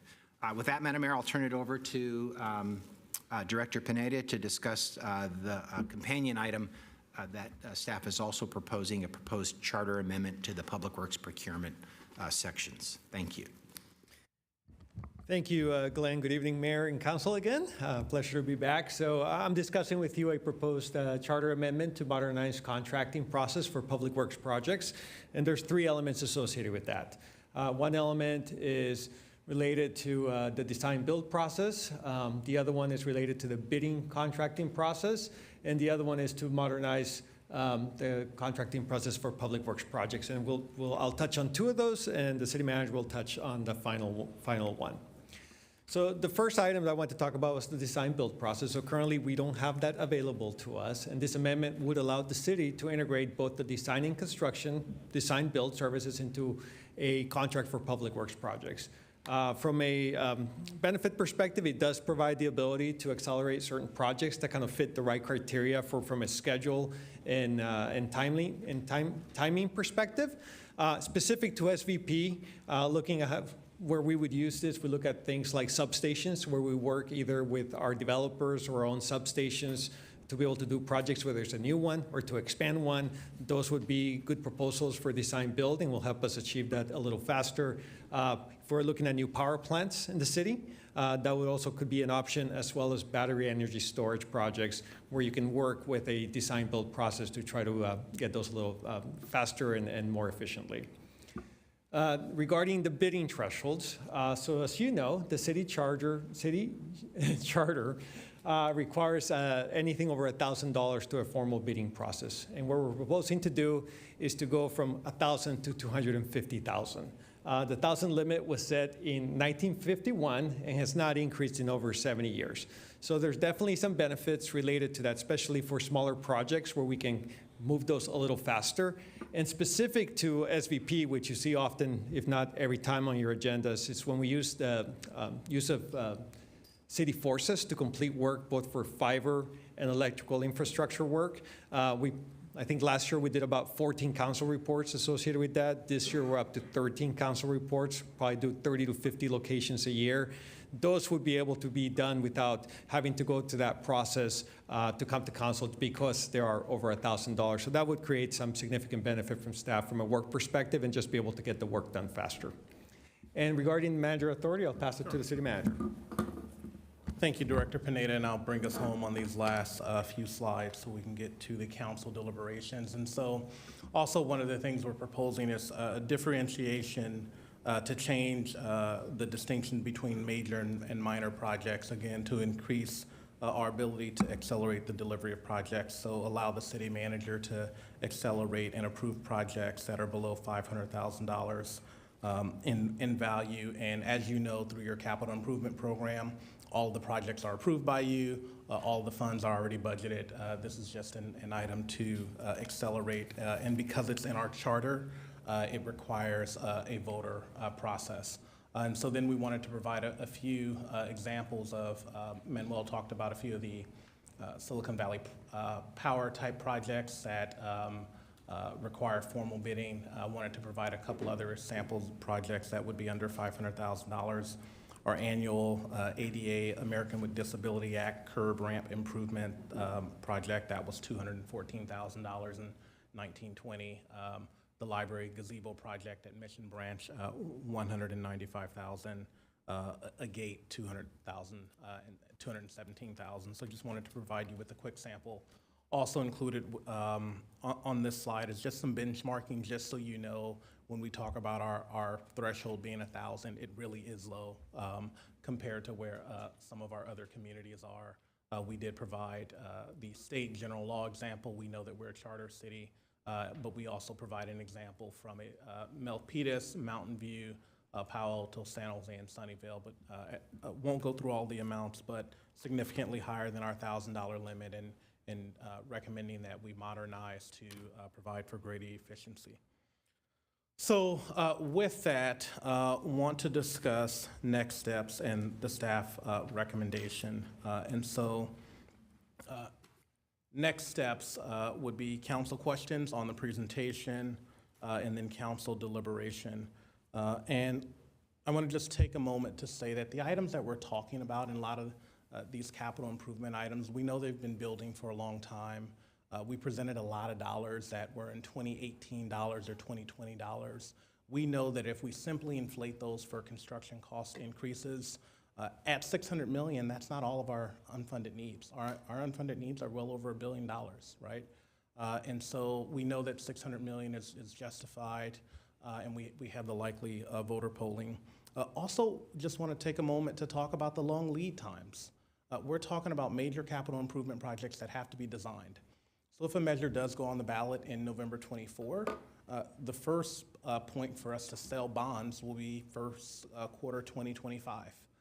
And we know that it typically takes about a year to 2 years to go through the design process, as well as clearing CEQA, the California Environmental Quality Act process, and then permitting construction. And so we're looking at 2 years. So if funding is not available first until 2025, we're looking at really 2027 before some of these major projects can even start construction, and major construction takes about 2 years. So we're looking at really 4 years, right, 29. And so certainly the city council can decide to not put an item on the ballot and potentially go in 26 and potentially go in 28. But when we talk about these long lead times for construction, and we talk about inflation, oftentimes you need to carry the inflation to the midpoint of construction, which is why I think the fire department talked about when we were this community was talking about potentially doing a bond in 2018. The cost for one of the fire stations was $10 million. Now we know it's over $25 million. And so we know the cost will continue to increase. And so the items that are before you, certainly they can move forward with 5 votes on the city council. But the reality is they may only be ultimately successful if all 7 members of Santa Clara's elected city council support it. So really the question here tonight before the city council is, does the city council as a body desire to place a measure before voters on November 24? And if so, what amount? And are there any changes to the transparency and accountability plan that has been presented? From a professional staff level, we strongly feel that the necessity is there. It's documented in your studies. It's documented in the capital improvement plans that you adopt every year. And so the need is clear. We know voters, 80% agreed that we need to spend additional money on infrastructure. And as staff, we're here to support you through your deliberations and your dialogue. Thank you. All right. Well, thank you very much to everyone for the detailed presentation. We'll start with council member questions. Councilmember Jane.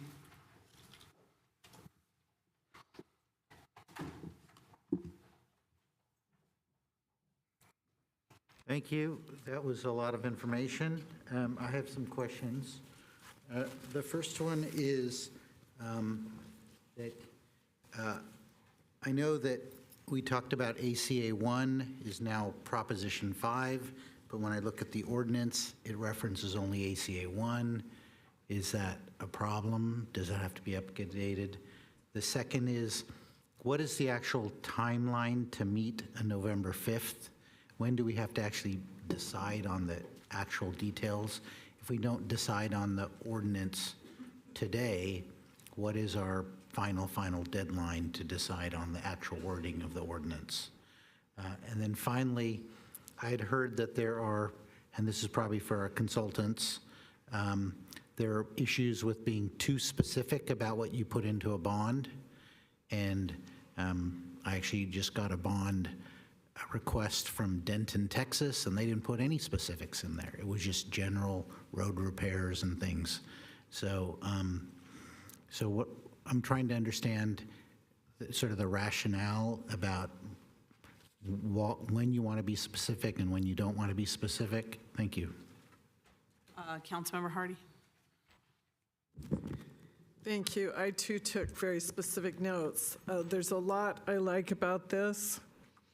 It's a hard decision, but we cannot kick this can down the road and not assume the can will get worse, more expensive, and harder to move.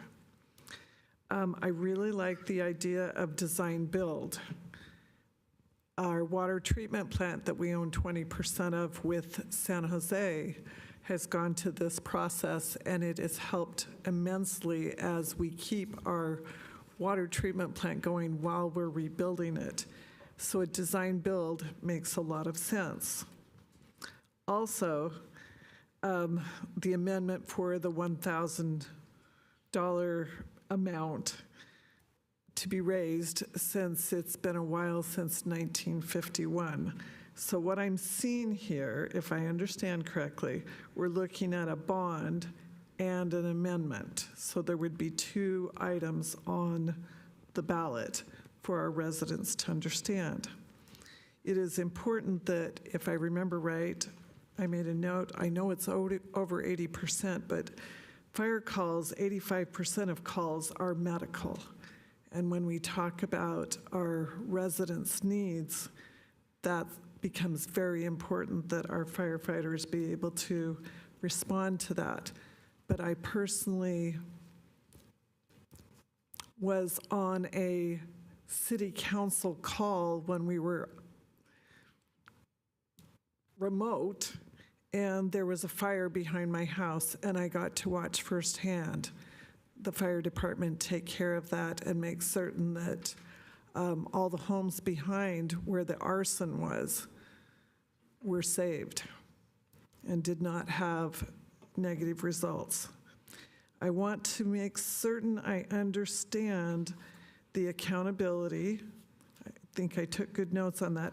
But when I hear $29 per $100,000 of assessed value, then I wrote down the number 195 per average per property. That doesn't quite account out for what a property would be assessed at. And I want to understand where we got the 195 average. Is that monthly? Annually? But knowing what my assessment is, and I bought my house in '93, that's why I want to just understand the numbers on that. Thank you. Thank you, Councilmember Chahal. Thank you, Mayor. Thank you, City Manager and the team for detailed presentation.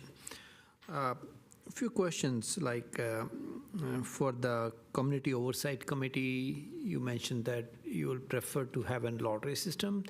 Would that lottery system be by district or by at large citywide? So that's my question.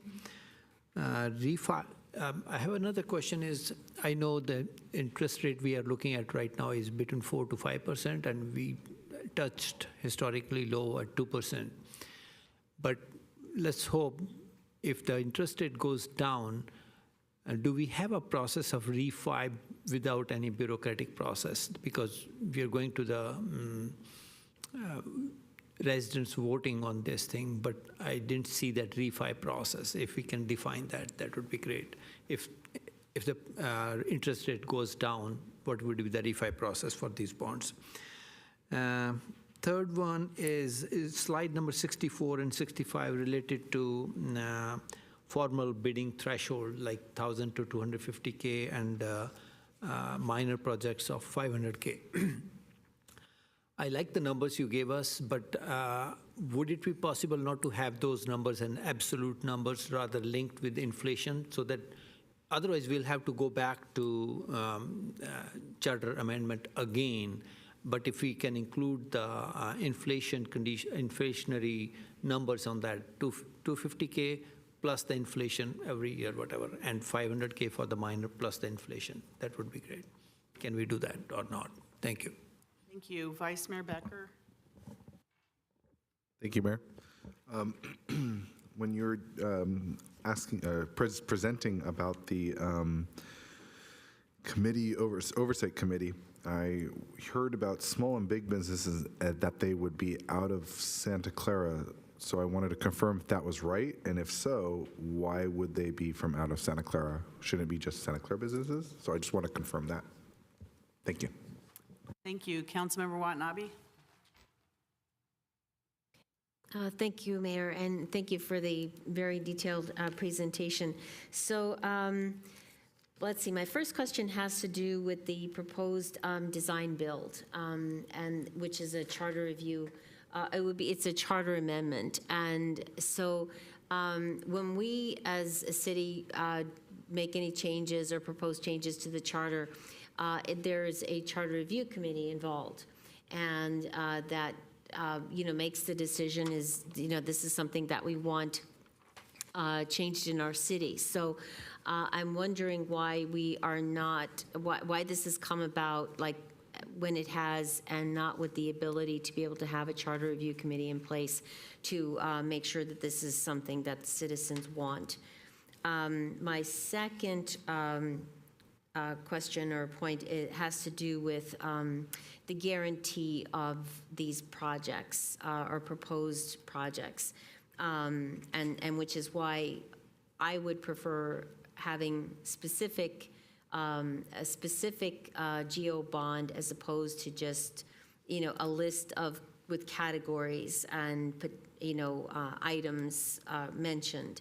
I think that in the interest of transparency and accountability, that we need for the residents to see that this is what this money is going to be specifically spent on.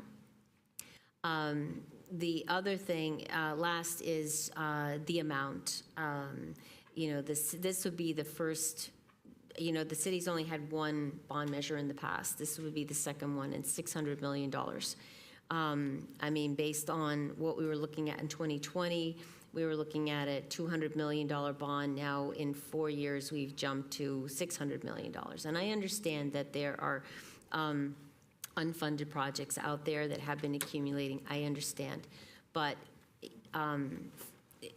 hearing and reading some of the comments that did come from the public and concerns about people being on fixed incomes and just concerns about just constantly, taxpayers, being assessed, more and more monies.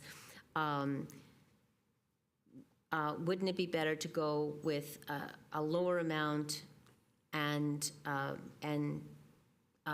get what we can get done, say for maybe $400 million as opposed to $600 million, and then go out for another geo bond?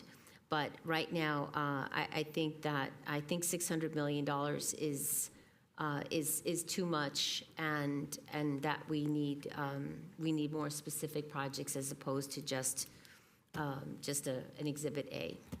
Thank you. Thank you. Councilmember Park? Thank you to City Manager and staff for giving that report.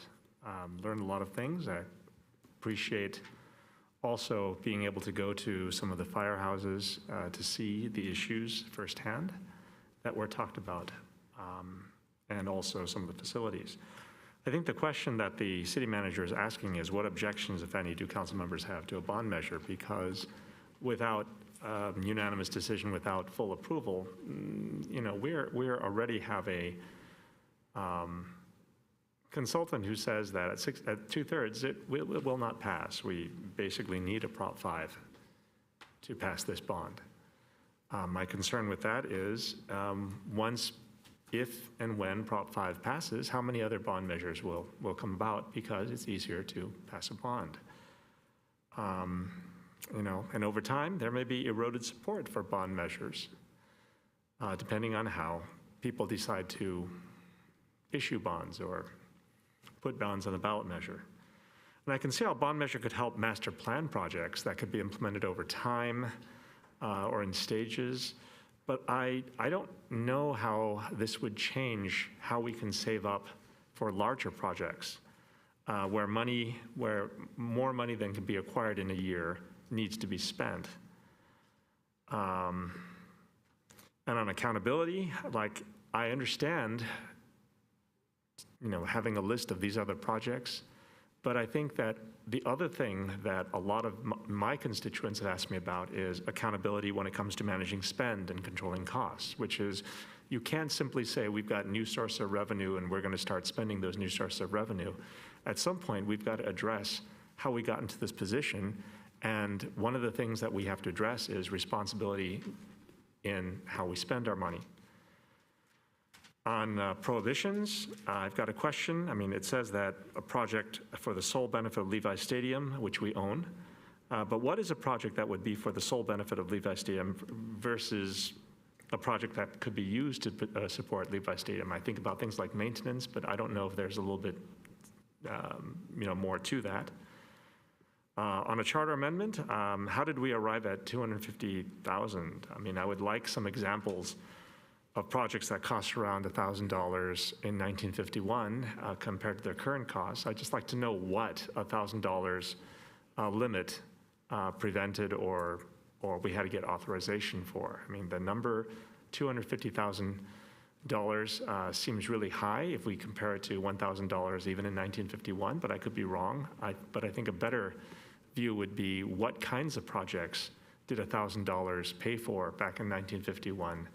And how much would they cost today? And I just want to know how we came up with the numbers. The same for the city manager approval of $500,000. Just like to know, I get a couple of projects that were below $500,000, but I'd kind of like to know a little bit more around the range, what would be prohibited or what would require approval. And I hear Councilmember Chahal asking about cost of inflation, adding in inflation. But my concern is the way that costs are going up, they don't necessarily meet inflation. We had the fire department tell us about projects that if we just went with inflation would give us one number, but when we go to actual bids, it gives us another number entirely. I've also been told that this city loves to do studies. We spend a lot of money on studies, but I almost feel that rather than saying that there's going with the cost of inflation, there should be something that tells us, maybe a review every 5 years that tells us this is an actual number, this is a more realistic number. Have some other questions, but these are my initial questions. I'd like to some answers to the previous questions before I go into some other specifics. Thank you.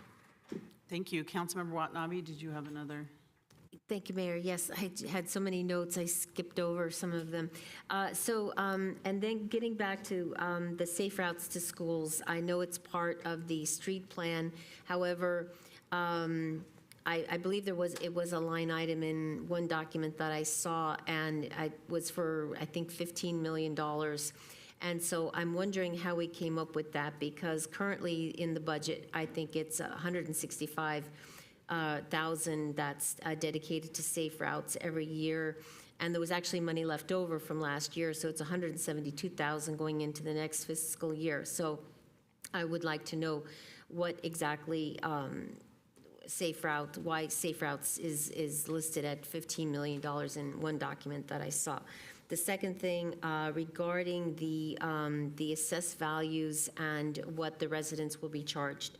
I've seen two different numbers, and I'm just looking at the, from 2018, when the city was considering the bond measure, at $400 million, a $400 million bond, an assessment of a home valued at $1 million, the assessment rate was, or the payment from the residents would be $565. So I'm wondering how we came up with, for almost a $600 million bond, that the average person would be paying $195 per year. Let me see.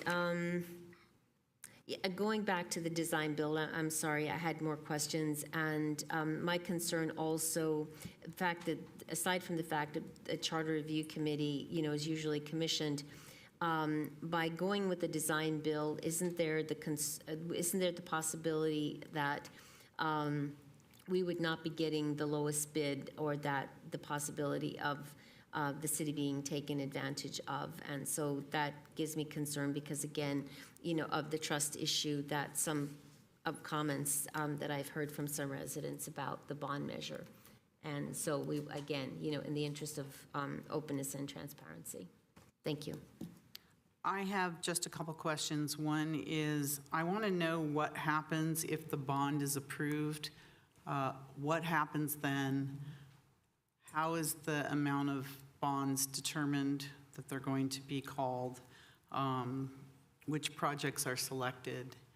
And does it ever come back to the city council? Or are the projects just selected from those categories? So what happens? And then the second thing is, on the design build, we literally spent 10 minutes for the first time on that issue, which is a charter change. And our practice is to go to a charter review committee.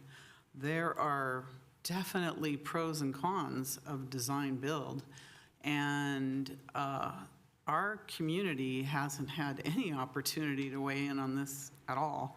So my question is, why was this brought up now with a very short presentation? And I actually read the document of the design build, and which I have a lot of questions, but the real question is, why are we not going to a charter review committee, which is what we do always when we're changing the charter? Because we might have a charter review committee that says, whoa, we'll do design build, maybe only for SVP or something like that. There could be all kinds of options available by looking back and see when we need it, how we need it. But just bringing it up tonight for the first time with a little presentation and a questionable document on design build, again, public trust is important, and I'm surprised. So those are my two questions. So when you're ready, city staff, could you answer mine last? I have to run out just for a second. Oh, Vice Mayor Becker? Yeah, I have an additional question too. Kind of tagging off to where Mayor Gilmore was leaving off on. I thought we've had some recent charter changes also that did not have a charter review process. I think it was on one of the last ballots we had. I think it dealt with maybe Silicon Valley Power. I can't really recall off the top of my head, but I think there was some sort of charter amendment that we did not have a charter review commission. So I just want to get some confirmation on that and clarification. Thank you. Madam Mayor, while you step out, can we take a brief 5-minute break? Yes, go ahead, please. Okay, so let's do 11:25, 11:35 max. Thanks.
Okay, if we could take our seats, please.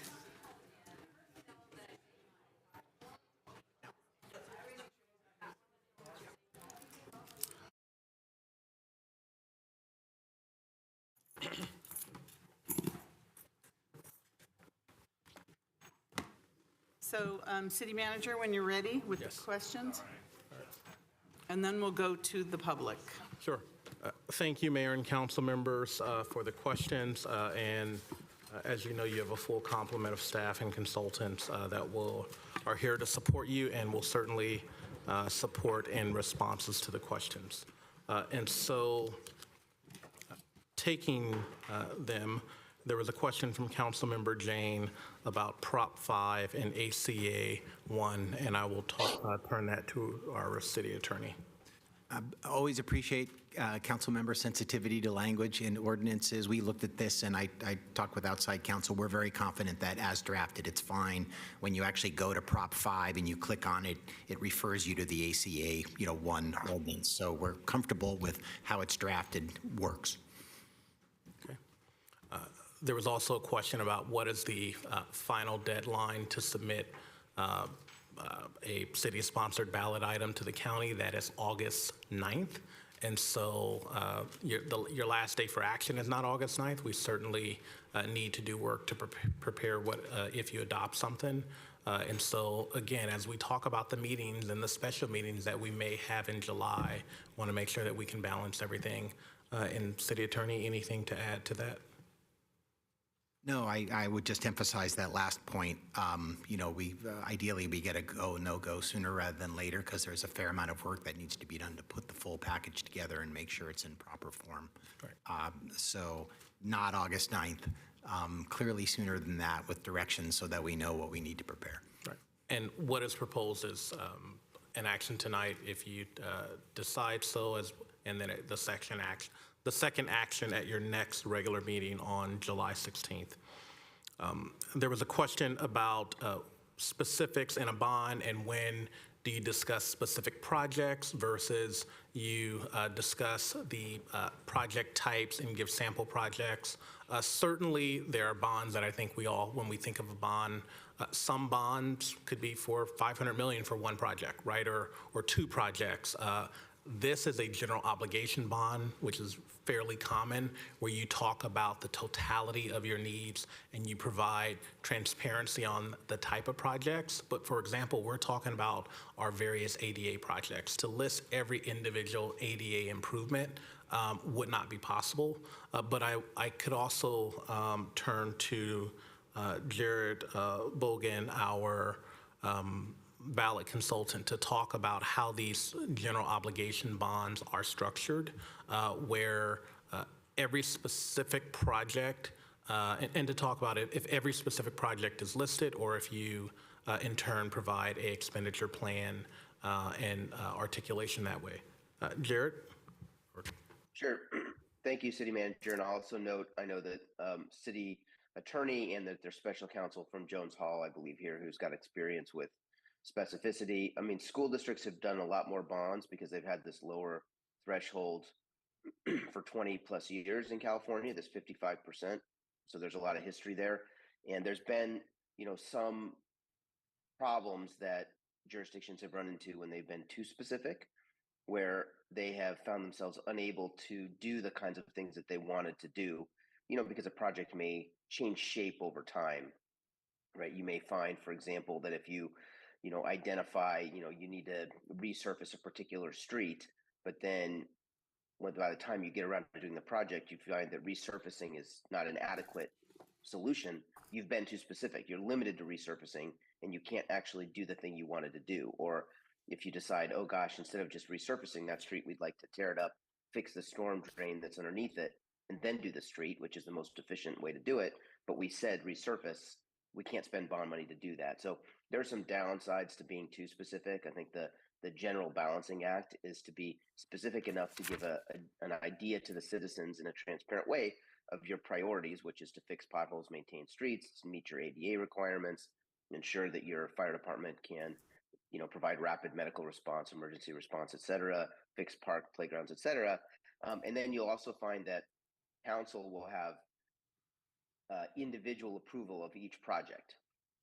So I know the city attorney is going to get to this question in a bit also, but as the projects come up, they will have to get, whatever your sort of purchase and spend requirements are. The council will be blessing individual, projects, contracts, et cetera, over certain amounts. So, there will be quite a bit of, public transparency and discussion about individual work that gets done. But having all that written to list ahead of time, will limit your flexibility over the 10 or 12 years that you're spending this money. So it is good to have kind of a middle ground balancing act. And in my experience, that's what this reflects.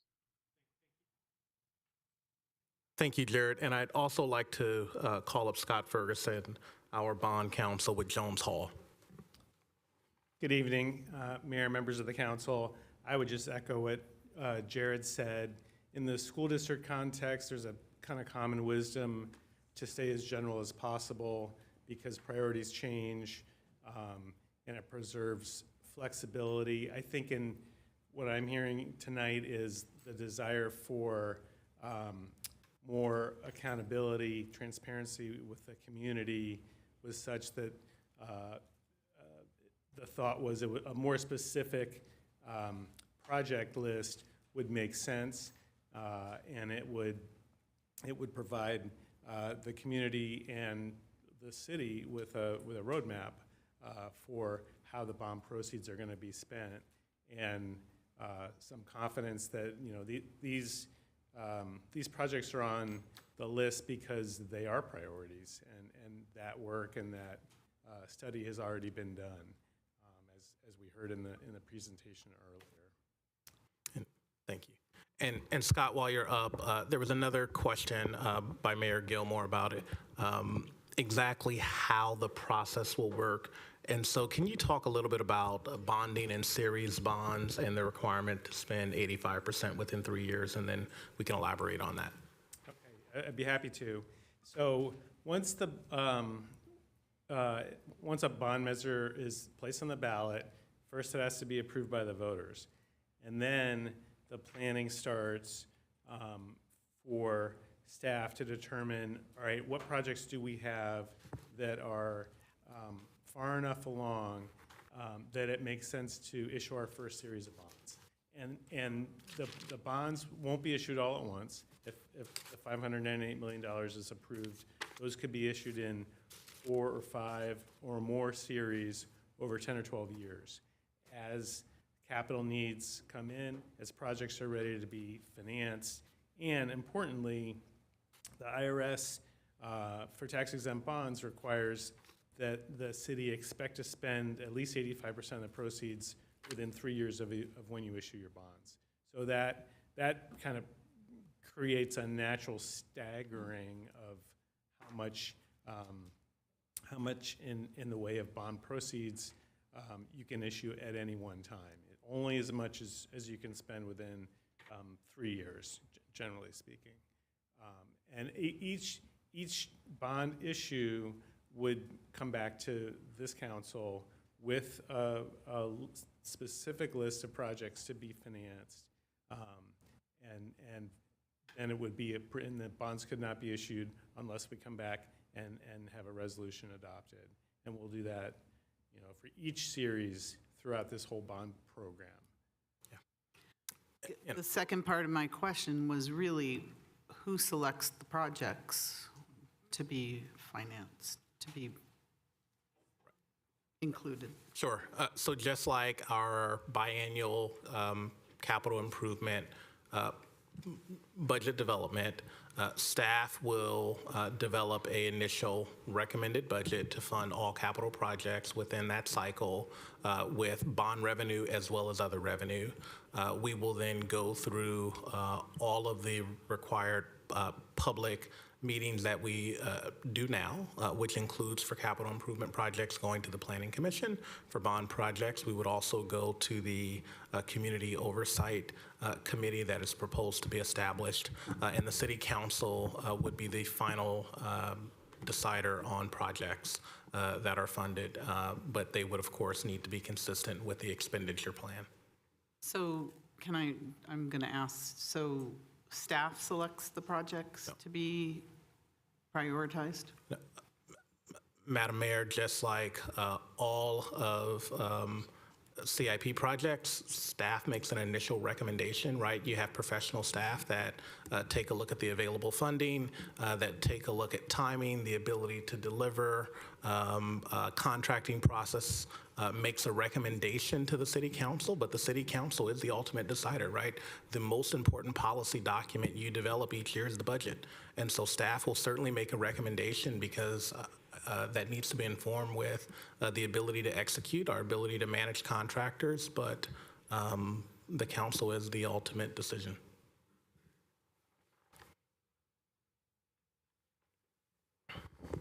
Okay, there were questions from Council Member Hardy on, yes, two separate ballot measures, a general obligation bond and a charter.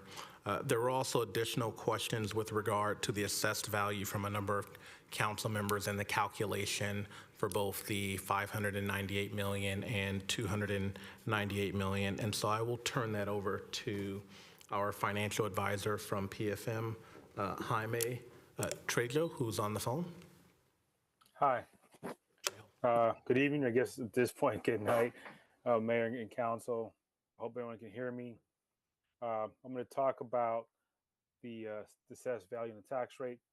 So the median assessed value of a single family home in the city is about $673,400.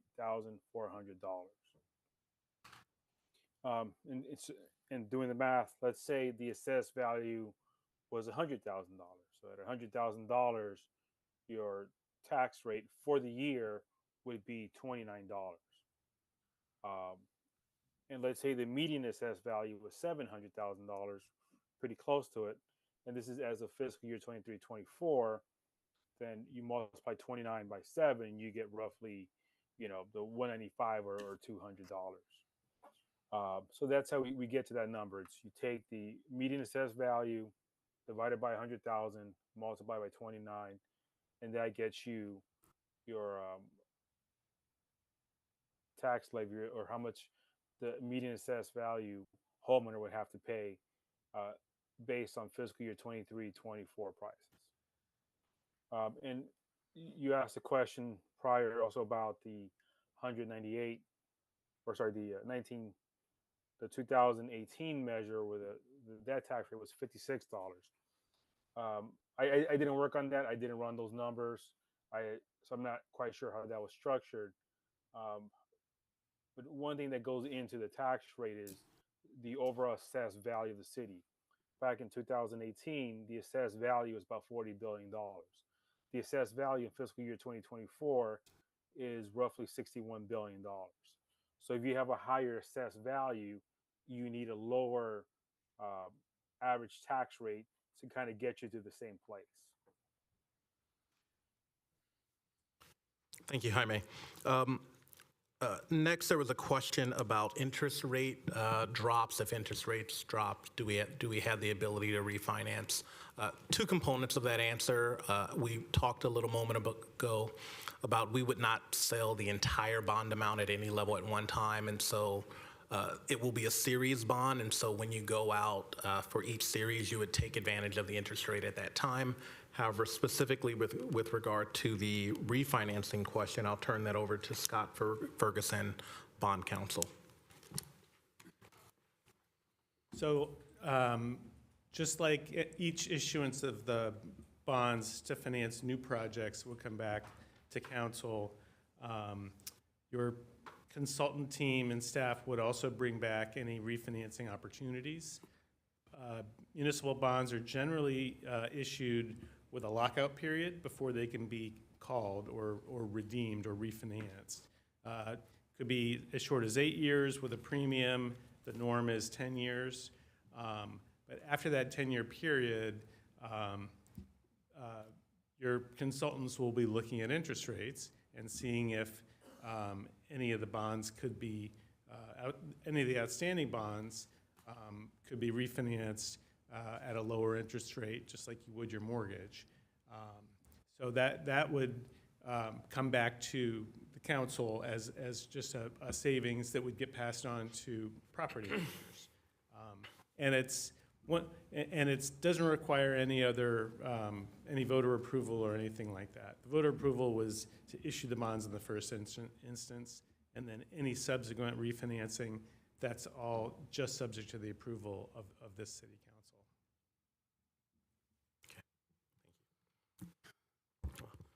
There was a question from Council Member Raj Jahal regarding would the proposed lottery selection be by district or at large? Certainly, it could be either. Staff is proposing that there would be a lottery and it would be an at-large selection, but not a lottery by district. But certainly, the City Council can discuss that and recommend a different approach. There was another question with regard to can the proposed formal bidding threshold increases be increased by inflation?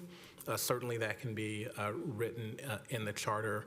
We did not propose that, knowing that raising it could be a sensitive item, but certainly it is can be increased by inflation.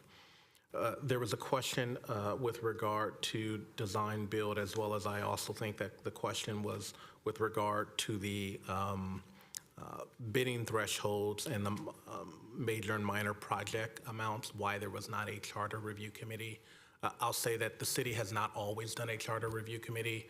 When you took your item for confirming the 5% utility transfer, there was not a charter review committee. Oftentimes for minor charter amendment changes, there's not a charter review committee.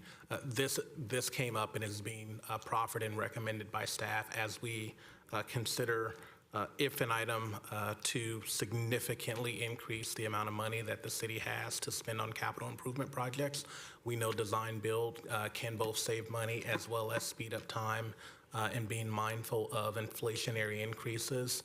Wanted to propose that to the city council, but certainly the city council could say, you know, we don't want to go forward with this item, or we'd like a different process. But not atypical, not every charter amendment, especially when it's laser focused, and a charter review committee is not required by law.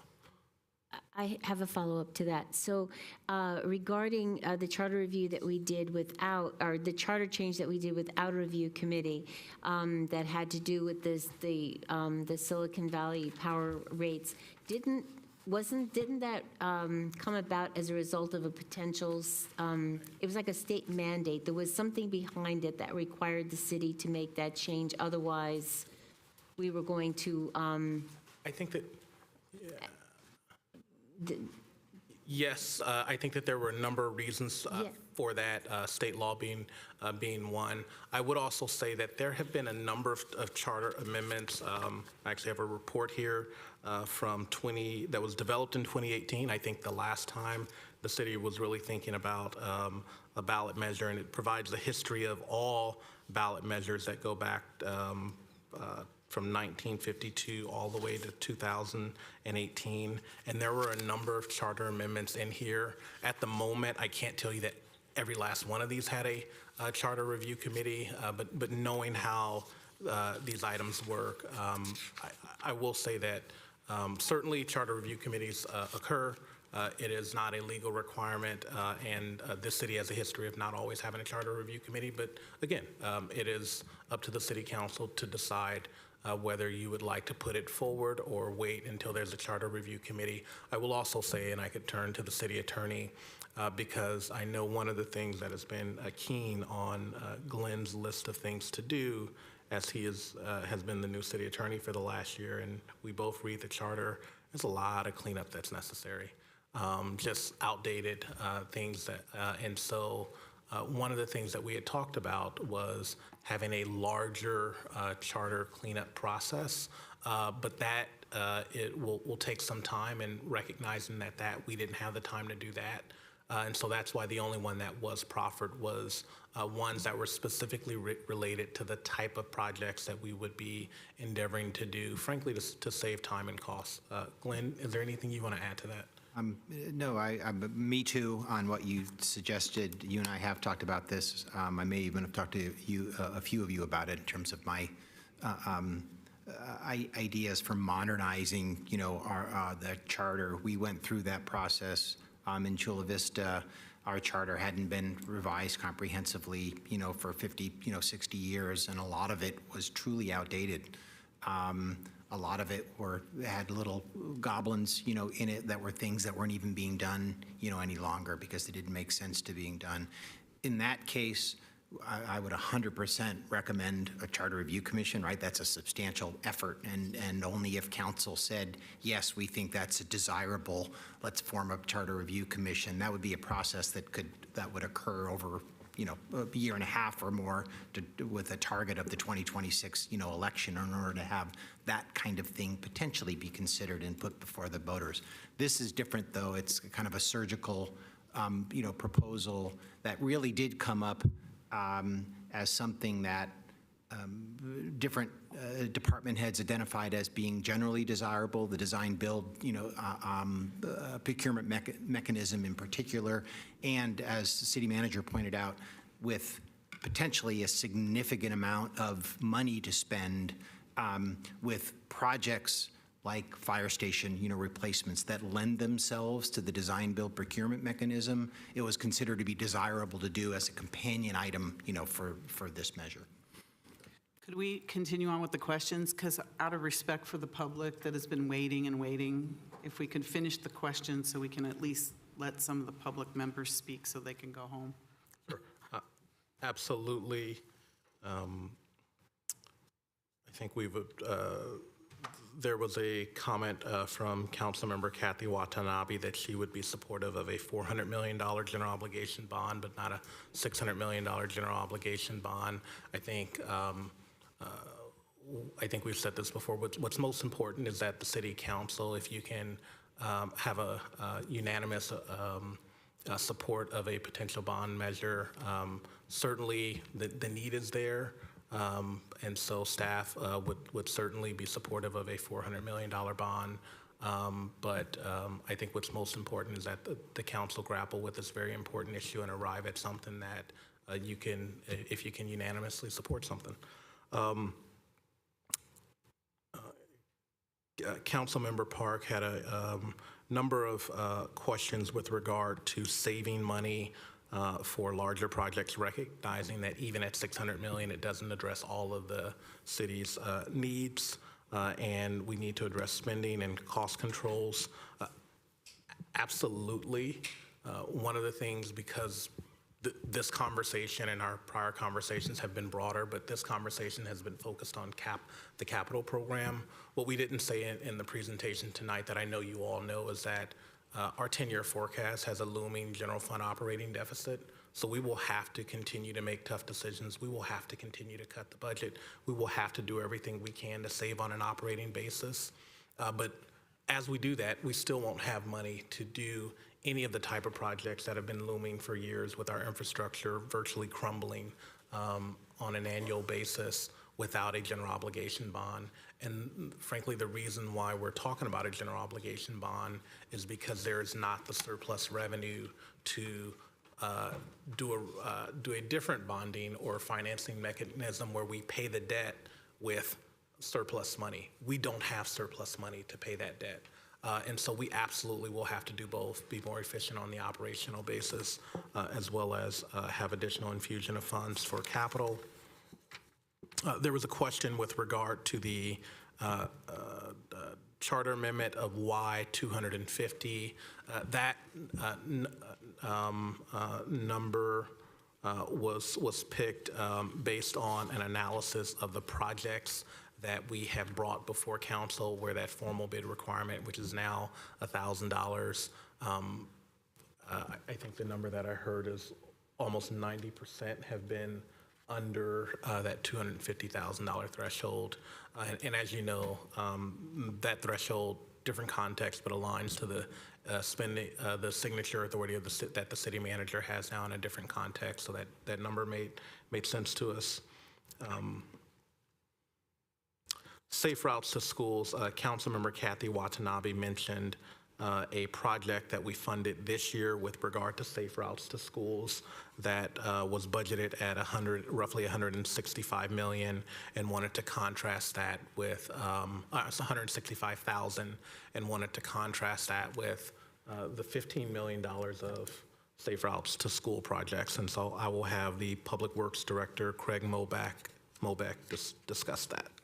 Yeah, thanks for the question. I think there's a current project in the budget, Safe Routes to School, that's funded fairly minimally. That's for the school audits, the school training that goes on for the students, as well as the teachers that we conduct through a consultant annually. The 15 million, I believe, that you're referencing was construction projects under a category that was Safe Routes to School, PED, bike, and driver safety improvements, was a larger bucket. Those are more of the capital projects that you'd see in terms of crosswalk repairs, any bulb outs, and things like that in school facilities. So that was more related to the capital construction of those facilities. Thank you.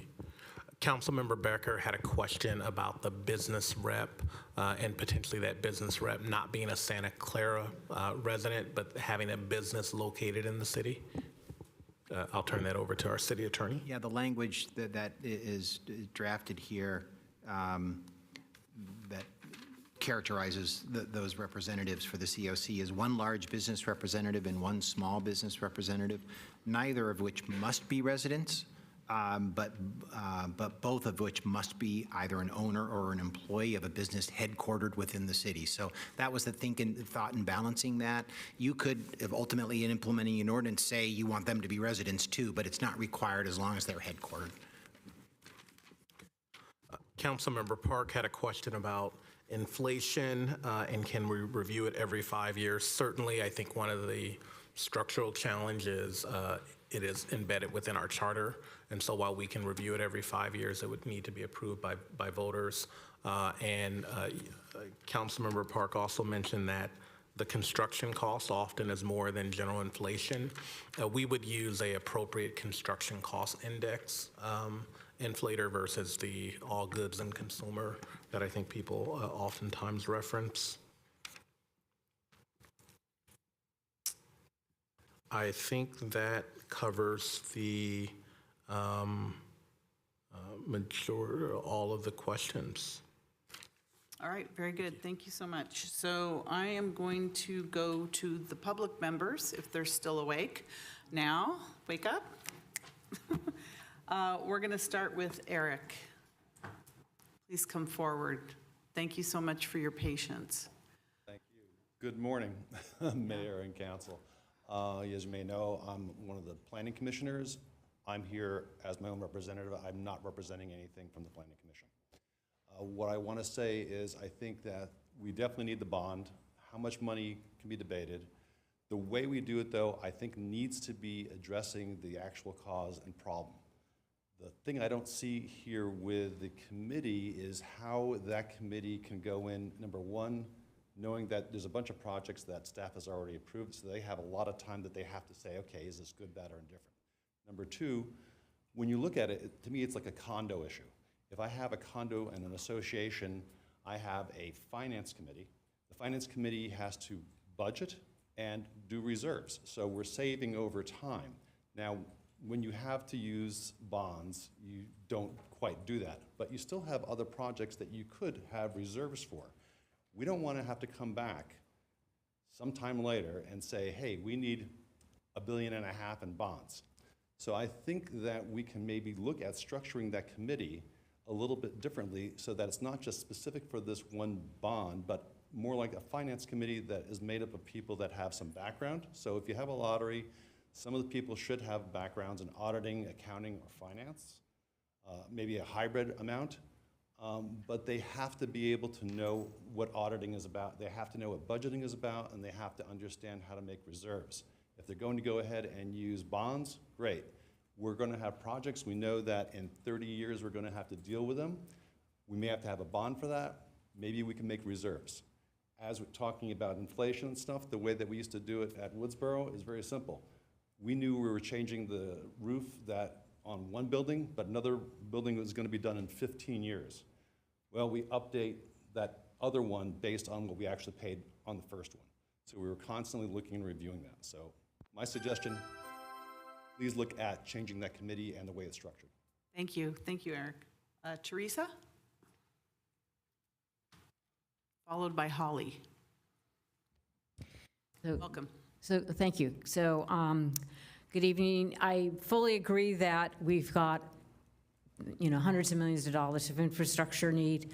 I'm a little worried about the numbers, and I'm kind of coming here to offer my experience. I've had 25 years of experience of working with Santa Clara Unified's very successful bond program. First as a board member and being involved in the sales of the first bonds, the management process, and then campaigns, chaired campaigns. Now I'm the treasurer for the funds for a future bond campaign. So I want to talk a little bit about that. I'll tell you, the consultants that I have worked with in the past have said that if you don't have the numbers that you need to pass your bond by the time you go out of the ballot, don't do it, because your numbers, in their experience, go down. As people hear about that they're going to be taxed more, your numbers, your affirmative votes tend to go down. And I'm very worried about that we're relying on the passage of ACA 1. So in some ways I'd say wait and see if it passes or whatever. And so the other things I would say about how has Santa Clara Unified been successful is that there has been a ton of community involvement. Every bond had a facilities needs task force before anything came to the board to be voted on, before it went to the public. And it was staff, it was consultants, it was members of the public that went through and assessed where were the real needs, and they came forward and made the recommendations. The other thing is you've got to have a campaign committee. Your staff can't run your campaign committee. Who's going to run that for you? Who are the people? Are you all going to be running that? And also have a great strategy for managing when you sell those bonds, when you harvest them. That's very important. In Santa Clara, taxpayers are not even paying what was in the bond measure because they've been managed so well. Thank you. Thank you. Holly, please come forward, followed by Amanda. Thank you for your patience, Holly. Welcome. Good morning, Mayor and Council. I just wanted to come forward and ask that perhaps some of this money be earmarked for beautification. I live on Hope Street, as Council Member Watanabe is very aware of. It looks like a dumper out there. People are dumping trash. 2 weeks ago, I chased a man and his son away, broad daylight, dumping trash. I threatened to turn them in for illegal dumping if they didn't pick all their stuff up and leave, which they did, but I videoed them, the car, the plates, everything. I know the city used to come through once a month to clean things up when it got really disgusting out there. That has not happened. The last time garbage was picked up out there was the cleanup campaign in April. So instead of maybe not cleaning up every month, perhaps using money to, earmarking money to, I'm so tired, I'm sorry. Oh, it's okay. Put up cameras and maybe start catching people, finding people, catching them, ticketing them, finding them. That may actually pay for the cameras and any collection efforts. So instead of picking up, maybe start being proactive and try to catch people in the act. They're dumping stuff out there all the time, and I can't be out there. I live in the back of my complex. If I see them, I will say something, but I'm not going to go out there in the middle of the night and say, ha-ha, stop it. Anyway, that's my 2 cents. Thank you. Thank you, and the staff heard you as well. Thank you so much. Amanda, followed by John. Hello, Amanda. Good morning, Madam Mayor and council members. So you know me from Santa Clara Swim Club, but tonight I'm speaking as a resident. I've been here for 11 years. During COVID, there were a bunch of parks that were rehabilitated, that were redone, and it was such a gift that my kids and I valued. Once those parks were open, oh my God, we had been cooped up in an 897 square foot home, And for so long, to be able to go to the parks and just enjoy them, and brand new parks, and we loved it, right? And now we know we went to every single park in Santa Clara. We spent so much time in parks. That was our outlet. And during that time, I thought about how important parks are for the population in general. You know, a mother of four, we spend money every time we leave the house. To be able to go somewhere where we don't have to spend money, and I know that money is spent through our taxpayer dollars, but still, you know. As for the bond, frankly, the amount of money, I would pay double that happily for the bond measure, if that's what we're talking about. The citizens are going to have to pay. I fully support it, and would encourage anybody that I know to just support it as well. It might not be perfect in its current, I understand that there's a limited amount of time that you have to make a decision, and it might not be absolutely perfect, but I would say go for it, because what do we have to lose? And that's actually a question that I had, is what do we have to lose if it doesn't pass? Thank you. Thank you, Amanda. John, followed by Vikas, who's online. Hello. Hello again. The 1959, this is truly an unprecedented bond for our history. The 1959 bond was for new capital projects, plus the population of the city had just quintupled in the preceding 20 years.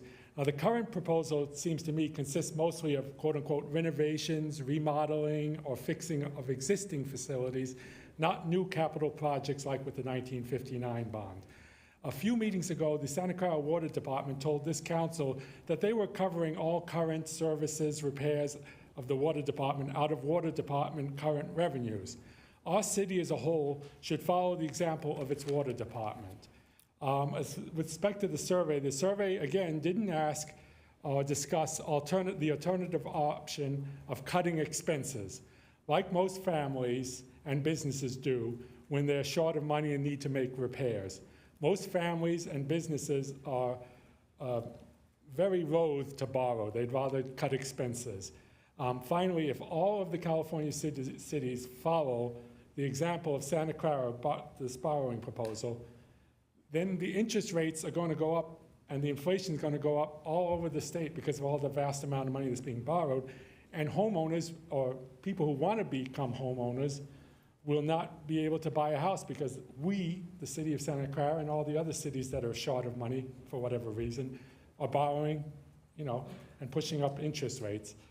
And a more specific question that just occurred to me is, if you go for a $600 million bond, that will either be, if it's 3%, it'll be $18 million a year, or if it's 4%, it'll be $24 million a year. Do you really have that amount of revenues now, current revenues, to even cover these $24 million worth of annual interest rates? Think about it. Thank you. Thank you. Vikas, go ahead, Vikas.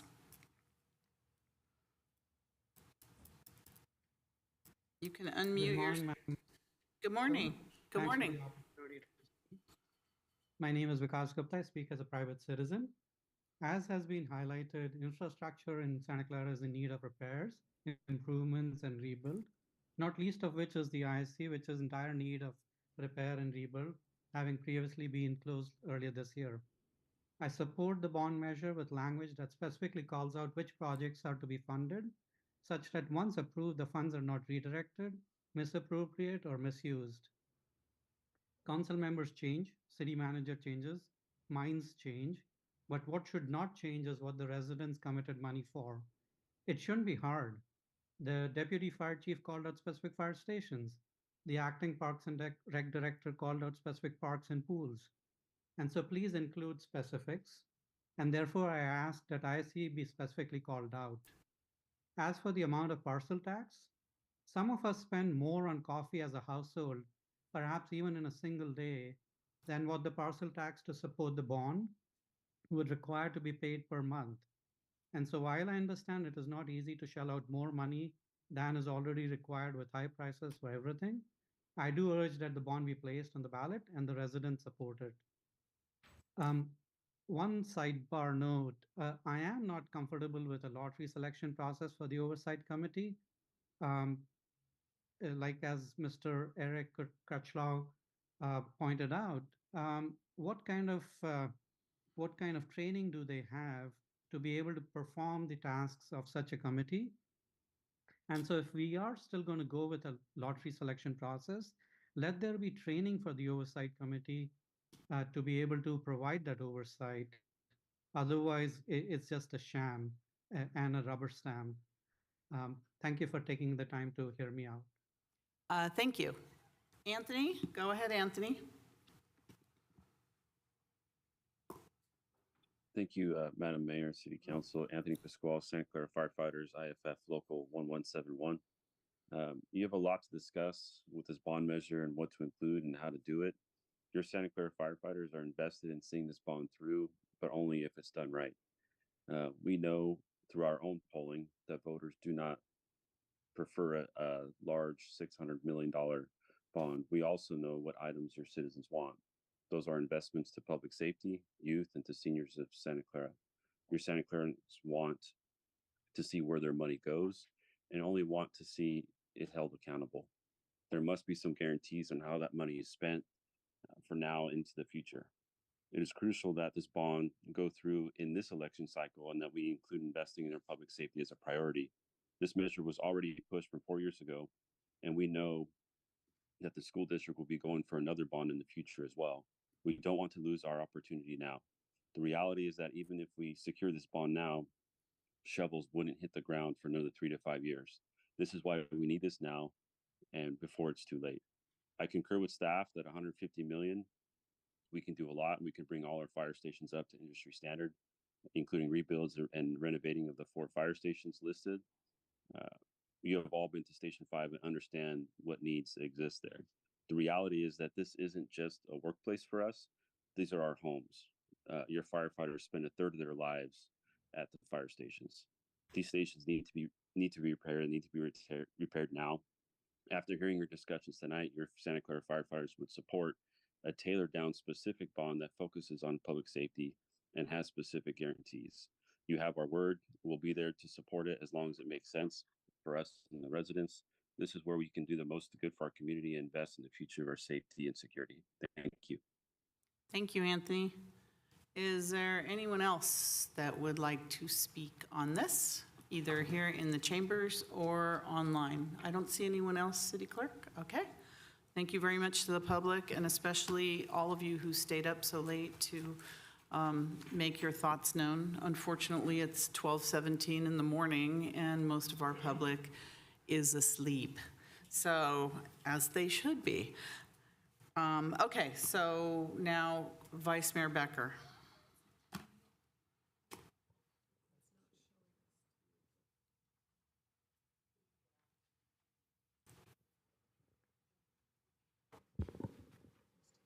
Vice Mayor Becker? Yeah, sorry, I was seeing that they're having a technical issue, but go ahead. If staff can pull up my presentation, please. What would you like pulled up? My presentation, please. Oh, your presentation. Okay. Okay, thank you. So I'll start off. You know, I got into city government and I got interested in city government when I saw a lot of our facilities outdated, from our parks to, you know, our swim center to all of our actually pools and a lot of our infrastructure.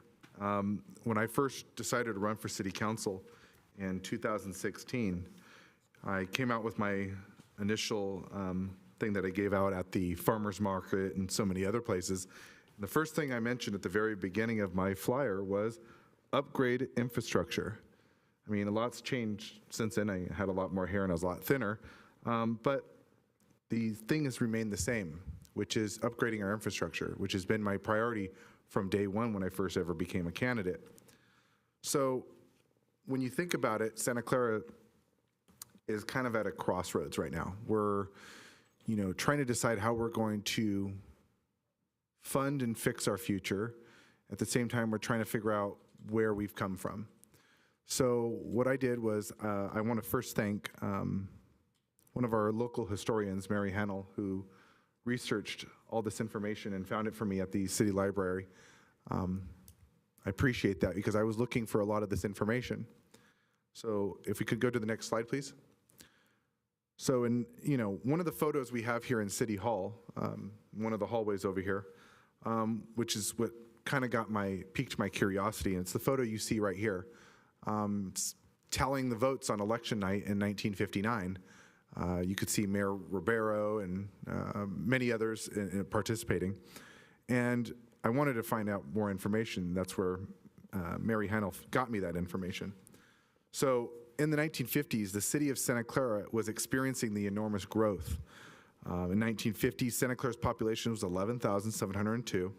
However, by 1960, the population ballooned to 58,880 and continued to grow by hitting 87,000 by 1970. In 1959, the city of Santa Clara pushed a $22.5 million worth of multiple bond measures to expand and modernize city services for the community's constant growth. The pivotal bond measures passed in all parts of the city with a 7-to-1 margin. Next slide, please. As you could see, there's a lot of slides here, a lot of propositions that were named, propositions A through K, and a lot of them kind of have a lot of the same things we're talking about today: parks and recreation facilities, street and highway improvements, street lighting, storm drain improvements, fire department improvements, library department improvements, sewer enterprise, police administration building, electric enterprise. You have a lot of these things that we're actually talking about tonight. And this was for the bond measure of October 27th, 1959. Next slide. You could see description of how the population has increased over time, and basically the real need for the city of Santa Clara to have this bond measure.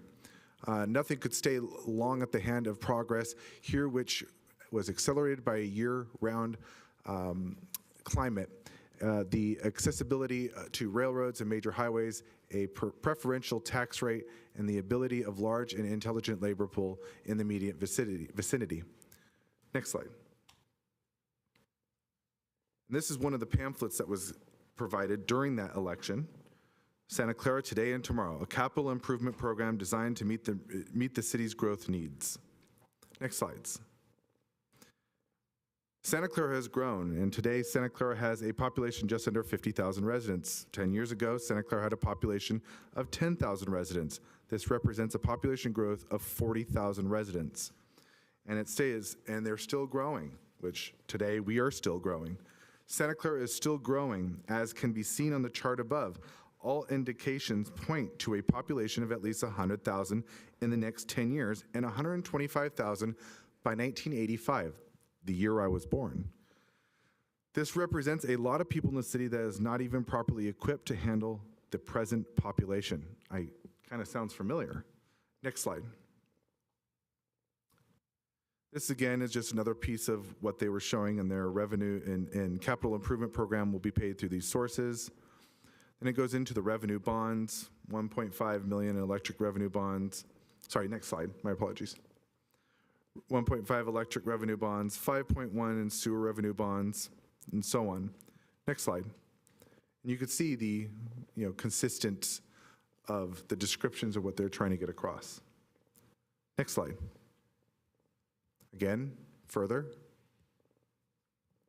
And then the next slide. This is right here. This one is showing you, and as you could tell, look at the old typewriter style of everything that needed to be listed and what the costs were. I think all of us here in this room are really wishing that some of these numbers were actually what we can actually have today. $22 million. You got $1.3 million for fire department. Wish we could use those numbers now. Next slide, please. This is a description of one of the propositions, Proposition F, the description that was on the ballot. You voted yes or no. Next slide. And this is news clippings that came out based on the bond measure. It swept voting breakdown. It basically dominated. Many people showed out, which was very surprising, I read. Next slide. Another news story that describes about how the landslide bond election unites Santa Clara because it was basically a fight between Old Town and New Town. And finally, Santa Clara was able to be united in these bond measures that were passed. Next slide. Again, these are more news clippings of what happened after the bond measures were passed. As you could see on the right-hand side, Brady is back and still amazed at the election. Mr. Brady was the former city manager of the city of Santa Clara at that time, and he still couldn't believe how overwhelmingly the bond measure had passed. And also on the left slide, you will see that basically one of the biggest quotes that we are kind of facing today. Santa Clara, they, as in Santa Clara, were confronted with municipal growth problems that now plague every community in the county, and they, the people of Santa Clara, had the foresight and the fiscal courage to bond themselves to overcome these problems. Next slide. And so this is kind of where it comes down to. Civil grand jury report on page 7 in the summary, and the civil grand jury report on the conclusion.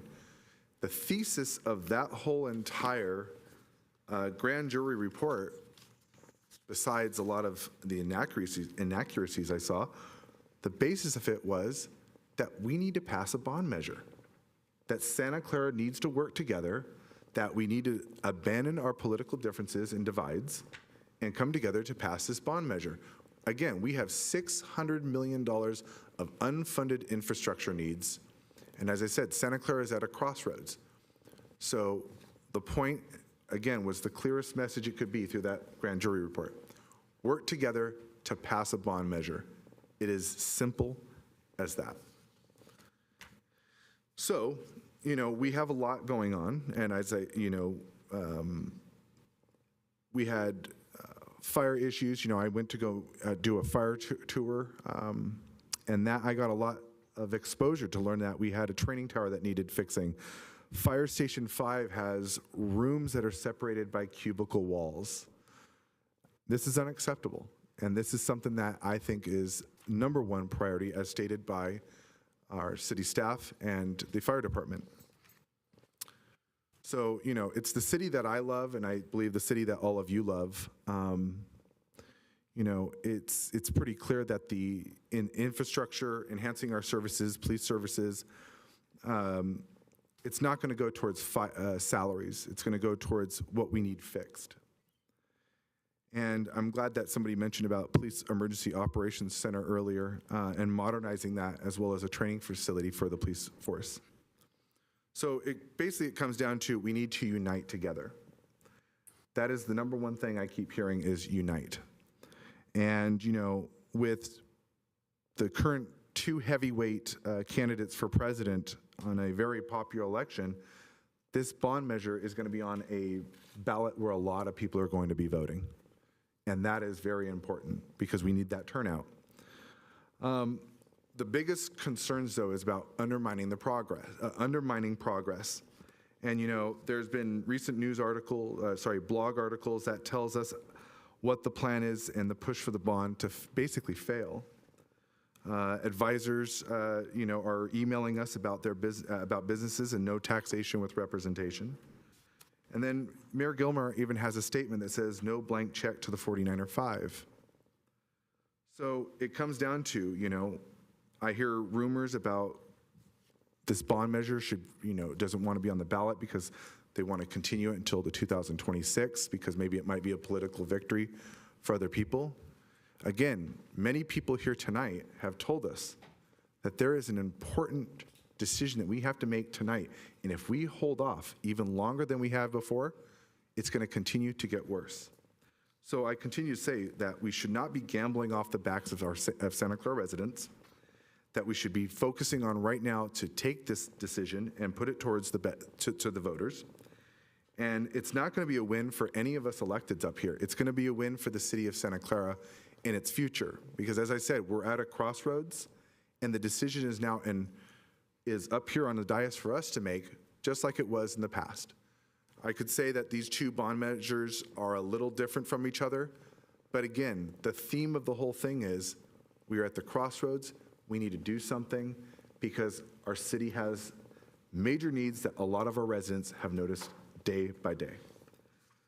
So first, I want to thank staff for the entire presentation that you put together tonight. And I want to thank my colleagues for asking the most important questions about putting this on the ballot. But I'm looking forward to putting this measure on the ballot, and that is why I'm willing to make a motion to take staff's recommendation and putting this on, to start the process of putting this on the ballot. Because again, Santa Clara's at a crossroads. We've done this before, in a different way, but the needs are overwhelming, and we have to do something, or else the swim center will continue to be closed, our community pools will continue to be closed. We have a lot of those needs that need to be taken care of today. So just want to thank staff, and my motion is on the floor. I want to before I second, I want to make certain that there were all three parts of the staff recommendation: the adoption of the resolution of necessity, the introduction of the ordinance ordering the submission of a bond, and the charter review. Yes. I will second that. If it's appropriate, we do it that way, or do we have to separate it? I'll second it. Okay, there's a motion and a second for all of that staff recommendation. Councilmember Jane.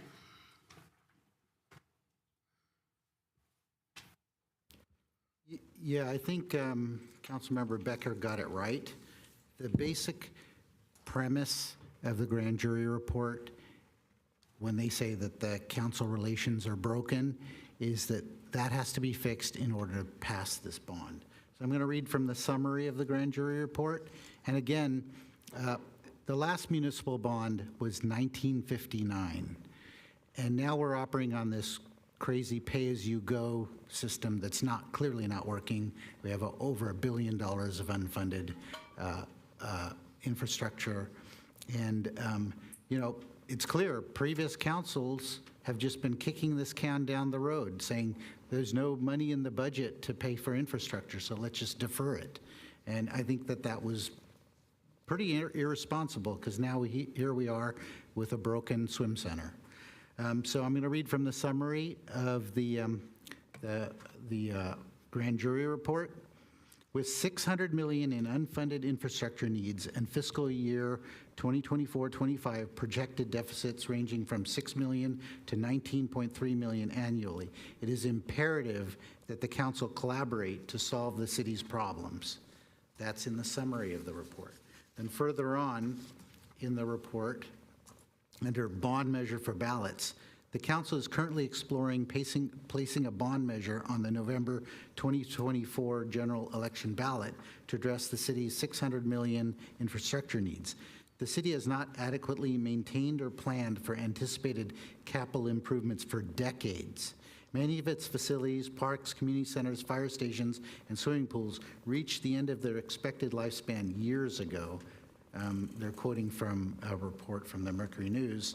The city's world-class George F. Haynes International Swim Center has been closed due to safety concerns. And then finally, in the conclusion of the grand jury report, council members must prioritize the public's interest and the city's fiscal stability ahead of their own petty squabbles and quarrels. Currently, the city is facing a general fund deficit and an infrastructure shortfall. The council is exploring a variety of revenue-enhancing measures for the November 2024 general election to address the budget deficiency. Whatever action the council chooses to implement in addressing the fiscal integrity of the city, it will take a concerted and united effort on part of the entire council. So that is the conclusion of the grand jury report. That is the last statement in the grand jury report. So clearly that is what they were focused on. Now, I thought it was interesting that there were a number of people, a local blogger and some allies of Mayor Gilmore, that were pouring cold water on this bond. And then I was surprised to see today there was an op-ed on the blogger's website by Mayor Lisa Gilmore and Councilmember Kathy Watanabe. And what they say in here, they say, we believe Santa Clara has major infrastructure needs. And then they say, we prefer to place on the ballot a smaller bond measure with specific projects. And then what they say is city staff has made an uncharacteristically large expenditure to convince voters that we need 595 million bond through multiple polls and expensive mailers. Those expenditures raise ethical questions for us, which is actually very surprising to me because one of the conclusions, the findings in the grand jury report was that city staff is professional and competent. And yet here we have a number of people questioning our city staff. In fact, the 2022 grand jury report, Unsportsmanlike Conduct, another behavioral standard the city has adapted, treating the public and city staff at all times the way I treat highly regarded colleagues in business and professionals. And the behavior to be avoided is criticizing or embarrassing the city manager or city staff in public. Throughout its investigation, the civil grand jury uncovered evidence of disrespect toward staff by members of the city council voting bloc. Members of the city council voting bloc doubted the accuracy of city staff's work and favored the 49ers interpretation. So I don't know, here we have people doubting the city's ability to put projects on this bond. And then in addition, we have a number of oversight rules. So to me, I am actually trying to find out from Mayor Gilmore what size of bond she wants, because in her op-ed, she says she wants fire stations 5, 7, 9 replacements, fire station 1 renovation, fire training tower, and fire station security upgrade. Then she wants the police department drone first responder infrastructure, real-time crime center, training center to integrate new technology, renovation expanding of 3 public libraries, senior center expansion renovation, international swim center replacement, street resurfacing and rehabilitation, creek trail rehabilitation, bicycle wayfinding, ADA improvements, storm drain improvements, street beautification improvements, renovations to historic buildings, Triton Museum improvements, energy efficiency improvements. So I'm trying to figure out what number she came up with for all of these improvements, and I'd like to hear what they think the minimal amount for the bond would be. And again, I hear from Anthony Pasquale that the $150 million proposed by staff will go a long way to replace and renovate 4 stations, our training tower, and bring all the stations up to industry standards for safety and security. So that's $150 million right there. So I'd like to hear the size of the bond that is being proposed. Thank you. Councilmember Watanabe. Thank you, Mayor. It's amazing how people can pick and choose from a grand jury report to meet their argument for one thing, but then fight against the other part of it. So I find that quite comical.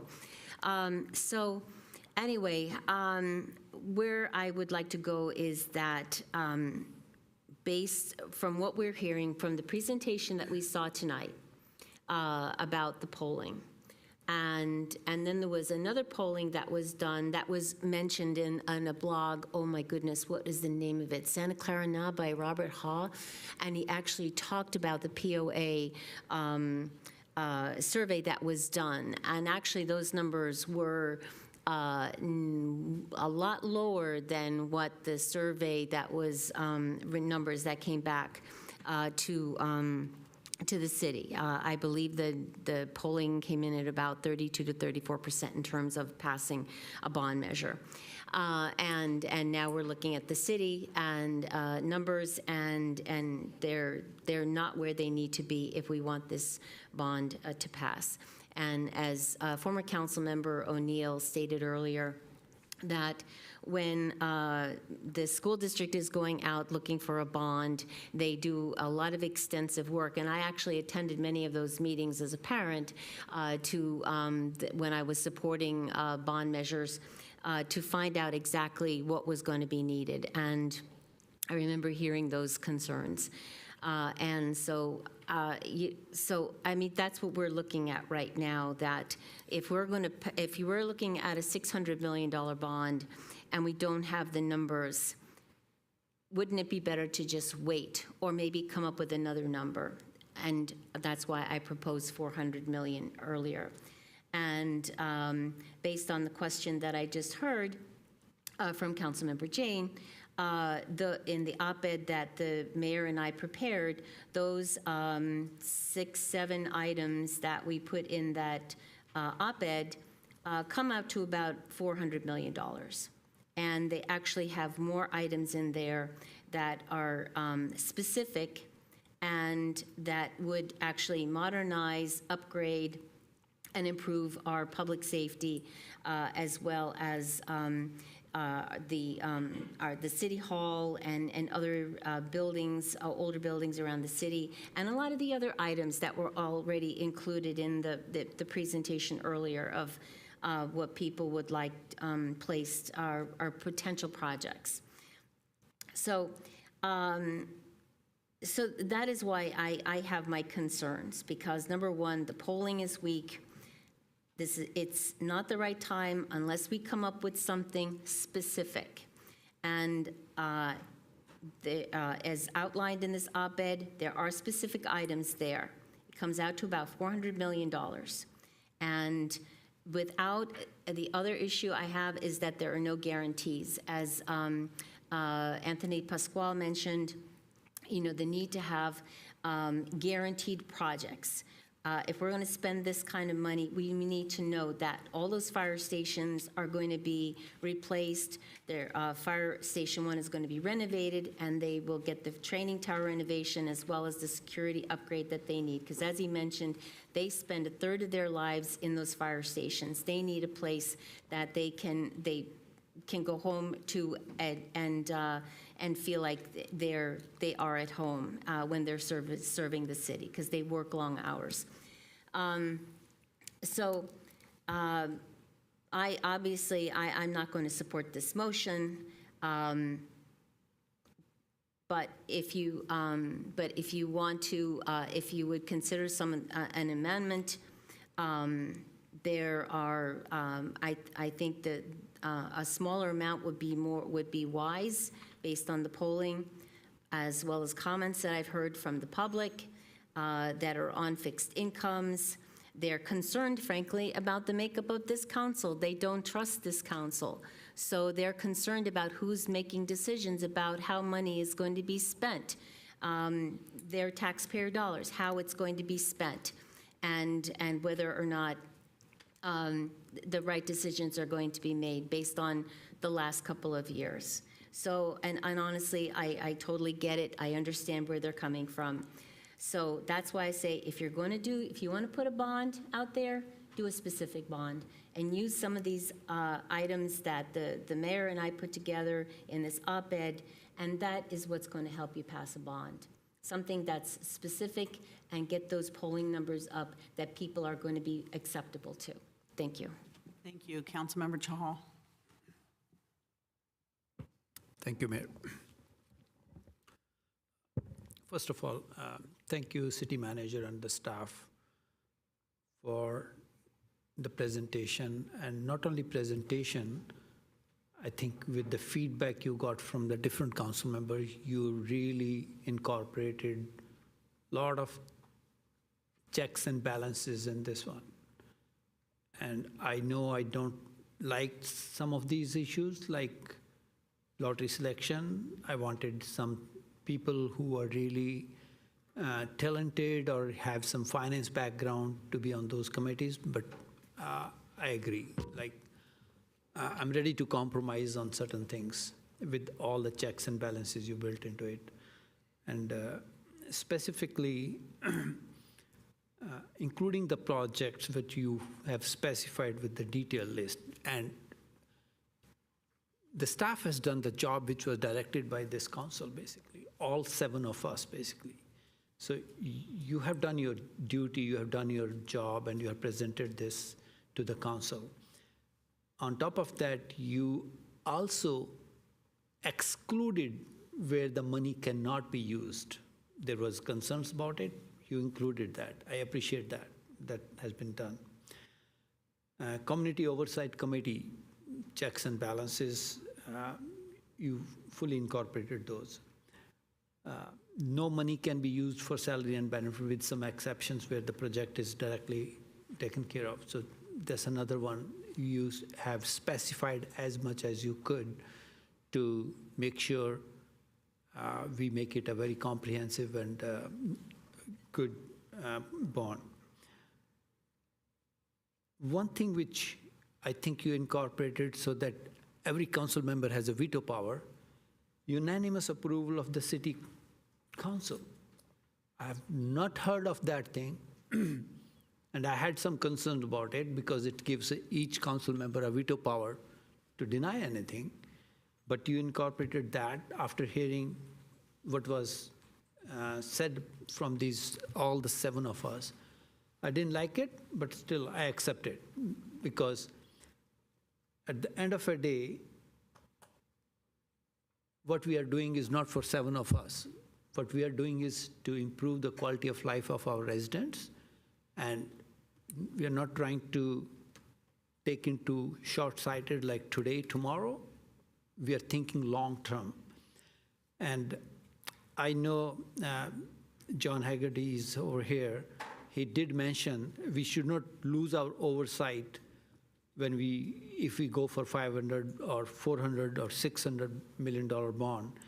Ultimately, we will have to project and have some fiscal discipline where we increase our revenues, decrease our expenditures, and have some recurring surplus to take care of our regular recurring needs, basically. And on top of that, we need to add some efficiencies into our system, whether it's using IT, whether using eliminating duplicacy, or whether using design and build type of a concept, which can cut down the cost time period and cut down the inflationary issues we are facing, basically. So we need to look at those side by side. We should not lose the oversight of those, basically. So we only had $3.8 million in our capital improvement till at end of last year. And I know with the savings, what we added another $20 million from the savings we had from staff not hiring or whatever savings we got, basically. So think of it, if we do not have that $20 million to $3 million, 3.8, whatever it was, we are in a very, really bad situation, very, very bad situation. And we are not talking about this council, basically. Let me be very frank. This council, some of us will term out right now, some of us will term out in 2026. And this is not a question of these 7 people, basically. It's a question of, are we having a goal for our residents of City of Santa Clara for some long-term future? Or we don't care, like if we can't fix it today, we don't want to fix it tomorrow, we don't want to fix it in 5 years or 10 years. So with that goal, I think it is paramount for all of us to decide, yeah, that we should go with that. Otherwise, with the inflation going on, with the project, like we heard from fire department, the same fire stations which were to be built in $9 million are costing around $20 million. I may be wrong with the number, but almost double or more than double, basically. If we don't decide today, and we keep pushing it forward for years to come, the cost will go up. There's no way the cost will go down, basically. So with that, and with all the compromises with all of us are making on this council, if it makes sense to do a $400 million, I'm okay with it. Like 33% cut on what your recommendations are, but I'm okay with it. Because at the end of the day, this is the thing we are talking about, not about us 7 over here. This is the thing we are talking about, the quality of life of our residents. Public Works has shown what they need.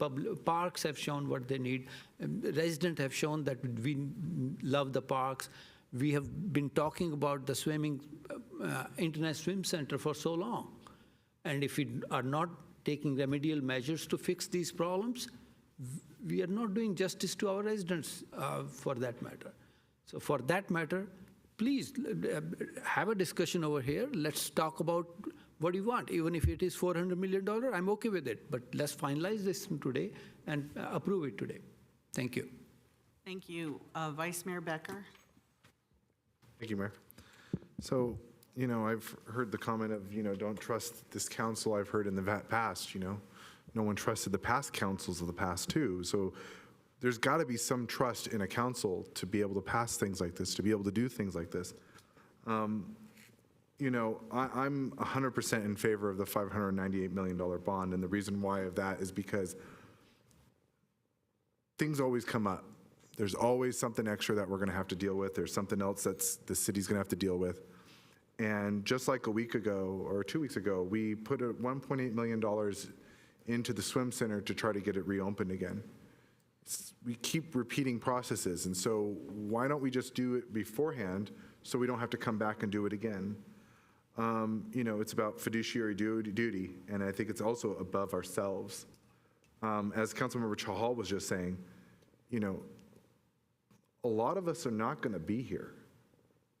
A lot of this bond, what we do here today, is going to be probably when a lot of us are gone and off of this city council. It's about planning for a future that we would want to witness, but it's a future that we're not going to be able to manage at that point, that somebody else will manage, but we need to have it at that, we need to have it now. You know, I asked the mayor and I asked Councilmember Watanabe, and I begged them that please support Santa Clara, please support our residents and our residents' quality of life. And I'm asking you that because we have to abandon our political divides, and I am willing to do that here tonight. Because what is promised is, you know, I know that there is no specifying, we are literally specifying things that we are needing to fix right here on the dais tonight. Staff has gone through this consistently, and as Councilmember Jane said, you know, it feels like we're doubting staff when, you know, the grand jury report in 22 said the same thing. We doubting staff. So here we are again, and I just begged the mayor and Councilmember Watanabe to please be on board with us. This is not about wins for any of us on the city council. It's about wins for the city of Santa Clara. It is giving staff this authority to fix the problems that are in our city. And if we don't, and if we wait, what's going to happen? More problems will happen. We're just kicking the can down the road, as Councilmember Park said. The buck stops with us, so we have to do something now.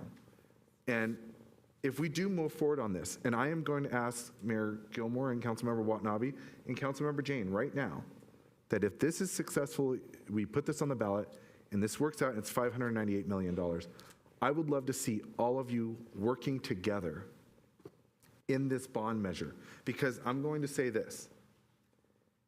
The grand jury report basically said that there is a divide on this city council.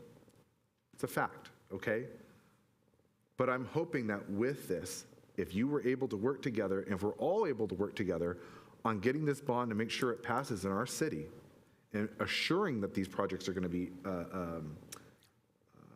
accommodated and successful, the grand jury seeing us work together on a bond measure, I think would be the best sign of progress in showing Santa Clara is united for a bigger cause, not our own causes. And again, the future is on the line. It's our fiduciary duty. Yes, it's a lot of money. It's not a blank check, as it's been stated a few times already. It's not a blank check. And I just want to beg to our two council members, Mayor Gilmore and Councilmember Watanabe, you want $400 million? This is $598 million. What is the difference of $198 million? Just like a couple weeks ago, what was the difference of $1.8 million to put into our International Swim Center? I supported that because it is the right thing to do, just like this tonight is the right thing to do. Again, I'm willing to abandon everything to support this and work together with you, Mayor Gilmore, and you, Councilmember Watanabe, and every single member on this council, and every single member of our community to pass this bond measure. It is clear and evident that we have a problem. And I hope that we can do this and work together. And again, it's not about us winning, it's about this city winning. Please support this. Thank you. Thank you. Councilmember Jane? Yeah, I'm not going to support $598 million. I agree with Councilmember Watanabe that 400 is the right number, and I just want to know how much to put in these 7 categories. All right. Councilmember Park? Yes. I mean, I remember being in city council over, I would say almost 13 years ago, when we were told that we had $60 million. At that time, it was about $60 million out of 120 that was unfunded, projects that were unfunded. And it's just funny to me that over the last, didn't go up to 600 million in 2020, from 2020 to now. It was pretty high in 2020. That means in the last 10 years, years preceding our 10 years, the city had pretty bad growth for our debt. And, my concern is if you get new sources of money, you can always spend it. I'm not big on spending. I'm actually very big on trying to conserve and trying to save. I also know, I've heard this and I believe this, that there are a lot of projects that will not get done, will not get completed, will not ever get done if we don't have a bond measure. And I appreciate that. I appreciate the need for a bond. I also know that if we don't fix the original problems that got us here, then, we'll go through this exact same process, 10 years down the line, 15 years down the line, 20 years down the line. I have a couple of questions. Some of the questions are, let's say we have a large project that we have to save for. How much money can we put into capital reserves?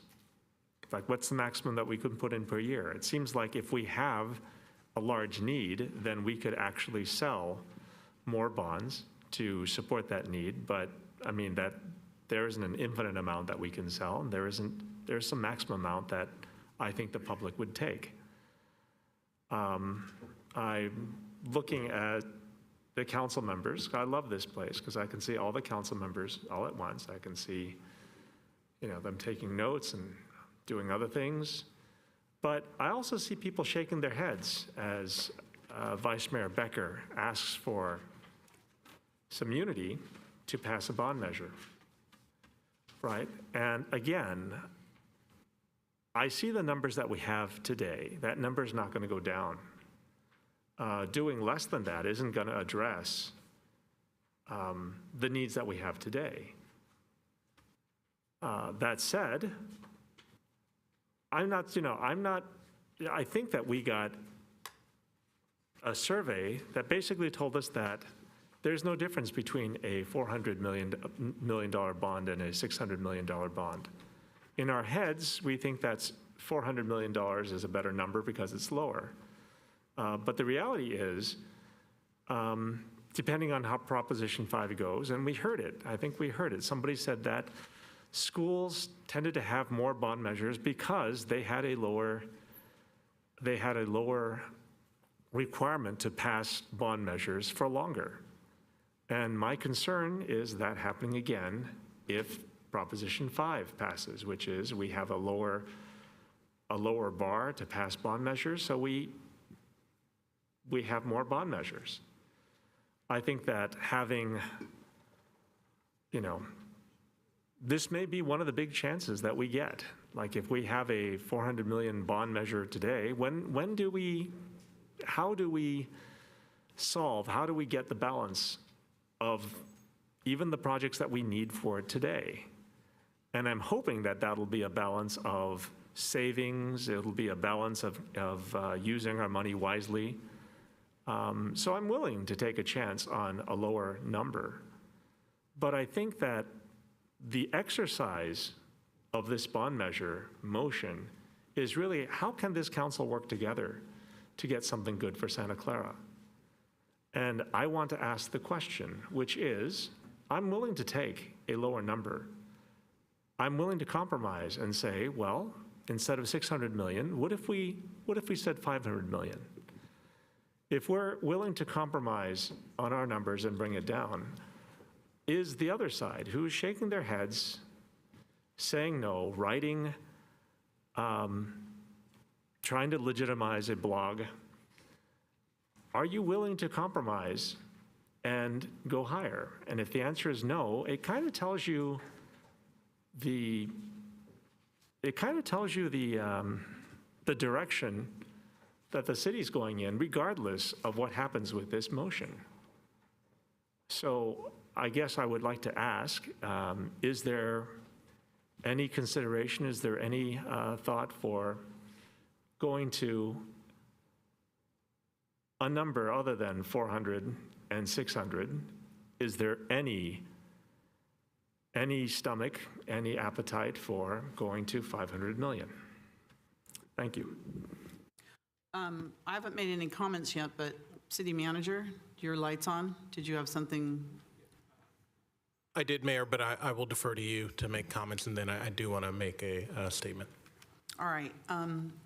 First of all, I have to say, I can't count the number of times I've been insulted tonight, and Councilmember Watanabe's been insulted. I love the let's get along, but then insults in between. So I just have to say that because it's amazing to me. But I'm going to start with the design build issue, putting it out for a charter change. One of the things that you know, this was generated through staff. It wasn't generated through the council, and it wasn't generated through the public. And so that's why it's extra important that this potential charter change go through our process of having a charter review committee.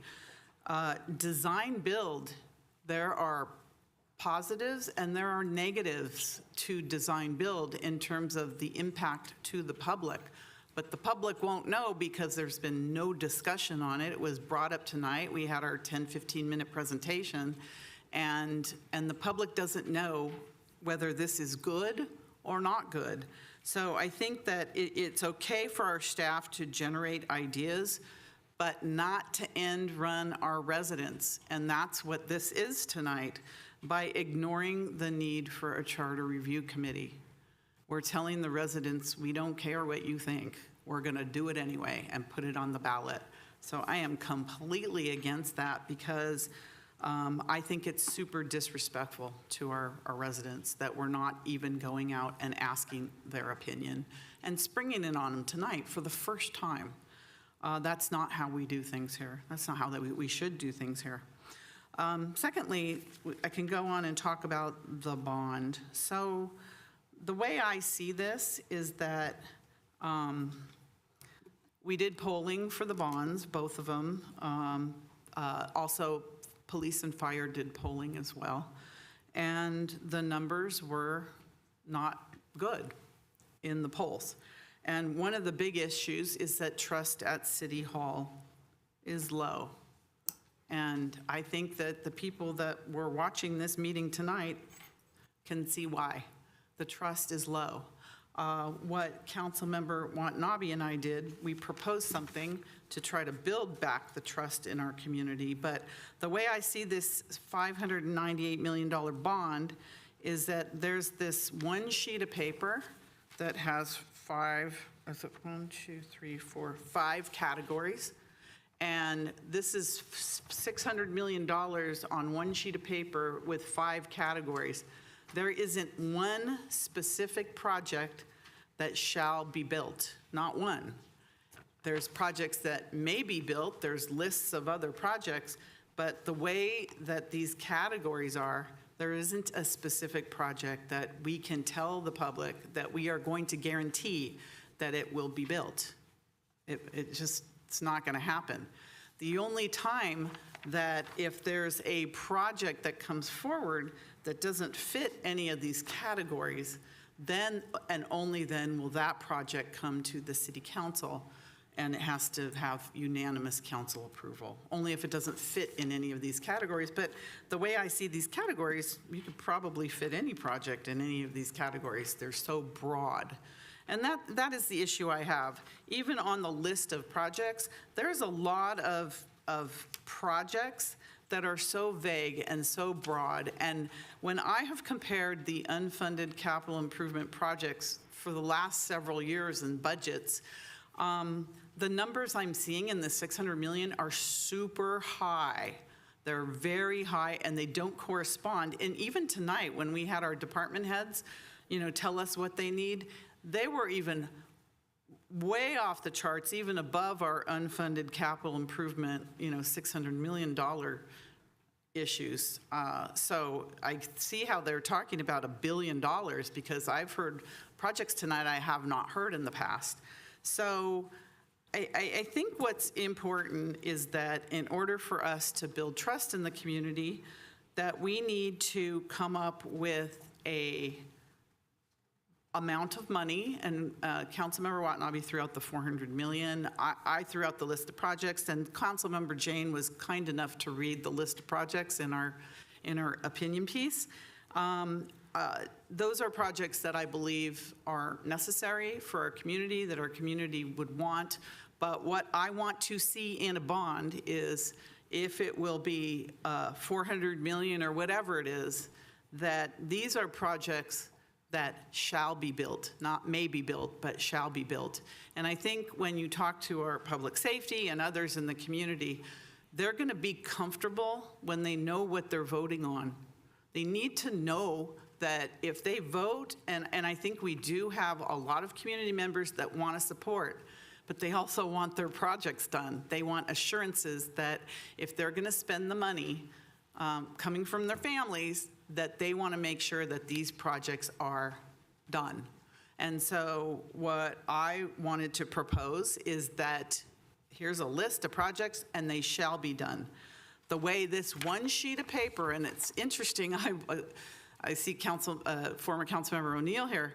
I look back at the school district information from Santa Clara Unified and from Mission West Valley Community College District, and although they both had $600 and $700 million bonds, but their projects were very granular. You could see each project and what was going to happen, and the difference between what they did and what we've done is they had a lot of community input. I don't think we've had our couple of council meetings here, but we haven't had a lot of community input. And the information that went to people's houses was more, I'm not going to say too much about what went out, but it didn't qualify as a lot of public outreach. It was more informational documents that were almost, campaigning, in my opinion. So the way this is, there's not a project that will be required to be built. There's low level of trust in the city right now on the city council. I know they're all gonna attack me again, I get that, but it's a fact. And so if we're gonna put something out, I would be in favor of something like 400 million with the projects for police, fire, libraries, parks, swim center, roads, storm drains, at a reasonable amount of money. And this would be double what we were going to put out in 2020. So it would even be double. So I think it's reasonable, but it has to be predictable for the community so that I can go out and support it and say, yes, I trust that these will be built. If you have me go out with a $600 million bond and I can't tell you one project's going to be built and I don't trust it, I'm not going to support it either. So I have to be able to trust, and I believe our community has to be able to trust us that if they're going to invest in their city, which a lot of people want to do that they know that they're going to get the return that they expect. Councilmember Jane. I sit on the VTA board. The BART Phase 2 project is $12.7 billion. There are 4 projects, major projects with that, CP1, CP2, CP3, CP4. 3 of those are design build. The other one, CP2, is progressive design build. So the fact that VTA is going out and doing design build for $12.7 billion doesn't, I mean, it seems to be pretty routine if you want to get things done quickly, meet some time schedules, but I'm fine to drop that and bring it to a charter review committee. But what I'm asking Mayor Gilmore and Councilmember Watanabe is to put some numbers down here, because if you're just going to say, we're going to have these 7 things and it's going to be 400 million, then who's to prevent somebody from stealing all the fire station money and putting into street resurfacing? So I want to know how much money you're putting into each of these 7 categories so that it's not swapped around. That's what the staff did before with the 5 categories. So I want to understand the numbers. Vice Mayor Becker. Thank you, Mayor.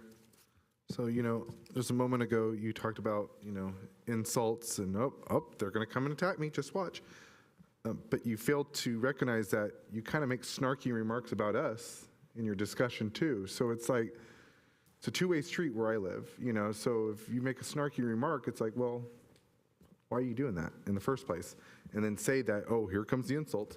Anyways, I provided you a packet of that 1959 bond, Mayor Gilmore, and there's a couple pages in there that talk about Parks and Rec costs. I mean, it's literally a 1-pager, okay, 2-pager, 1959. So, I mean, if you're looking at this, Mayor Gilmore, would you be concerned about this from 1959? And then also that first page on there, where it talks about all the measures from 1959, talks about basically everything we're talking about right now. So would you basically be kind of concerned in the 1959 bond measure issues, just like you're kind of concerned right now? I mean, it's, they're 2 different issues, but it's the theme is, it's a bond measure, it's fixing the city issues. So I'm just curious, because it seems like you try to find issue in something that you may not 100% agree in, and I agree with Councilmember Jane. If you're proposing $400 million, we need a breakdown, just like staff had a breakdown. And, and when I see a 1-sheeter from 1959, again, that I see that staff has provided us, it's the same exact thing. And you're saying it's bad, but yet in 1959, voters overwhelmingly passed it. So I'm just kind of concerned by that. I mean, I like to say that word gaslighting a lot because it is true, and that's what's happening right here. So I'm just really kind of concerned that we should come together on something and focus on what's right, but you don't even have breakdowns in what you wrote in your op-ed. And that concerns me as well, because it's like, well, as Councilmember Jim said, how do we know if money's not being taken from here or there? And you're saying specifically it needs to be built. It has to be done. So the same thing could be done here on the $598 million bond, but it's okay. Thank you. Councilmember Watanabe. Thank you, Mayor. Yeah, based on the discussions that I'm hearing, I would like to do a substitute motion. And that substitute motion is to propose a bond measure in the amount of $400 million that incorporates the 7 items that were proposed in the op-ed. And I could read all of them, but I don't think it's really necessary. But they're all of the items that were included in the op-ed that the mayor and I prepared. And along with that, to put a charter review committee plan together to discuss the design build process, because whether or not this bond passes in November, it is going to take time for the monies to generate, to be able to be available for projects. And in that time period, use that time period to have a charter review committee to discuss the design-build process and whether or not this is something that the city is willing to, the residents are willing to make a charter change about. But I think there's time out there to have a proper charter review committee. And also to have language in maybe in the proposed resolution that these items will be guaranteed, these specific items, they are going to be guaranteed. They are not, they shall be completed, they may, and not may be completed, they will be, shall be completed. And let me just see if there was something else. I think that was all I wanted to add, and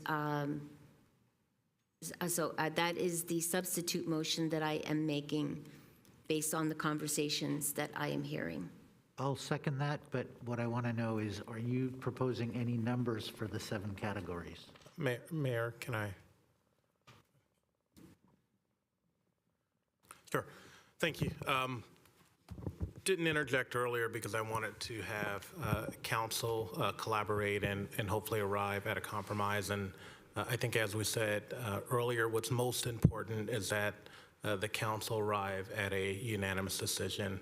As has been mentioned with our polling, and while I haven't seen the polling that other people have conducted, what it shows is certainly voters recognize the need for infrastructure, but there are concerns. And to cross the 2/3 threshold, 67%, it's really important that our community is united. And we know that our, as staff, it's hard to say this, our council is divided and our electorate is divided. And so I think the best opportunity you have as elected leaders to obtain the support of the public is to arrive at something unanimous. And so if that's $400 million, staff is certainly supportive of that. And we think the need is there and would be fully supportive of that. With regard to the expenditure plan, I do want to highlight that you do not have to decide on the final expenditure plan today. You can provide guidance and feedback to staff. Certainly, staff saw and I read the op-ed that was produced or put out earlier this morning, didn't see it before it went out. It lists a number of project categories, not really projects. Staff has not put a dollar amount to each of those. And so we would like the opportunity to do that and feel that we certainly can do that if you act tonight on the necessary items and establish $400 million as the bond amount. We can certainly come back with the conversations and feedback that have been provided here at your very next meeting on July 16th with a draft expenditure plan that provides a level of specificity that's greater. As you know, within your packet, there was certainly a one-page expenditure plan, but that was supplemented by another document that provided individual projects and amounts for each project. With what's listed in the op-ed, just looking at it, don't know that that adds up to $40 million and want to work with our finance staff to do that. You know, as I look at it, there are projects that I have never heard about, and I talk to staff. You know, we don't have plans to renovate all 3 libraries or do an expansion. Certainly, we can do some work and put a number on that. And if we want to, you know, have that commitment that these will be done, what I'm really asking for is the opportunity to work with staff to put a little definition and numbers to each of the project and project categories. And we can certainly, if you're willing to support a $400 million bond, bring that back at your next meeting. And we can also bring you options so that if what staff brings back at the next meeting isn't exactly right, we can have other projects and options that you can coalesce around a expenditure plan at your very next meeting. So, thank you. Did I second your motion? You second the motion. All right. I was going to say there's something that needs to be added because one of the big issues that I have is I asked for a half-a-mile radius around Levi Stadium for any projects, and the city manager put in a comment about something in the business district, and I want that completely out about the business district, that anything to do with the stadium, there shouldn't be any monies at all spent over there. And again, that will lead to more public trust if they see that it is truly a half a mile. Things that can happen in the residential neighborhoods is fine, but the city manager also added some language about a business district that was very, very vague, and I didn't like it at all. So I want the maker of the motion to put that in there as well. Yes, thank you, Mayor, and thank you for bringing that up, because I was going to say the same thing, that the prohibitions and the half-mile radius, I did not include that. And also, I agree about the language regarding the business district, and yes, I would like that added as well. And I want to add, because I've been asked a couple of times about how we got to the 400 million, and I'm just going to throw out these categories of numbers with those projects that we put in our op-ed just for discussion of projects that need to take place. We had about 50 million for street repairs and transportation, 150 million for the fire department stations and emergency response, 50 million for police department, public safety, 100 million for parks, aquatics, library, and senior center, and 50 million for storm drain and flood protection. Just so you know where I was coming from on that. Because I was asked several times for that. And those are, again, projects that shall be completed. Councilmember Jane. So I had a couple of comments. I didn't know what number you were going to put in for street beautification improvements and renovations to historic buildings, Triton Museum, energy efficiency. I didn't hear a number for those. Then the other thing was that the school board has been doing bond measures forever. They have a machine, and they have a well-oiled machine to support bond measures. We haven't done one since 1959. We don't have the machine that the school board has, so it's very different for us than it is for the school board. So I just wanted to hear what those other numbers are so we can get a complete number that comes up to 400 million. Thank you. Councilmember Chahal. Thank you, Mayor. So a question for staff in design and build part of it.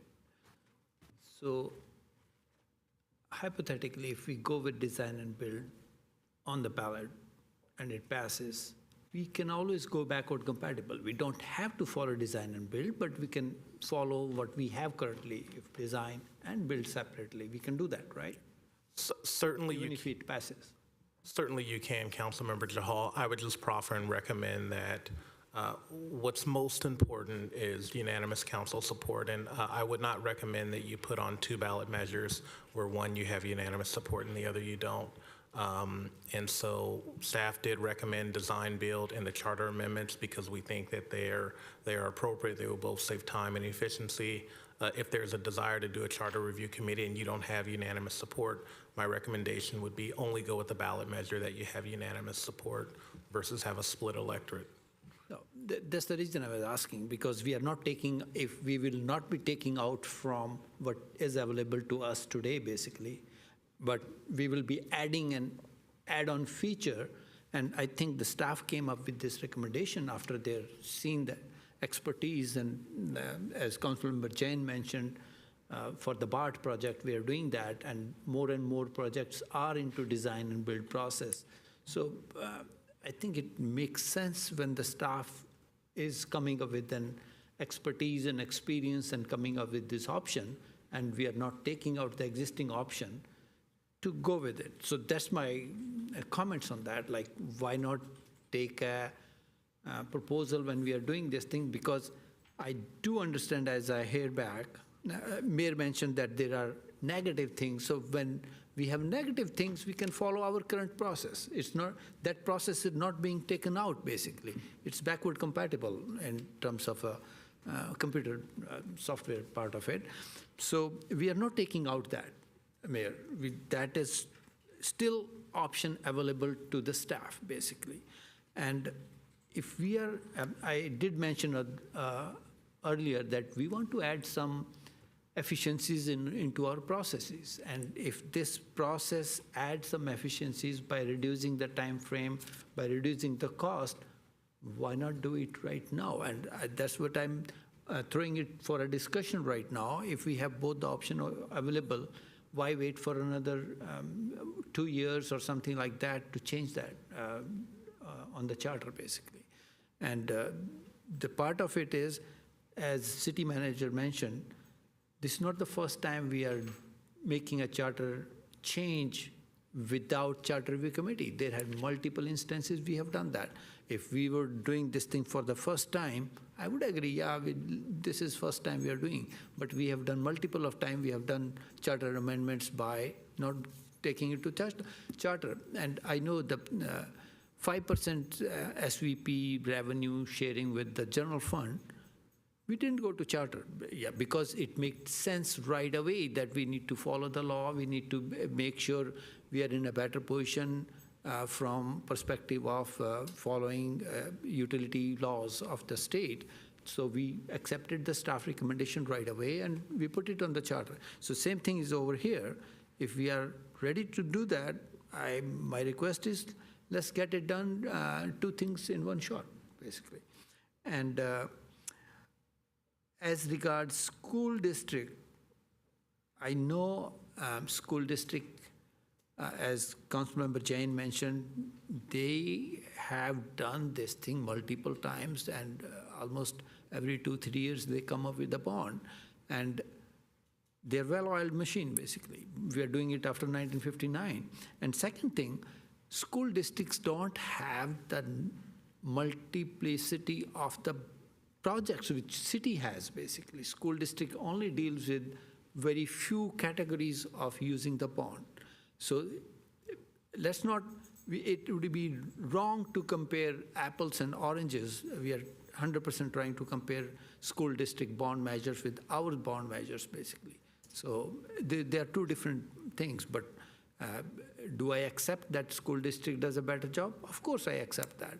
But are we doing the wrong? I don't think we are doing wrong stuff, because if we are keeping some flexibility into our hand, that gives some room for down the line uses of funds. But if we want to do the whatever category with 400 million, that's fine with me. And one other question, right? So Mayor mentioned within the half a mile of stadium, accepting residential, we don't want to do any expenditure. So convention center falls within half a mile. So Mayor, do you want to exclude that we cannot? Yes. So we cannot invest anything There was no projects on this potential project list for the convention center. No, just in case. I'm asking, like, as city manager mentioned, the project list they can finalize in the next meeting. But I said yes. Clarification. Half a mile, including the convention center. That includes no projects there. Okay. Or the related project either. Okay. Okay. Thank you. I'm going to remind people that it's 1:30 in the morning. So there's a whole list of speakers, if you could be cognizant.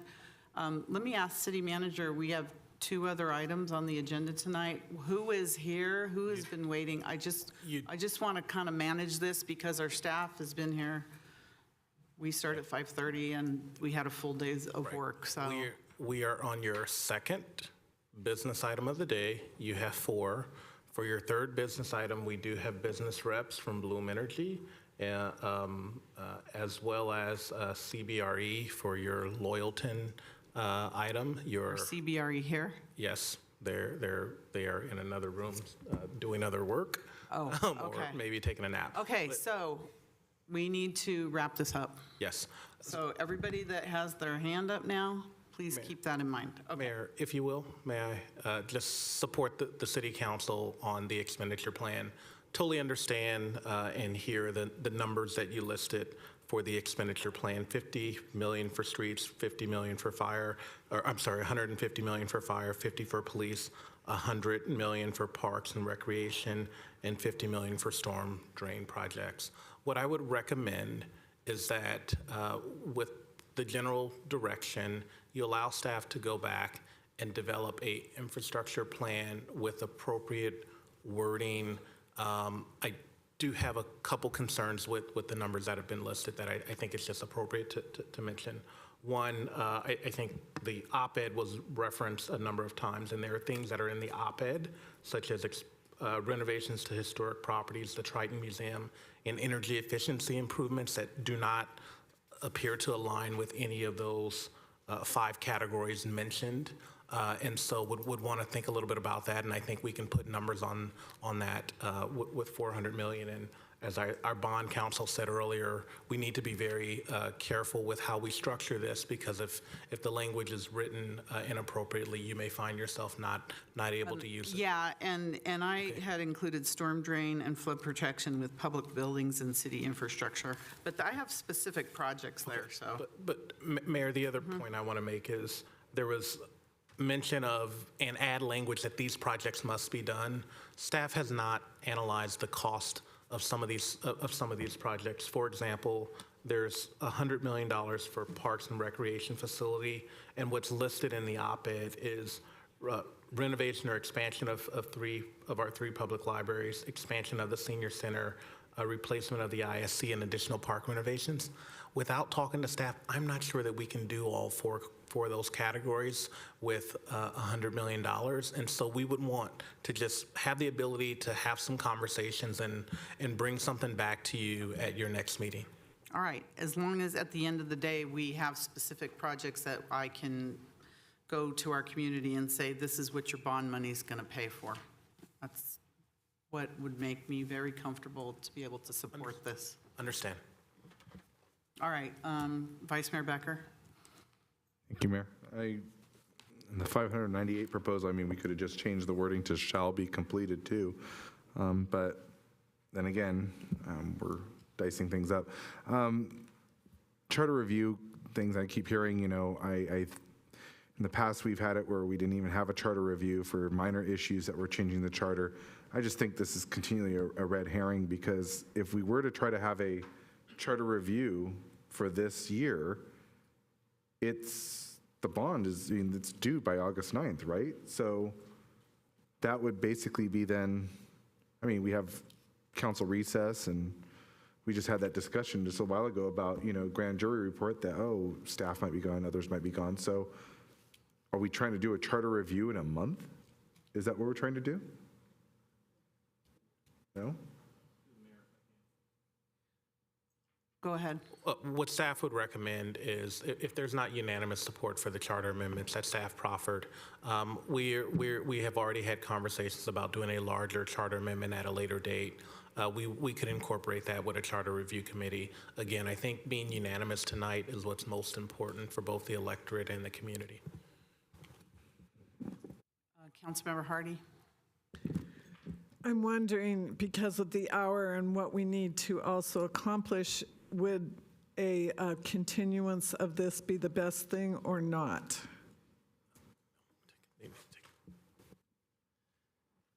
Madam Mayor, Councilmember Hardy, given the constrained timeframes and probably limited meeting availability for all of you between now and August 9th, when we need to be done by this, we're recommending that you take actions tonight, at least on the resolution of intention and on the ordinance in whatever form, you know, you ultimately decide, with direction, you know, to us to bring back, you know, the expenditure plan for the 16th, where you will take action to put everything on the ballot through resolution, approve a final expenditure plan, and place the ordinance on second reading and adoption. That's the best possible structure, and really, unless you want the necessity of having to schedule an additional meeting after that, is what we're hoping to get you to take action on tonight. But City Attorney, you're going to have to change the ordinance to take out Understand that, information Mayor. and to put in that these projects will be completed. Yeah, no, absolutely, gonna Mayor. have to But when, I was going to go over that whole thing to make sure everyone knows what's happening, and we'd implement those changes, and the ordinance would go on first reading tonight with those changes. I don't know if that's going to work, but we can try. All right. Councilmember Park? Yes, thank you. And I understand the city manager's insistence for this, but the insistence of the city manager for a unanimous vote puts us really in a difficult position. I mean, the first thing is, with unanimous vote, it turns out the majorities, minorities, they don't matter. You know, it turns out it doesn't matter. And I really want people to understand what's happening here, which is we are getting two people who wrote an op-ed on a blog to dictate almost every aspect of this bond measure to the project level with no compromise. And I think that there is something to be said for unanimous votes, but I also think that voting unanimously for this end and for this purpose is not actually the outcome that we should be rooting for. I think that one of the things that even the civil grand jury recognized is this isn't about unilateral decisions. This is about council trying to work together. I understand that to some people's minds, people who are a little bit more, perhaps the word is pragmatic, but that's not the word that I'm trying to use, would say that passing something unanimously is more important than having a process which takes us to a final conclusion by agreement. I don't know that I can support that. I do see a little bit of truth in what Vice Mayor Becker says, which is the charter review for design build. Design build is not something that just came up tonight. In fact, I will tell you, we've talked about this several times. In fact, 3 months ago, in an April meeting, Councilmember Watanabe herself mentioned design build, asked questions about design build. I feel like it's coming up now to be a reason to not support this bond measure. And I feel that right now it's a little bit of grandstanding to say, well, we determined what the bond measure should be. And I'm torn. I'll be honest with you, I'm torn, because I would really like to pass something tonight. Because of the way things have been going, I understand Councilmember Hardy's request to perhaps continue this item. But, I am not a fan of what's happening right now. And I'm not a fan of some of the ideas and the reasons for why this is happening. And I'm gonna have to think long and hard about voting for this substitute motion. And I believe the first thing we have to do is vote to see if the substitute motion is accepted. Right, so it's one of at least 2 votes, perhaps more than that. But again, I really wish people would think about what's happening here.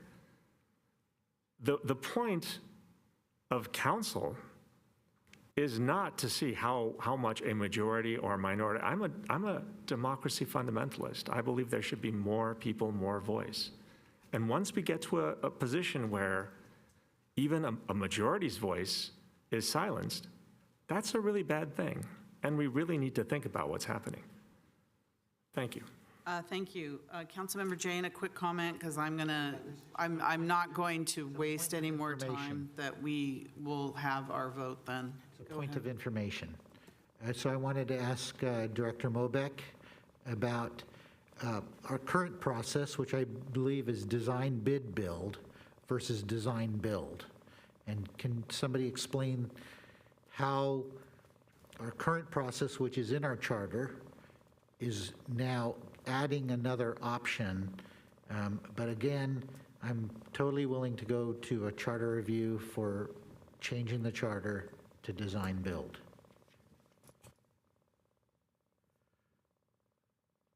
Are you even able to answer that? I couldn't answer that.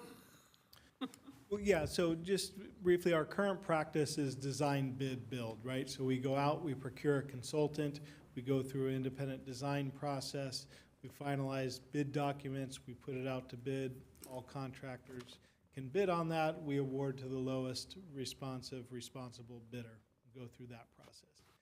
Design build just simply adds another tool, I'll say, in the toolbox to give you options. I think, as was previously mentioned, it doesn't mean you have to do it that way. It means if this specific project comes up where people think there's value, it can be considered. And then you would go through the design build process where you hire one entity who's going to go through the design, the benefit. You have a contractor on board to help with that, to provide information, resources, and then they would do everything. So it's just another option for you. You don't have to use it, even if you have it. It's just another tool. All right, thank you. Vice Mayor Becker, do you have something more to say? I want to get to the votes. I'll be really quick. I agree with a lot of what Councilmember Park just said. You know, I feel like if we, you know, I'm pretty much looking at more and more supporting the motion on the floor, because I know that if we go against this and we go back to another idea, and if we vote for $598 million or anything more than what the two members of this council don't want to do, that it just basically, I feel like we're being taken hostage here tonight, and that if this doesn't fit, if this doesn't work, and if it passes by another majority and they don't like it, that they're going to go kill the bond measure during the campaign. They're going to get everybody they can to go kill that campaign and anybody that supports it. So it just feels like we're being held hostage here, and I agree with a lot of what Councilmember Park says. So I mean, the unanimous situation, I agree with the city manager on that, but at the same time, I don't think we should be backed into a corner just because a minority on the city council doesn't feel like they're getting their way. And that's not an attack. That is just a fact that's happening right now in this moment. And that's what's fearful, is because you keep saying about trust, yet here we are, you are the ones that are causing the biggest problems and undermining the process. Thank you for the attack at the end. Oh, it's not an attack. All right, okay. It's an undermining the process. I would like to tell everyone that they can vote the way they want to vote independently. I just want to make that clear. So first we have whether or not to accept the substitute motion. That's right, Madam Mayor. And if I And could, does someone have that? Okay. could I whether or not- outline what I understand to Okay, be the go motion, maybe ahead. filling in a couple of gaps Go that we ahead. would want filled in? Yes, please. First of all, Mayor, the motion would include recommendation to approve the resolution of necessity in the form presented. Secondly, to put the ordinance on first reading with the following changes: a $400 million maximum bond issue, with a deletion to the provision regarding the 0.05 miles prohibition on projects near Levi Stadium, with the deletion of the reference to business districts in there as part of the carve-out. I think the rest of the language actually works, you know, Madam Mayor. If you want me to read it, I will at the end. Third, direction to staff to bring back for final action at the July 16th meeting, which would happen concurrent with the second reading and adoption of the ordinance, a revised expenditure plan to using the $400 million number with allocated costs to the categories of projects specified in your op-ed piece with Member Watanabe, and a commitment to build specific projects. And then lastly, with respect to the charter amendment, a direction to staff to bring back for possible action, at some point in the future, creation of a charter review commission to review at a minimum the proposed amendment to the city's public works procurement process, including design-build process. I think I captured it, Mayor. I'm open to obviously suggestion on. It's hard for me to go through all of this at this hour of the night, but That sounded pretty good, didn't it? it sounded darn good. Yeah. But, yeah, okay. Okay, so that's the substitute motion, but we're not voting on that, just whether or not to accept it, to then vote on that. That's right. Okay? All right. Yeah, my hand is up.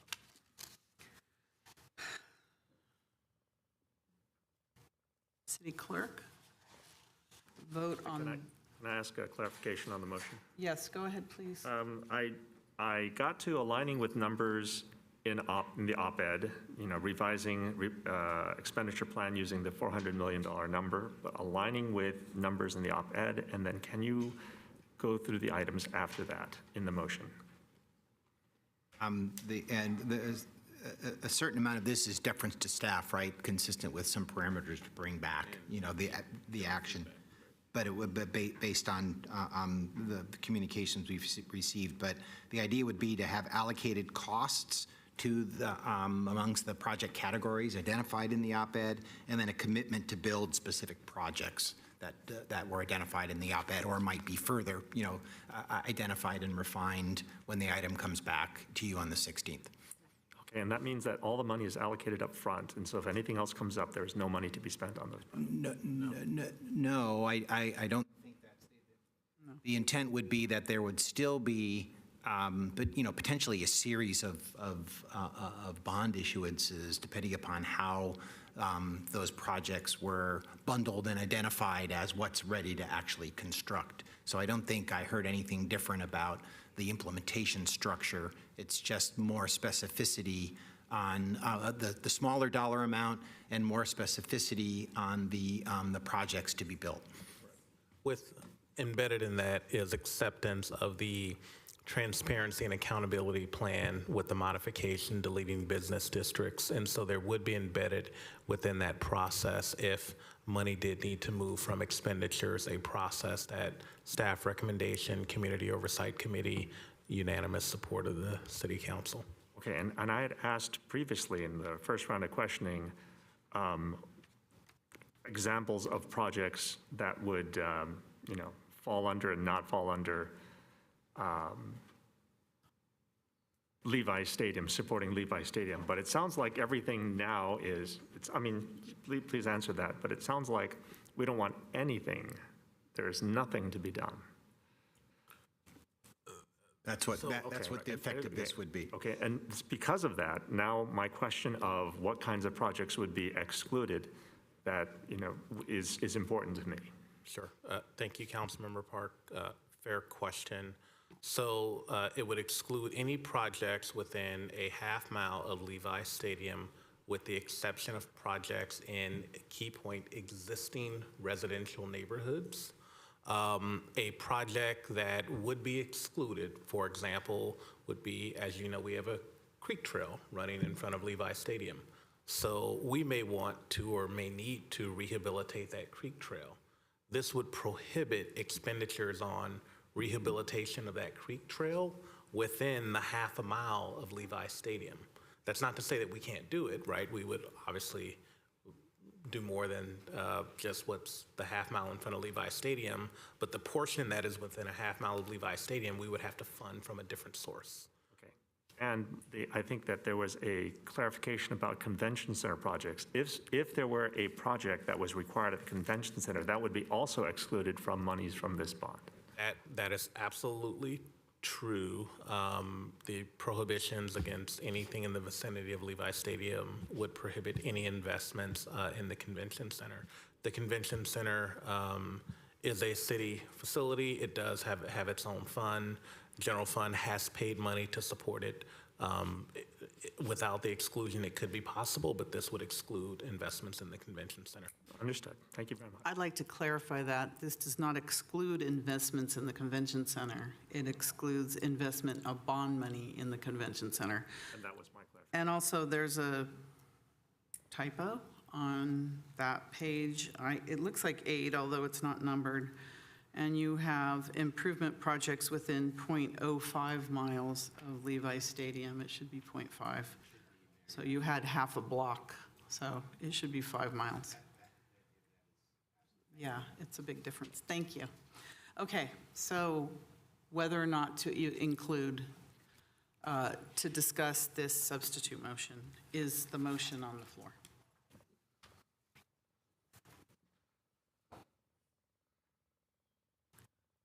And that passes 4-3. Okay, let's see. Madam Mayor, that does not pass. We need 5 votes for the measure to pass. No, this is whether or not to accept Oh, I'm the sorry. substitute motion. I'm sorry, Madam Mayor. Thank you. This is the process measure. The process measure can pass by 4. The substantive one, just to note, though, for folks, needs to pass by 5. Okay, so that passed. So now is the substitute motion. Please register your vote on the substitute motion.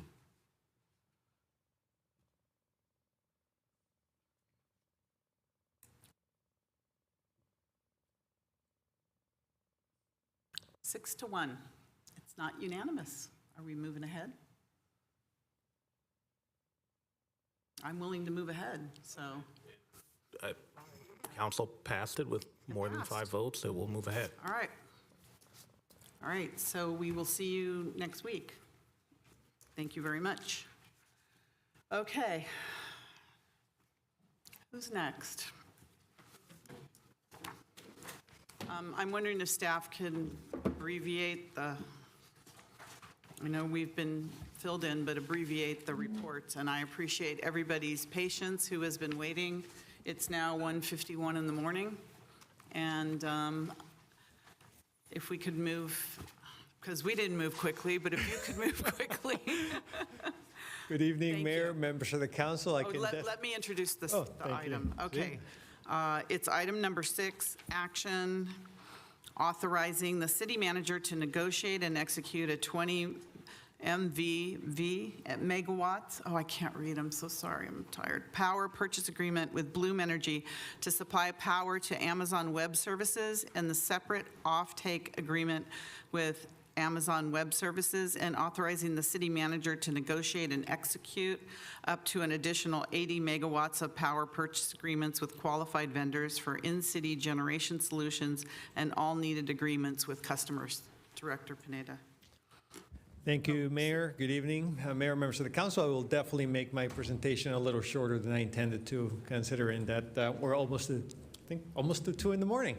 So, I'm here to discuss a 20 megawatt Bloom PPA and AWS offtake agreement. Real quick, as you know, we've been working very hard to try to get additional transmission capacity and grow the system within the city. But even while we're doing all those projects and working nonstop on them, some customers have expressed an interest in adding more capacity beyond what SVP can provide in a near-term and mid-term perspective.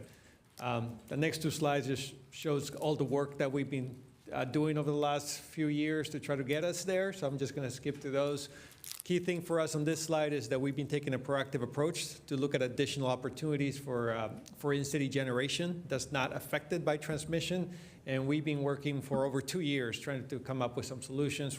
Many meetings, nothing came to fruition until we reached a formal proposal for this specific Bloom PPA and AWS offtake agreement. But let me assure you, we've been working nonstop trying to find different options over the last 2+ years. So the specific discussion today is a 20 megawatt PPA in city with Bloom and a separate offtake agreement, which means that AWS will take all 20 megawatts. In addition to that, we're asking for additional authority for additional vendors and additional developers who might be interested in this, data centers might be interested in. So real quick, the AWS development that would be served by this project, picture on top shows the environmental document, picture on the bottom shows the actual building that has already been constructed. They have a 99 MVA substation at that location. About 55% of the power is typically what we see for use. They have a load ramp that can get them to up to about 32 MVA by 2034, keeps growing every 5 years or so. And the building 2305, the second building, does not have any electric capacity associated with it. So what AWS would like to do is have this extra 20 megawatts so they can both accelerate their load ramp, but also have the option to have power for their second building. Key item for this agreement, and I'll just highlight the key items, it's a 15-year term. AWS will have to pay the full cost of the 20 megawatts, whether they use it or not, and I'll touch a little bit on that. And then there'll have to be financial assurances to address any contractual risk between us and AWS. The reason we are requiring AWS to pay the full cost is because we expect this PPA to be up to 50% higher than our typical rates for industrial customers, so it will not be part of our rate analysis. And then AWS will be fully responsible for that in the offtake agreement. That includes all costs, including everything related to the power, but also our management and also the 5% general fund transfer. So I wanted to highlight that piece. From an RPS standpoint, AWS will be required to meet the renewable portfolio standard, meaning you have to meet the state requirements for RPS, including everything associated with that.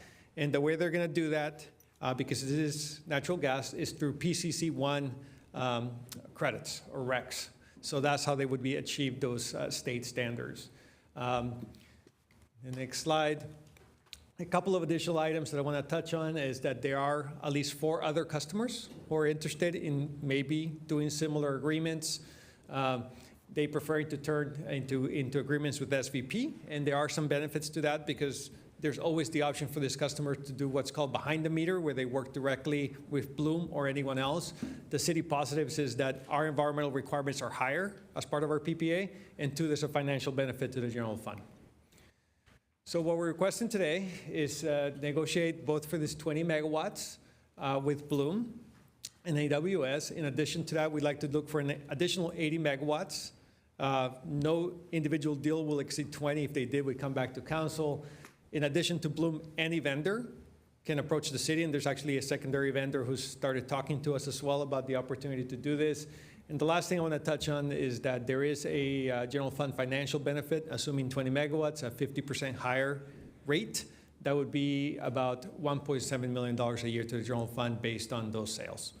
So that concludes staff presentation. I'm not going to read the recommendation. I know. Thank you, Manuel. Appreciate it. Do we have questions from the council? Councilmember Chahal. Thank you, Mayor. Thank you, Director. A quick question. I know you might have built into the presentation, but I'd still ask those. So what if AWS goes out of business? You know, we faced one issue like data centers stop paying us, basically. What is our obligation to pay to Bloom at that stage? So that's my first question. Are we taking, I know you mentioned we will be taking some guarantee from AWS, some letter of credit from a bank or something, but are we getting paid by AWS before we pay to the Bloom so that we are in a safe position for that? Is the current Bloom agreement directly linked with AWS? Something happens to AWS, we should not be in a bind for that matter. Are those 2 contracts we are signing, one with Bloom, one with AWS, are they linked in one way or the other that we are safe on that? And just in case AWS facility goes down, whatever happens, do we have an alternate plan to use this 20 megawatt Bloom power for any other project down the line? Those are my questions. Thank you, Councilmember Jane. Yeah, my question is, AWS, I believe, is Amazon Web Services. I'm going to recuse because I own Amazon stock.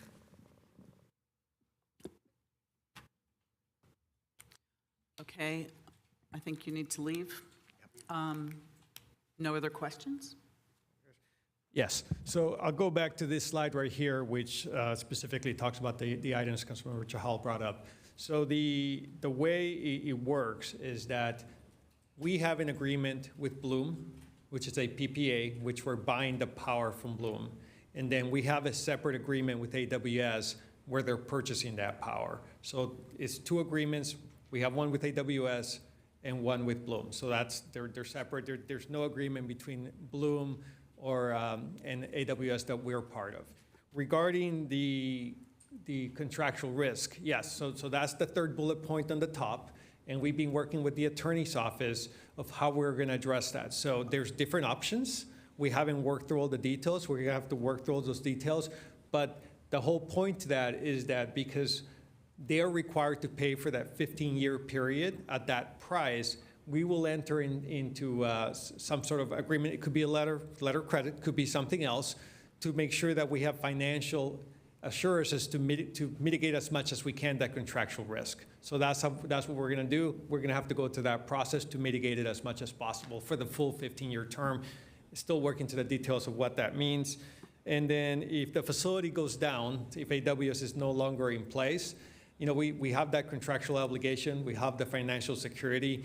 We would have to see how all that fits with regards to what that means to that PPA. So that'll have to be worked out as well. But where we're at is two separate agreements, and we'll have some sort of financial security to mitigate the risk in case AWS wasn't there for the full period. All right, thank you. So I'm going to ask any member of the public if they'd like to make any comments here or on. Oh, there are still people online. I don't see anyone, City Clerk. No? So do I have a motion from the council? Motion. For? Oh, I thought it was to close the public hearing. Motion to take staff's recommendation. Sorry. I'll second that. We have a motion and a second for staff's recommendation. Any comments, questions? Councilmember Park? Yeah, I do have a couple of questions. So I understand that we have two different agreements. I also know that the key items for the agreements are AWS must provide us financial assurances that they can pay the 15-year term, because they're going to pay the money whether they use the power or not. Right. So that's the first thing. And the second thing is, I think that SVP the contract will be void if AWS and Bloom can't make agreements as well, or if AWS does not agree to pay the full cost. I mean, that's my understanding. Right. Two items. The first one is yes, that's correct. The second one is that I'll go back to this slide on the bottom half, is that third bullet point, SVP will not enter into the Bloom PPA if the AWS does not agree to pay the full cost of the PPA.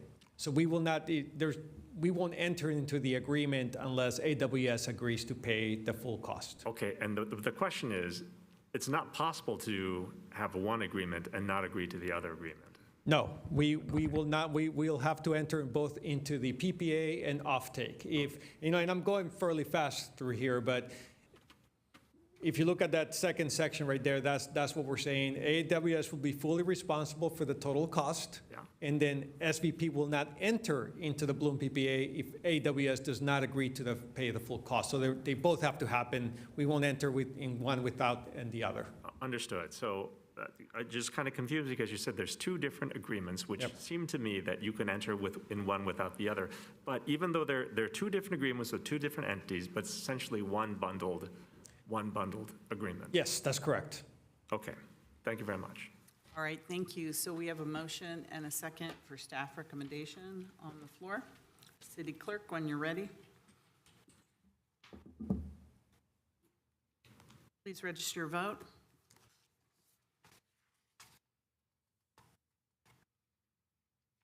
And that passes 6-0 with those on the dais. Thank you very much. And again, thank you for your patience for staying until 2:03 in the morning. Can we ask Councilmember Jane to come back, please? Our last item on the agenda is item number 7, authorize the city manager to execute a purchase and sale agreement with Feather River Land Trust for the Loyalton property. Thank you, Mayor. Yeah, and go ahead, please. Brian Hutcherson with CBRE is here. We were actually going to split this presentation. I assume he's on his way, but I figure for the benefit of time, I'm just going to go through all the Somebody slides. go wake him up, yeah. Okay. He was awake when I went over there 10 minutes ago. I think he's probably kind of trying to find his way around the room. Okay, if you'd start, that would be great. I will start and I will finish as well. So thank you, yeah, pleasure to be here to discuss Loyalton. And I don't know why that's, let me go back here. I think you all know the background pretty well on this. It's in the staff report, and you've seen it in previous presentations. So I put that more up there for the audience, but I know it's limited audience right now, but we have it all in the paper. And this is the site. We haven't looked at it for a while, 3 different parcels. And these are the actions that have been taken by council throughout the process. As you can see, that there's been a lot of actions taken starting as early as 2021, getting us to where we're at today. So the property will be sold to the Washoe tribe. They would be using the land. They have communicated to us how they'd be using it, many environmental benefits associated with it, as well as benefits to the tribe per their perspective and their process that they're going through. But ultimately, it would be their property if the sale goes through. And I'm just going to keep going here for the benefit of time, but I already introduced you as well. So where we're at is that it was a lot of negotiation to get us to this place. The agreed purchase price for the agreement is $6 million. Got to note that the property must appraise at $6 million, although the buyer does have an option to terminate. However, the buyer has let us know that they can go about 20% above appraised value. So if they're not required to, if it appraises at $5 million, we think that would still be open to continuing with the purchase of the property. But the purchase price is $6 million. If it's anything less than that, it would require an amendment to the agreement to be approved by council. The appraisal, pretty standard terms right there. If you have any deep questions on that, Brian will be happy to answer them.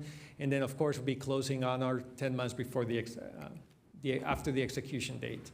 There'll be a credit for deposit and a $100,000 deposit price. There'll be a diligence period that's going to be 90 days after we execute the agreement. Buyer agrees to buy the property as is, and the last one's a very important term that was negotiated and it took a little bit. That is an environmental release where the buyer will indemnify and hold harmless the city from any and all hazardous materials liability, blah, blah, blah, blah. So with that, our recommendation is to move forward with those 2 actions, and we're both available for questions. Questions? Councilmember Jane.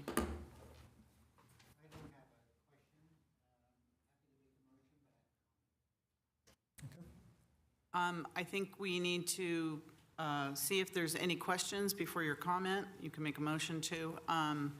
Is there any member of the public that's maybe online that would like to comment, or in the chambers here that would like to comment on this? City Clerk, do you see anybody online?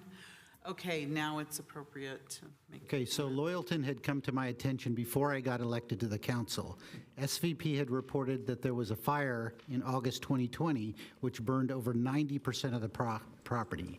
So after I got elected, I filed a 030 on January 11th, 2021, to discuss the sale. It's a long time coming. Here's the history of Loyalton. The city purchased the land in 1977 for $1.6 million with the original idea that there would be geothermal power there. Before purchasing, the city paid $2,000 for a 60-day option to investigate the possibility of geothermal. A company called Geonomics was hired, and they drilled down 2,200 feet.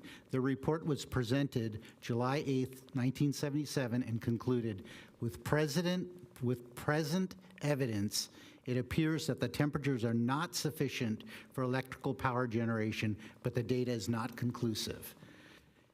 Regardless, on July 12, 1977, Chair of the Parks and Rec Commission recommended purchase of the site as a potential out-of-the-city park for camping, hiking, and water resources.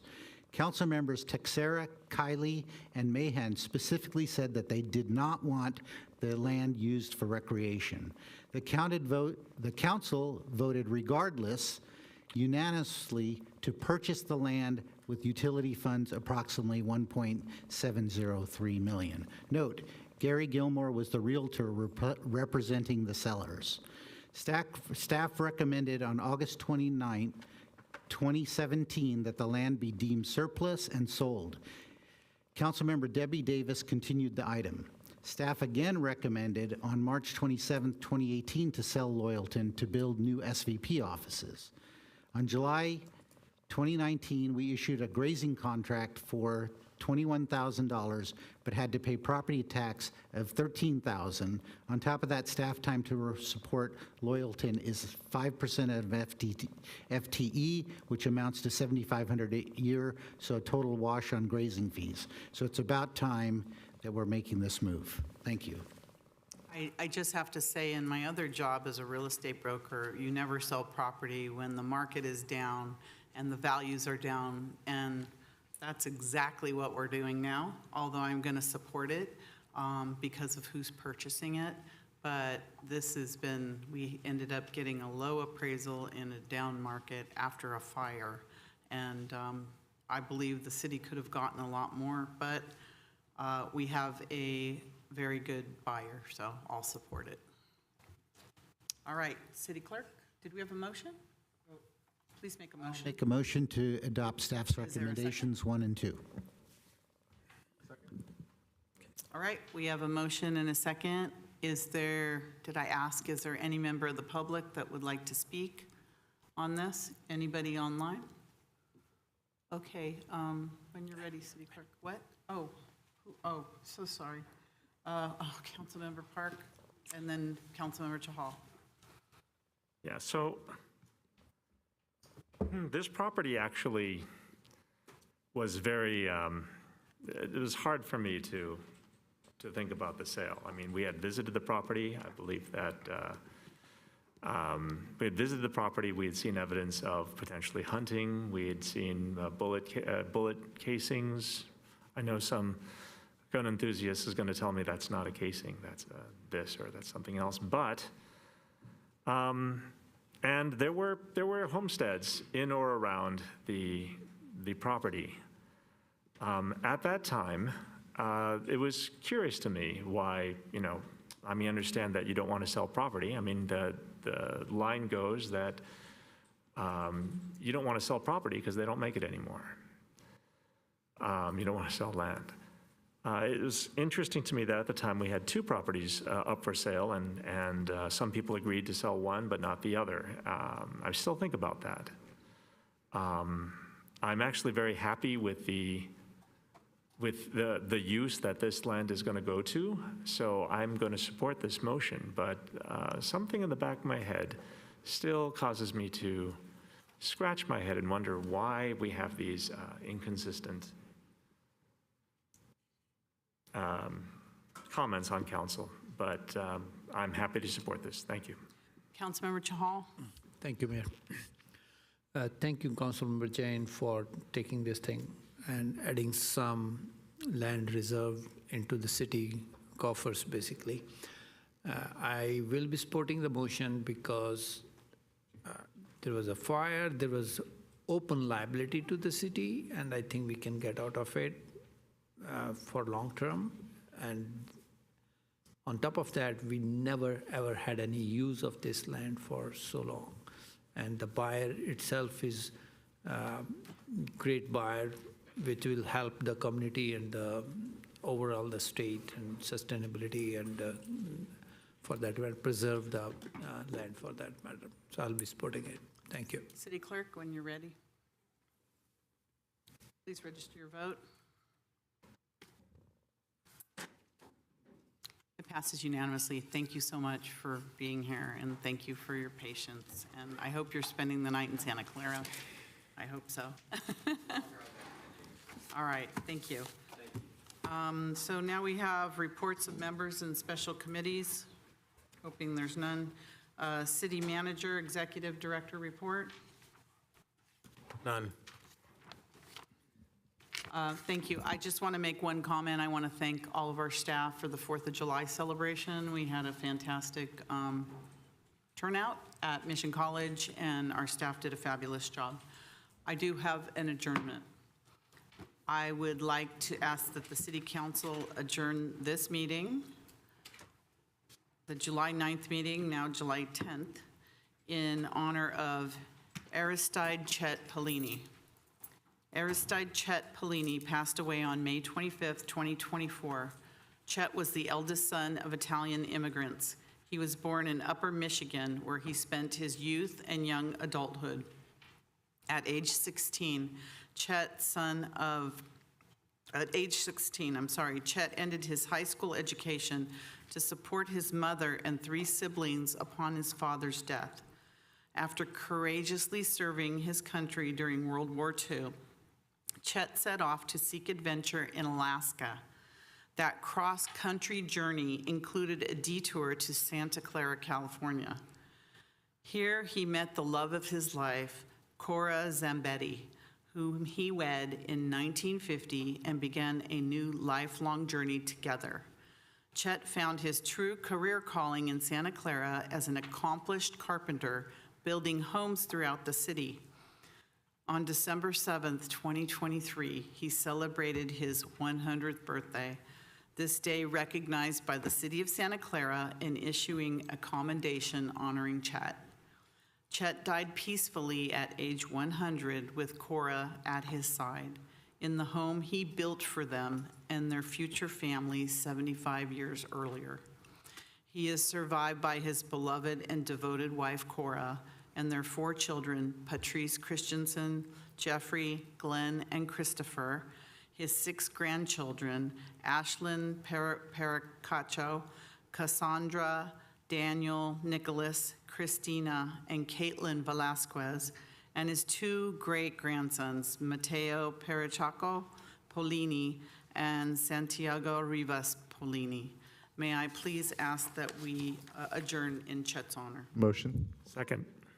We have a motion and a second to adjourn in Chet's honor. Please register your vote.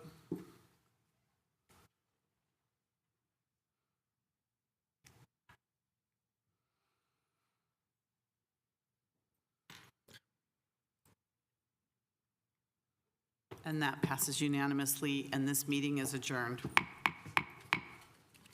Thank you.